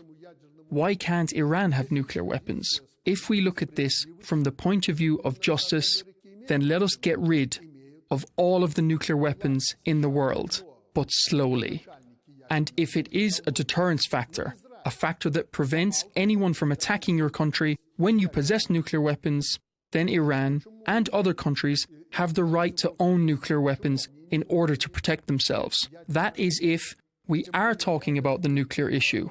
And if we talk about the blockade of the Strait of Hormuz, I do not think the Iranians want to stop everything in the strait. It is not in their interest. Because if the Strait of Hormuz is blocked, the wealthy Gulf countries will find another way. They will simply build pipelines through Oman to the Indian Ocean and then use the Indian Ocean to load their tankers and so on. So this is not in Iran's interest. They want compensation for the aggression that was carried out against their country, and we do understand them. So Israel and the United States of America, the countries that attacked Iran, need to start thinking about compensating for the damage. There are many challenges that need to be addressed, and they can only be resolved at the negotiating table. There is no military solution for either of these conflicts. Not in Ukraine and not in the Middle East. There is no military solution to either situation. So we need to keep cool heads and understand that a lot of innocent people are going to die.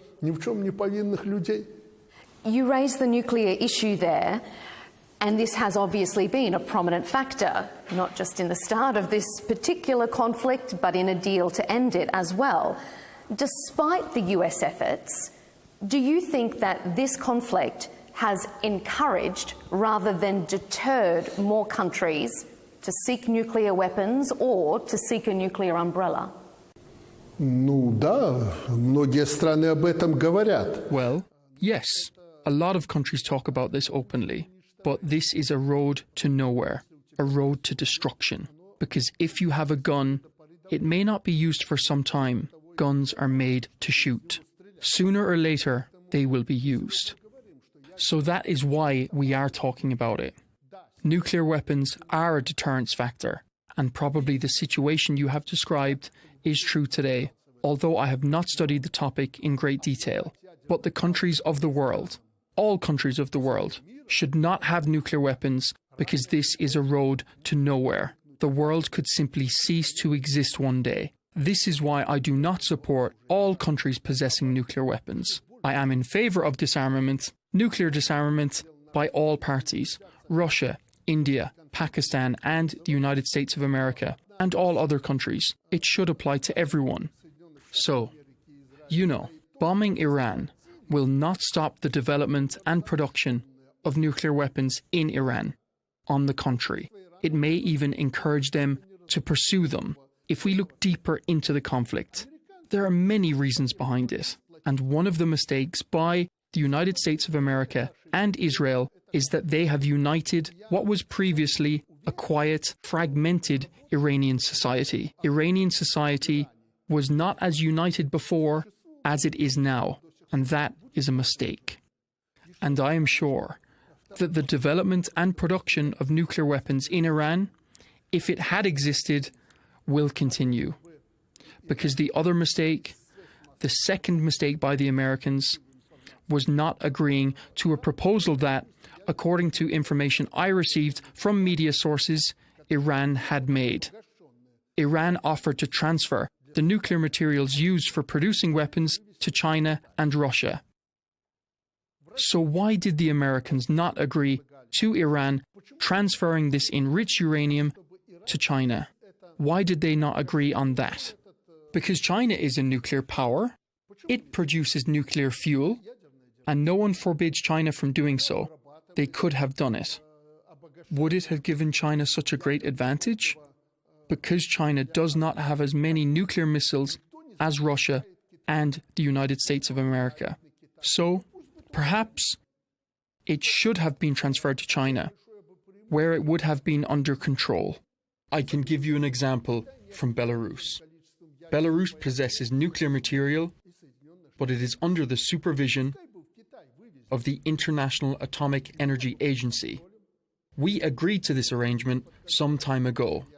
As a result, the international community does not object to the fact that Belarus possesses these materials because they are under the international oversight and control, and there has been no serious concerns about that. The IAEA controls it, and the same could have happened with China. If that enriched uranium or polonium could have contributed to the production of new missiles in China, well, an additional 10 missiles would not have been a problem. But the Americans were very stubborn.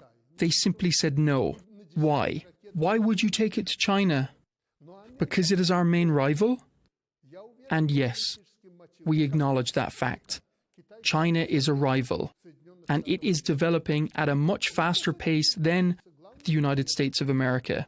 Iran could have transferred the material to China. Iran is not going to give it to the United States of America. Never. That is based on politics and ideology. How can they give these materials to what they see as the aggressor? That is why I believe that these relatively minor issues were what prevented a resolution in the conflict. And it is the Israelis and the Americans who are to blame for that. I think they will find a solution. I think they will resolve the issue because they have no other way out. Otherwise, the Americans will turn another region into a rival rather than an ally. Turkey, Saudi Arabia, Qatar, Bahrain, and the UAE are all in favor of stopping this war and to start normal relations. All of the above-mentioned countries, perhaps plus one or two others, have told Trump that. They have said to him, "We do not want a war there, and you know why." So the circumstances are pushing Americans towards a diplomatic solution to stop the war. You say that the US should have accepted particular terms to make a deal earlier, but President Trump has accused Iran of taking too long to agree to a deal. Do you think Iran has dragged its feet? Should they be faster to come back to the negotiating table and agree to a deal with the US? First of all, it should have happened faster. To use your terminology, the United States should have acted more quickly, and there should have been less talk and less advice from its advisors. There should have been action. In this case, much depends not on Iran, but on the United States. To be objective, we should say that Iran is working with its allies, Russia and China, and they are trying to persuade Iran to make a deal and stop this conflict. And this conflict, in comparison with the conflict in Ukraine, influences the economy, and the economy of ordinary people, the economy of entire countries. Iran is simply responding and reacting to the actions of the United States, which is prolonging this conflict. And the Iranian authorities are doing the same as the Americans. That is what we see on the surface.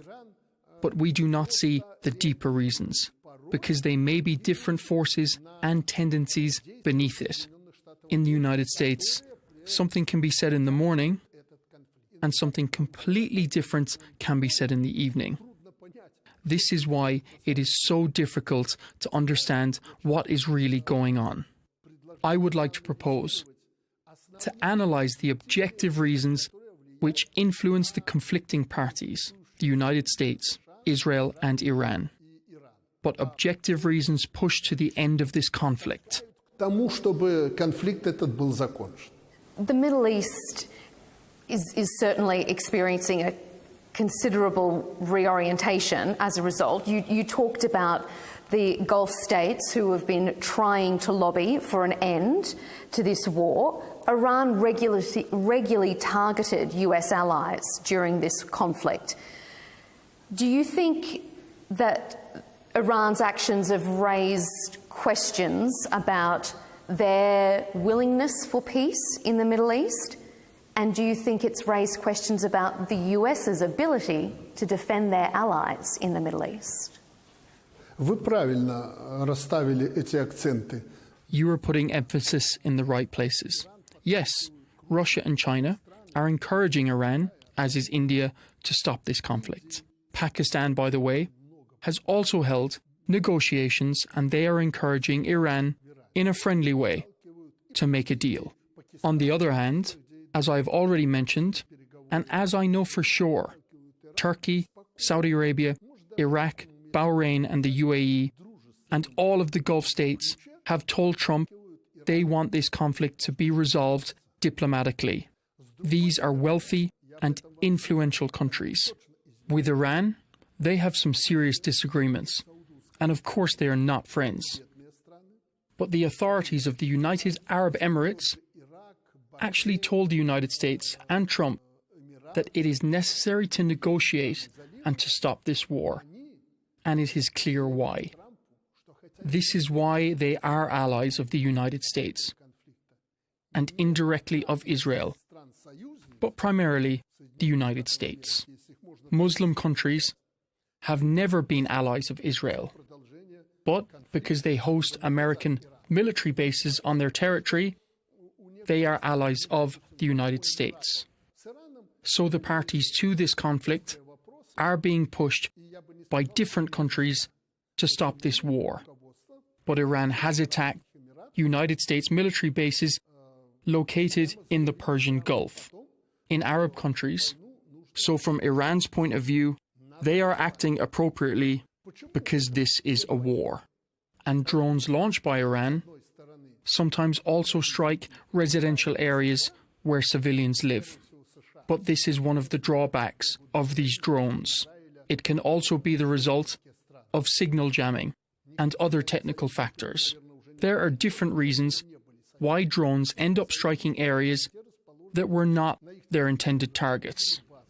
We see the same situation in the conflict between Russia and Ukraine.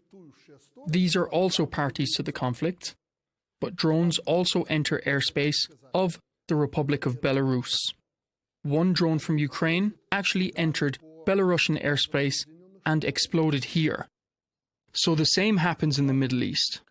Iran attacks military bases of the United States because, from Iran's point of view, the United States is the aggressor that attacked Iran. That is why, from their point of view, there is a certain logic to it. So yes, on the one hand, there is Israel and the United States, and on the other hand, there is Iran, and they are in conflict. At the same time, they are being pushed by other countries towards a peaceful solution. As you mentioned, peace is being reshaped in the Middle East. I think this is a temporary phenomenon, to some extent. But the situation will never be the same as it was before. It is being reshaped. The world will never be the same as it was before this conflict. So when we start a conflict, we should always think about the aftermath. For example, the United States attacked Iran, and what was the result? None of the problems that were raised were resolved. None of the goals of the United States sought to achieve were accomplished. On the contrary, the opposite happened.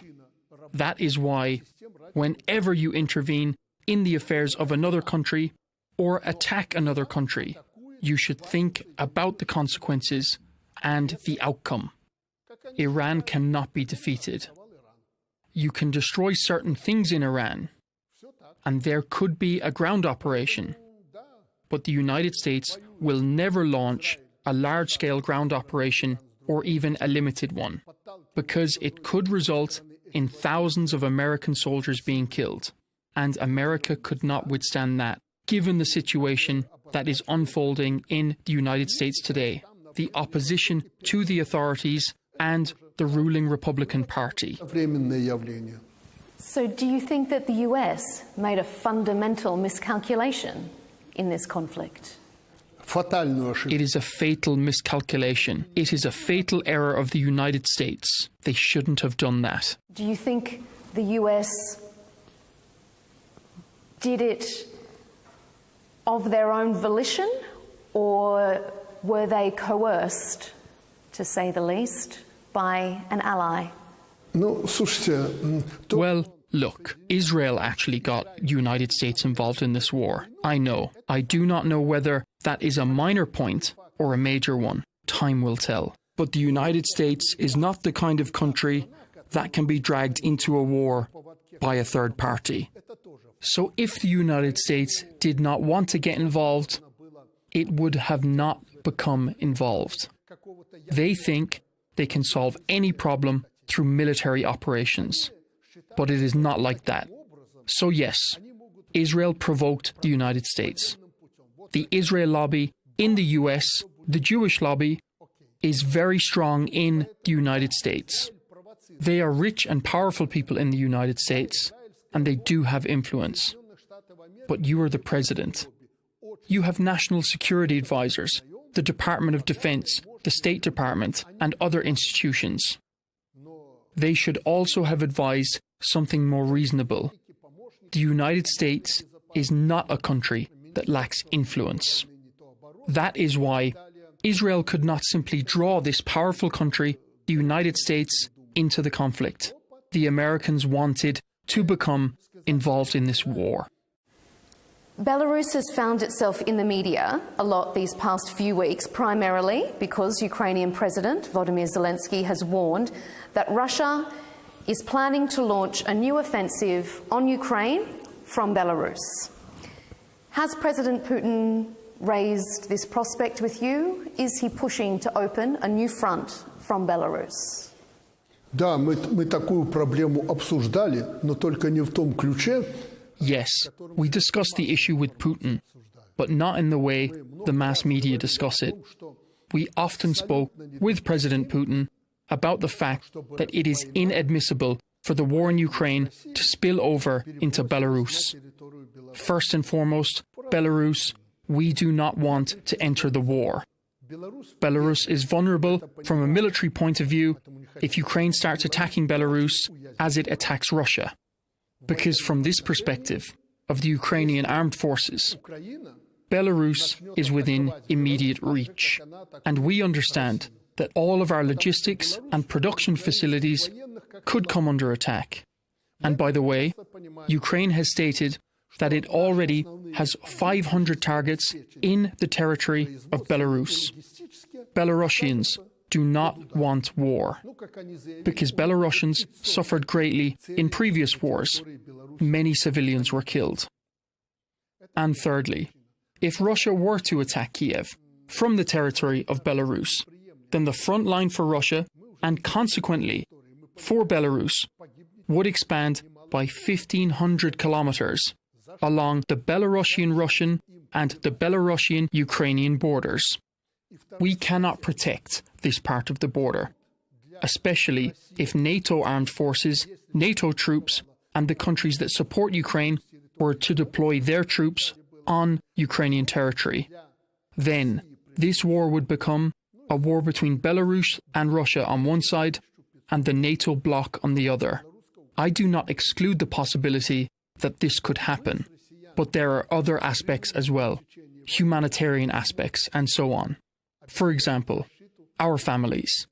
I received information from the Belarusian intelligence services, which analysed public opinion in Ukraine and the views of Belarusians regarding this conflict. There are many Belarusians who have family members in Ukraine, and there are many Ukrainians living in Belarus with their families. And there are children. Earlier, we did not really have borders, and people crossed them freely without visas. I travel to Ukraine. Even my ancestors have Ukrainian roots. Some of my ancestors lived in the area between Chernihiv and Kiev. And of course, we discussed this issue with Putin, because it was always present in the media environment, and I am sincere about that. I can sincerely say what Putin told me. We understand that the involvement of Belarus in this war, in this conflict, is impossible because it would cause even more damage. So that is the answer to this question. But I would also like to say that the mass media sometimes exaggerate this topic.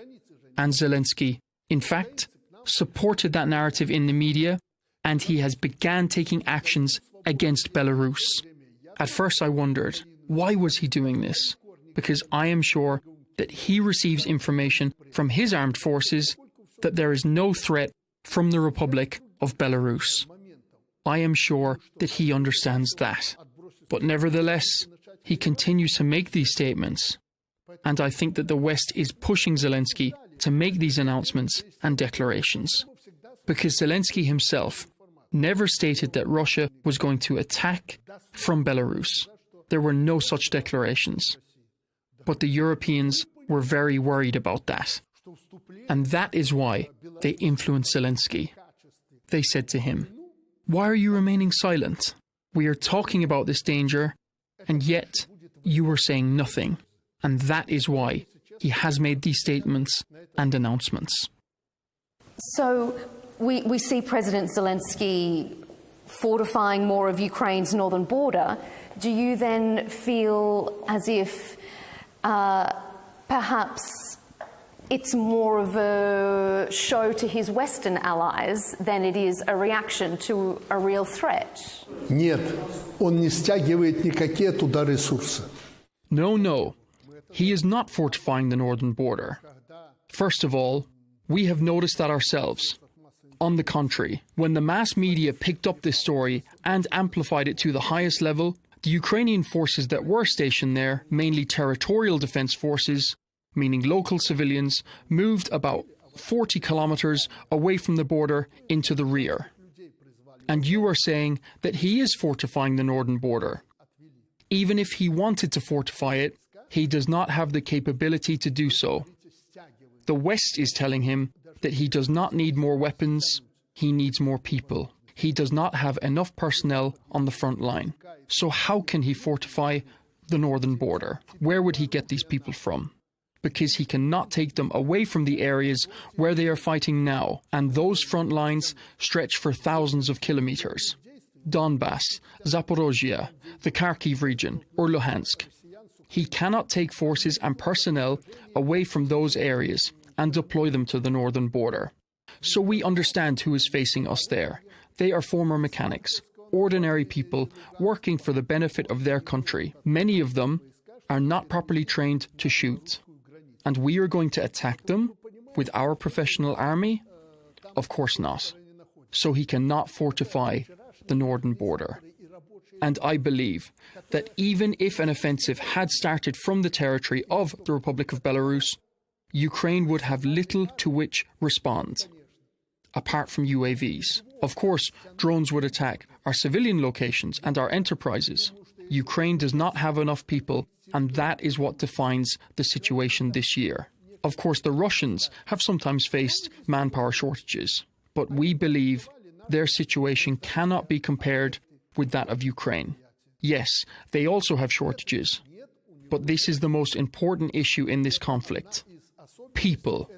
There are simply no more people. Does Ukraine have anything to fear from Belarus? Абсолютно ничего. Of course not. Nothing is threatening them, and they know that. The military know that, and the civilians know that as well. But for certain political ambitions, the issue has been kept alive.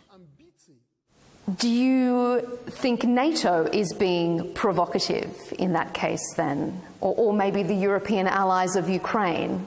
Are they stirring the pot, do you feel? Ну, я не скажу, что НАТО заваривает эту кашу. Well, I would not say that NATO is stirring the pot, but it would be very dangerous for NATO to intervene directly in the conflict in Ukraine because it could not lead to just a simple escalation. It could provoke a nuclear conflict. And that would mean the end of Europe or even the end of the world. And that is not in the interest of the United States of America either, even though it is far away from us. The United States is separated from us by an ocean. So it is not in everyone's interest. That is why we do not believe that NATO is actively stirring the pot. Of course, some countries occasionally seem eager to become involved in a small war. Some countries, including our neighbours, are acting inadequately. In our view, they are completely inadequate in their actions. They appear to be counting on the idea that, if a war starts, Germans and French people will fight against Russia. And they, our neighbours, are not going to be on the front line. Of course, that is not going to happen. The Americans are not idiots. They understand that, and the Western countries understand that as well. As we see it, they prefer to fight from behind, from the rear. But nothing can be achieved by that method. Well, some people would like to provoke some kind of NATO involvement, but I do not believe that is the overall position or the stance of the NATO leadership. Of course, you can point to the recent statements of the Big Three, France, Germany, and the United Kingdom, and to what they have said, including their list of 5 points for Russia. I have been thinking about those 5 points. The leading European countries are asking Russia to take the most extreme measures, and that is unbelievable. It's not going to happen. And we believe the European countries are now eager to start a dialogue. At the beginning of any dialogue, at the start of negotiations, both sides usually ask for as much as they can get. That gives both sides room to move later. So I believe that this is a position for the start of negotiations. The position of the Russian Federation has also been announced, and they need to sit down at the negotiating table and work through their positions, and they need to compromise. And if we want this war to end, that should happen. You say there needs to be compromises to bring this war to an end. What does a successful deal look like to your mind, do you think? Успешная сделка будет только тогда? Well, a successful agreement can only be achieved when both sides understand how many people have died in this war. Only then can something happen. It is not enough for Putin or the leadership alone to understand that this is already a dead end. Everyone has to understand it. Because the next step is escalation. Horrible escalation. And if everyone understands that, then we can achieve a compromise. What exact steps could be taken to reach that compromise? Well, I do have a position on this, but I do not want to get into it, because these issues will be discussed at the negotiating table. It is not for me to participate there, but for the stakeholders of this conflict. What I do know is we need to use every available opportunity to reach a compromise and to find the truth, a lasting truth. Сегодня надо использовать любые. At the start of the conflict, you predicted a swift victory from Russia, and you were very critical of President Zelensky. You called him a scumbag. But recently you've invited him to a face-to-face meeting to discuss your differences. Do you think you can be a mediating force? And is your desire or your invitation to meet President Zelensky perhaps an acknowledgement that Belarus does see that Ukraine has been successful, or more successful than a lot of countries gave them credit for? Ну, давай по порядку. Ты 4-5. Well, let us start from the beginning. You have mentioned 4 or 5 points that I should respond to. First of all, at the beginning of the conflict, and judging by what was happening on the battlefield, not only I, but the whole of the world understood that the war was likely to end quickly with a victory for the Russian Federation. That assessment was connected to the fact that the Russian forces were already near Kiev at the time. They had advanced towards Kiev, especially the forces that entered from the north. They were already in Kiev. And then certain politicians and forces asked Putin to stop the offensive, to move back to Syria and to sign an agreement, a truce. There was an understanding that so many people were dying and that the war, let us be honest with each other, was not going as planned. Putin agreed to that. And he did withdraw his forces from Kiev. That happened. It is a fact. Before that decision, everyone understood that Ukraine only had a few days left. Many believe that it was a mistake by the Russians to withdraw when they were already in Kiev. Well, it is a matter of perception. Some believe it was a mistake. I think it was a step taken by Russia with the aim of restoring peace between the two parties in the conflict. And after the forces were withdrawn, peace did not follow. So judge for yourself who is to blame. But we, and I personally, evaluated the situation based on the objective realities on the front line. If the Russians had not withdrawn their forces, and our military experts think the same, if they had continued their offensive in Kiev, there would have been no Zelensky left, nor anyone else. I do know that certain parties, and perhaps the Vatican, as well as the Israeli intermediaries, were saying they understood Zelensky was going to sign a truce, and that was the basis for my statement. But then the war continued. It is now in its 5th year, and well, no one has achieved all of their aims.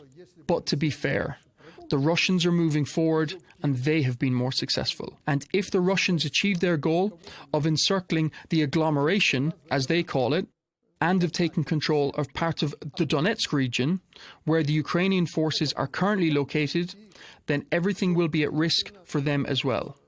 Because we understand that the majority of the Ukrainian forces are concentrated there in the Donetsk region.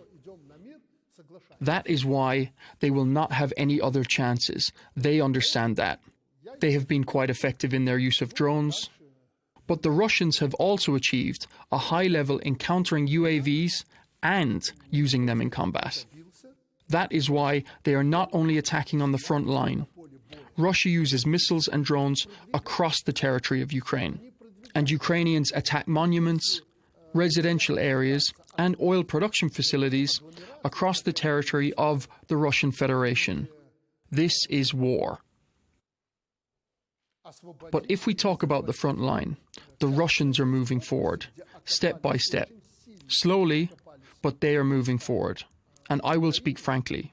Ukrainians are sometimes quite effective in defense, but they are not as effective as the Russians. I'm sorry, but I just have 2 more points to make. Let us talk about my remarks regarding Zelensky. Perhaps I was a little harsh in my words, but they were a response to his statements where he said we have 500 targets inside Belarus. We know where Lukashenko is. Tomorrow we are going to attack them using drones or missiles. I was quiet.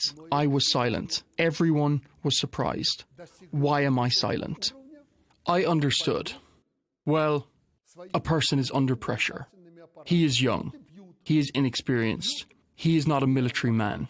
Maybe he didn't understand something. But when I was threatened, I had to respond to that threat. If he still holds some resentment over my words, well, I'm sorry. Perhaps I should not have been so harsh. But he has to understand from my side, from the territory of the Republic of Belarus, military actions are not going to take place. In the first days of the war, I made some proposals to him on how to achieve peace and how to sign a truce. If he had listened to me, we would not be having this conversation now. Where should we stop? Should it be at the front line? Or 13% of the Donbass region be given away? Well, he did not listen to me, and he needs to come back to reality and stick to the facts. He should not provoke me, Belarus, or the Belarusian people, because there are many people in Belarus who want peace, just as he and the Ukrainians do. And as for being an intermediary, I actually dislike that role.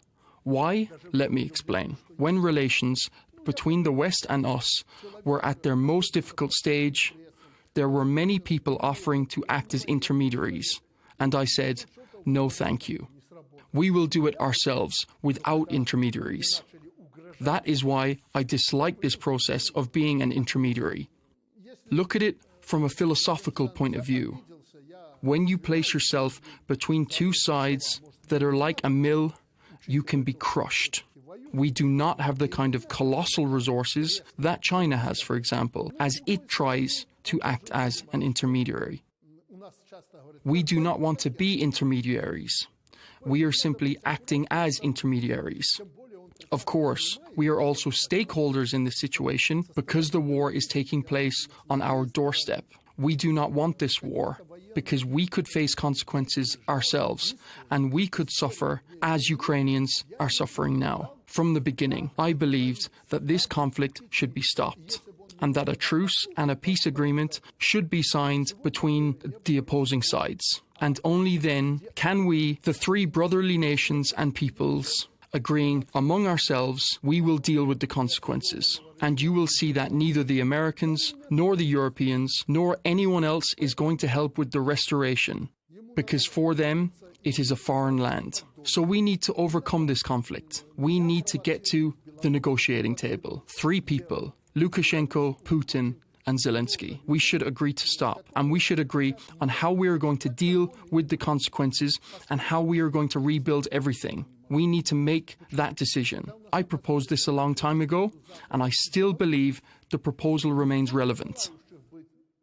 It has not been forgotten, and I believe that Vladimir Zelensky is not a foolish person. I hope that he will understand, put aside any bad memories, set aside his ambitions, and realize that thousands of people have died. Then we can begin to negotiate. We can begin talks. We can discuss how to prevent more people dying in the future, because we have much to restore. And I believe that is going to happen. That has to be done, because we need to bury those who have died. That we must do this. The Russia-Ukraine war, events in the Middle East, which we have discussed, have prompted many European countries and others to begin expanding their military capabilities, their production, even military service in some places. Do you view this in Europe as purely defensive, or do you think we're witnessing a new arms race in Europe that could target Belarus and Russia? Это беда. Вот вы правильно характеризовали. Мы тратим сегодня огромные деньги на производство вооружений. This is actually a bad situation. You use the right words. We are spending so much money on producing arms, an arms race. We need to achieve the truth. And when we do, what happens next? Of course, arms production can be reduced and so on, but what do we do with the industries that have already been transformed? We experienced a similar process in Russia after the dissolution of the USSR. It was known as conversion. After producing tanks and weapons, factories began producing kitchenware and other consumer goods. In reality, that is not a good use for high-tech industrial enterprises.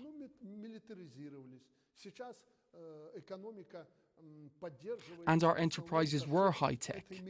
So I am always asking, what is going to happen next? Yes, we have militarized. And of course, the economy is benefiting from that militarization. But we need to look ahead and think about what will happen after we achieve the truth. We will need food products, clothing, civilian vehicles, and everything else that people use, not tanks, aircraft, and weapons.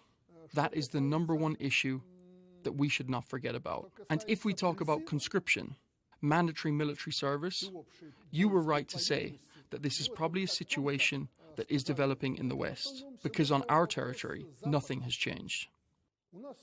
We do conscript all those eligible based on their age. So this is not a problem for us. There are certain units that are staffed by professional soldiers and contract personnel. I believe that was a wise decision. So we have conscription, but we also have contract service. And some countries have said that they believe they need to conscript people who do not want to serve. That will be a problem in the West. And those who are not currently in the military do not want to join it. They will face this problem. And they will have to change the mindset of the population, and that will be a challenge in the West, in America, and in other Western countries. And the last question was, what is happening in Belarus? Well, It is not a problem for us, as I have already said. Nothing is happening. Nothing is changing. We are simply concerned that the conflict does not escalate and that the war does not spread into the territory of the Republic of Belarus. И последнее вы спрашиваете, как в Беларуси. Я только что сказал, нас эта проблема не волнует в плане призыва. Нас волнует, чтобы не было эскалации, не было войны на территории Беларуси. Let's discuss Belarus's relations with the US, because President Trump has certainly been paving the way for better relations with Belarus. We've seen sanction relief in return for the release of prisoners. Do you think the US could pressure other European countries to improve their relations with Belarus if they wanted to? Если коротко говорить, если американцы захотят надавить. Well, to put it briefly, if the Americans want to put pressure on someone or influence decisions of certain countries, of course, they can do so. Some countries are already under their influence, and this has been discussed in the mass media. Well, it is not a particularly important issue for us, but there is the question of American influence on neighbouring countries. We believe it would be helpful if they could assist in normalising relations with our neighbouring countries. We have never refused any kind of help.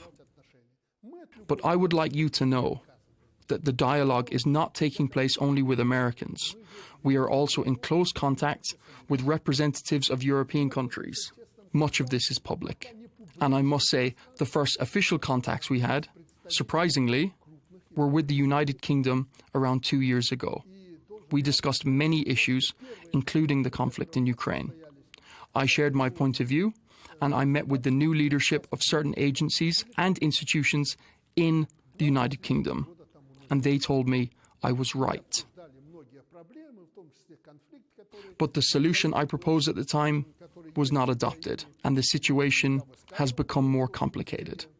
I said then that war is the kind of thing that can lead to completely unpredictable consequences and outcomes. Situations can develop in ways that seem completely illogical. That is why we remain in contact with some of our neighbours, such as Lithuania and Poland. There have been exchanges of people who were accused of espionage or convicted of certain crimes. As you know, before such prisoner exchanges can take place, many leaders have to communicate. Donald Trump was also involved in that negotiation process. So I will tell you sincerely, we started these negotiations with the Americans and we are ready to continue the talks, but as equal partners. We are not here to be dictated to. We are ready to hold talks with Europeans, and we are already talking to them. We are ready for American and European representatives to engage in mutually beneficial cooperation with us. Europeans and Americans now understand that such cooperation should exist, and there are already some small signs of movement in that direction. And we believe that process should continue. And I would like to emphasize once again that we are not negotiating only with the Americans, we are also negotiating with Europeans. And these talks are not just about Americans influencing or putting pressure on Europeans. The philosophy behind this dialogue is simple. All the conflicts and all the issues we are discussing are taking place here, in our common European home. Belarus, France, the United Kingdom. It is all happening here, and we need to solve these problems. And if the Americans can help with that, we would be grateful. But this is our house. These are our rules. That is why it is for us to deal with it. That is why I support Trump's position on Ukraine. Because he says this is happening on your territory, and you should be thinking on how to stop it. You should not be hoping that Americans will come and save you, or simply restore everything to how it was before. And I support the president. Are there plans for you to meet President Trump on the horizon? Я это не отрицаю, тем более что... Well, I'm not denying anything. I was invited to the so-called Peace Summit, And another meeting of that kind is expected to take place in the autumn. I have been invited to that meeting as well, and I do not rule out attending it. But Putin always says that before meeting with someone, especially a head of state, we need to understand what the outcome is going to be. What can we work on in a meeting with Donald Trump that would benefit people? Because our meetings need to produce tangible results.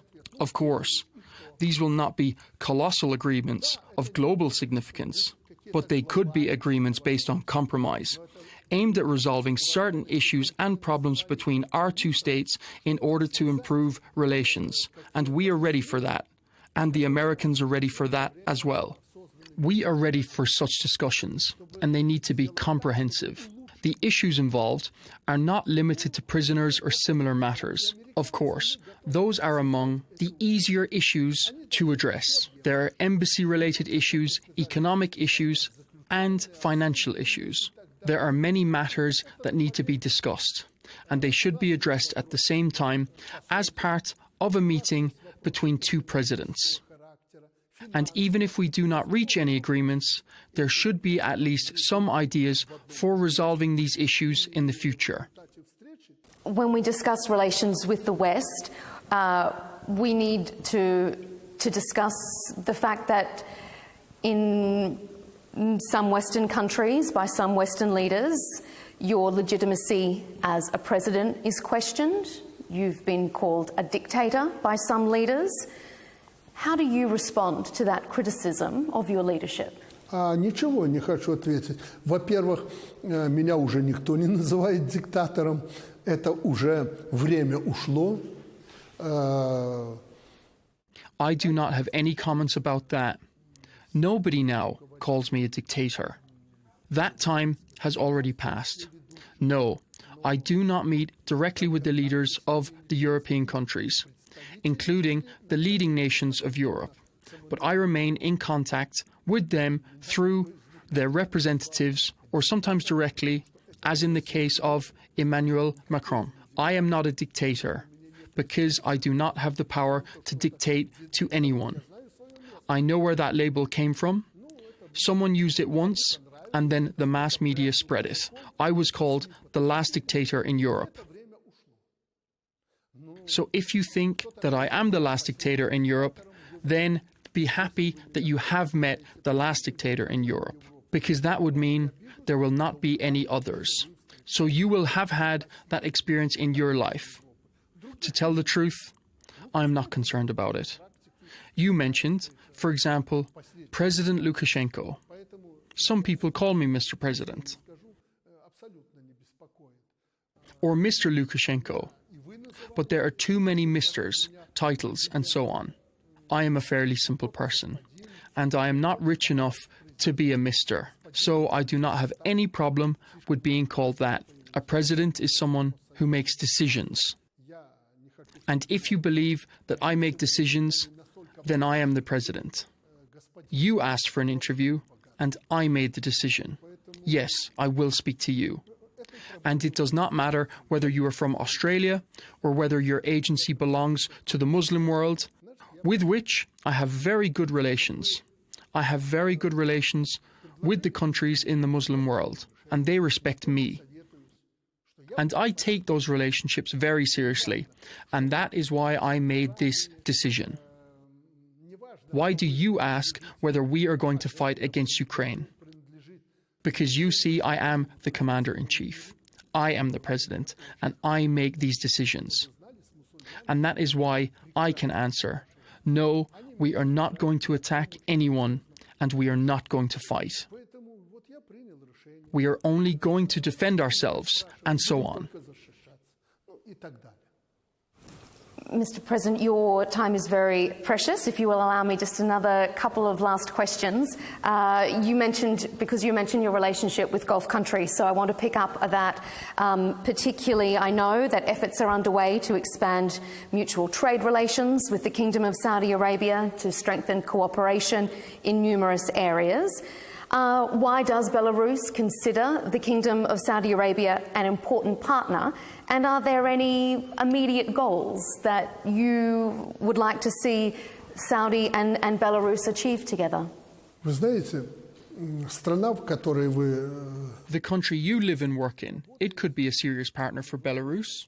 What we have in Belarus, Saudi Arabia does not have.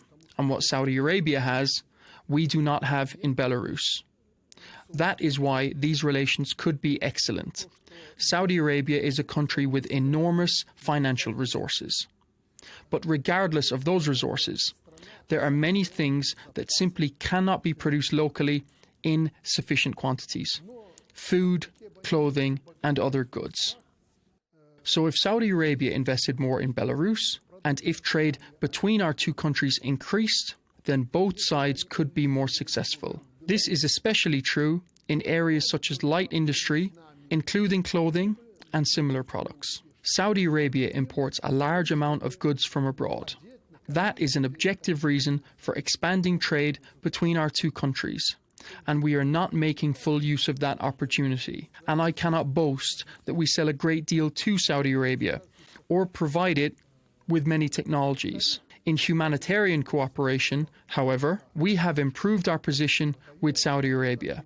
And moreover, as for the countries of the Middle East and the East more broadly, we do not cooperate with Saudi Arabia as closely as we could. Perhaps Saudi Arabia is not very interested, or perhaps it does not currently fall within its scope of its national interests, because we do not possess the resources that would naturally lead to a closer relationship. Recently, we proposed to Saudi Arabia that we make our cooperation more active, from agriculture to humanitarian issues, including education, technology, and other areas. Step by step, we are moving forward. But I should say sincerely that the progress is very slow, and that is not the fault of Belarus. With the United Arab Emirates, Oman, and some of the smaller countries, Bahrain and Kuwait, we have better relations, but they could be even stronger. And now we are planning to move forward in ways that serve both our interests and the interests of Oman. And we are making progress.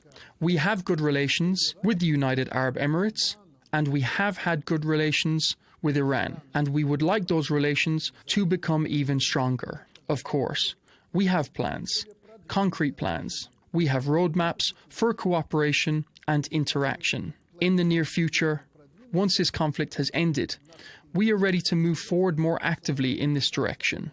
As for relations with countries in the Middle East, we see significant potential for further development. We have already taken steps to strengthen cooperation with Saudi Arabia and other countries in the region, particularly in trade, investment, technology, and humanitarian cooperation. Let's finish on a global perspective. There has been a dramatic shift in the global order. The long-standing, I guess you could say, rules-based order seems to have been shattered. Instead, we see America First policies, we see the rise of countries like China and others in the global south. How is Belarus adapting to this new global realignment? And do you think the world is safer or less stable than it was before? Мир, к сожалению, не стал безопаснее. Я вначале говорил, что у меня так 50-50, 50 на 50. Unfortunately, the world has not become safer. At the beginning, when speaking about whether I am optimistic or pessimistic, I said I was 50-50. So no, the world has not become safer. But neither is it a catastrophe. Because if we look at the world realistically, we talk too much. There are too many information wars. And fortunately, these information wars and cyber wars do not always turn into real wars, actual wars. As for the growing role of the Global South and China in the world, that is simply a fact and we should not ignore it. We are fortunate to have good relations with China because, after Russia, it is Belarus's second largest partner. And as I have mentioned in previous interviews, we are also developing cooperation with countries in the Far East and the Global South, particularly in Africa. We are not a large country, but we must clearly understand that, in addition to China, we have good relations with a number of countries. We have good relations with Vietnam, Myanmar, and Indonesia. In fact, I will be visiting Indonesia.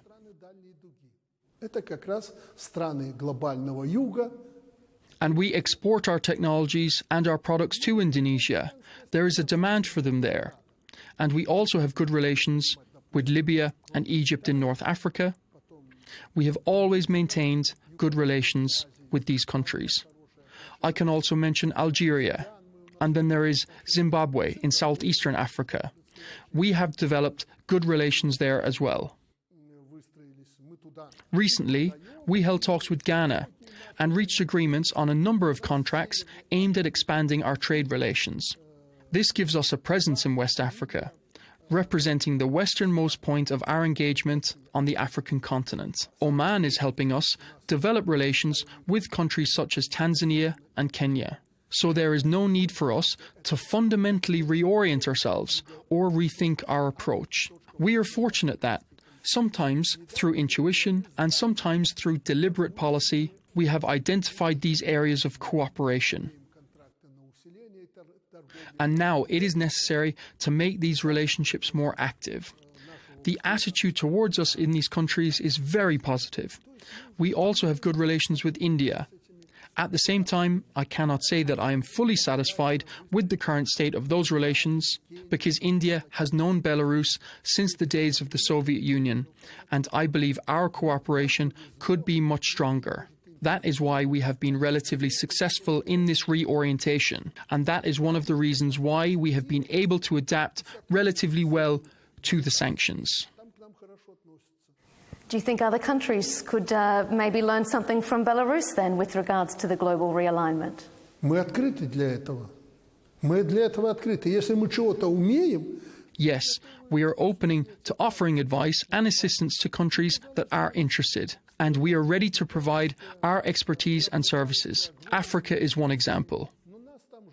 For example, we are a relatively small country with limited resources. Yet countries invite us and they are pleased to work with us because we do not come as colonizers.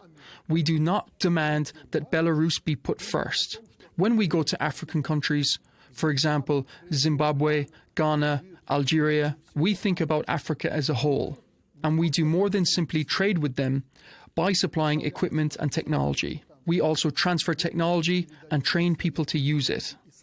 We are ready to invite their specialists to Belarus for training, or send our own specialists and experts to Africa to train local personnel there. That is our approach, and that is why it has been received so positively. President Alexander Lukashenko, thank you so much for giving your time and speaking with us here on Al Arabiya English. Your perspectives across a very broad interview has been greatly appreciated. Thank you for speaking with us.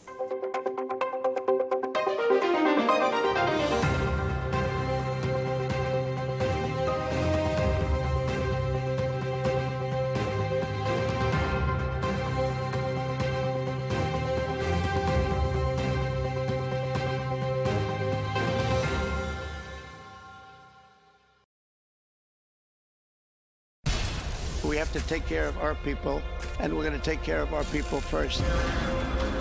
For in-depth analysis and all the latest developments across the globe, make sure you join us every weekday. President Trump is trying to negotiate a ceasefire.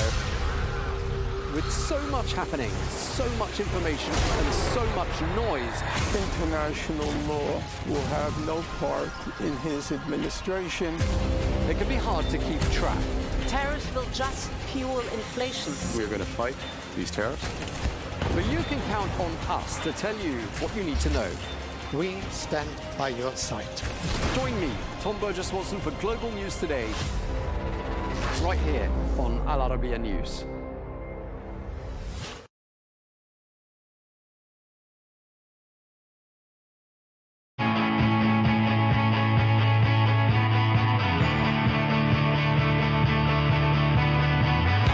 Welcome to the metropolis,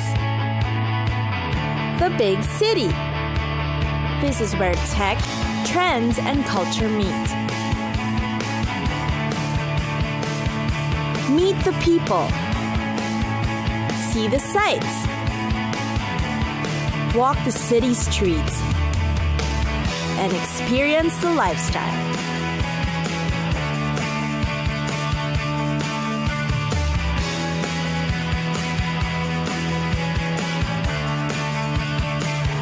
This is your first-class ticket to the cities of the world.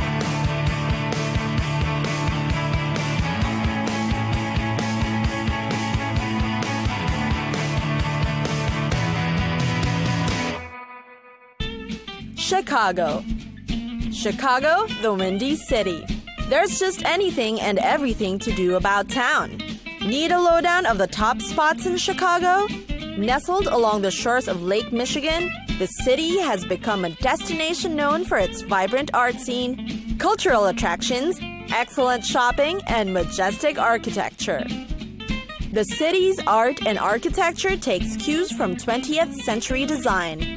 Architects Louis Sullivan and Frank Lloyd Wright, and artists like Picasso, Miro, Dubuffet, and Chagall are the known design mavens who've beautified the city. There's the Art Institute of Chicago, a world-class museum that holds thousands of art masterpieces. Its collection dates from thousands of years back, including paintings, prints, photography, sculptures, and even architectural drawings, textiles, and decorative art. Surely a feat for the eyes. Impressionist and post-impressionist paintings, including Georges Seurat's 1884 A Sunday Afternoon on La Grande Jatte, Renoir's 1879 Acrobats at the Cirque Fernando, and numerous paintings by Claude Monet are among the popular ones in the museum. The city isn't short of spectacular sports events too. There's the Chicago Bears in American football, the Chicago White Sox and Cubs in baseball, and who wouldn't forget the Chicago Bulls in basketball? The Millennium Park is also a hip place to visit, being a venue for many creative events. The park has a pavilion for outdoor concerts, an interactive fountain, plus a huge garden and plaza. Chicago also boasts of the famous Michigan Avenue, one of the most attractive boulevards in the U.S. Here, you will chance upon rows and rows of galleries, boutiques, and luxury shops. People often drop by the Wrigley Building, the famous Tribune Tower, and the John Hancock Center. The Navy Pier, which dates back to 1916, is another famous tourist spot. It's got up to 50 acres of gardens, attractions, restaurants, shops, concert venues, botanical gardens, and parks. There's a huge Ferris wheel and a carousel too. There's a 3D IMAX theater and the Chicago Shakespeare Theater for classical performances. The pier is most known for its sightseeing tours and excursions. Better catch one during your visit. Last but not least are the destinations for learning. Visit the Museum of Science and Industry or the Field Museum of Natural History for some educational fun.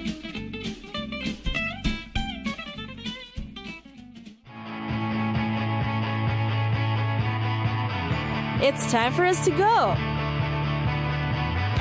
Pack your bags and get your tickets ready. And we'll see you on the next destination. Catch us again next time on Cities of the World.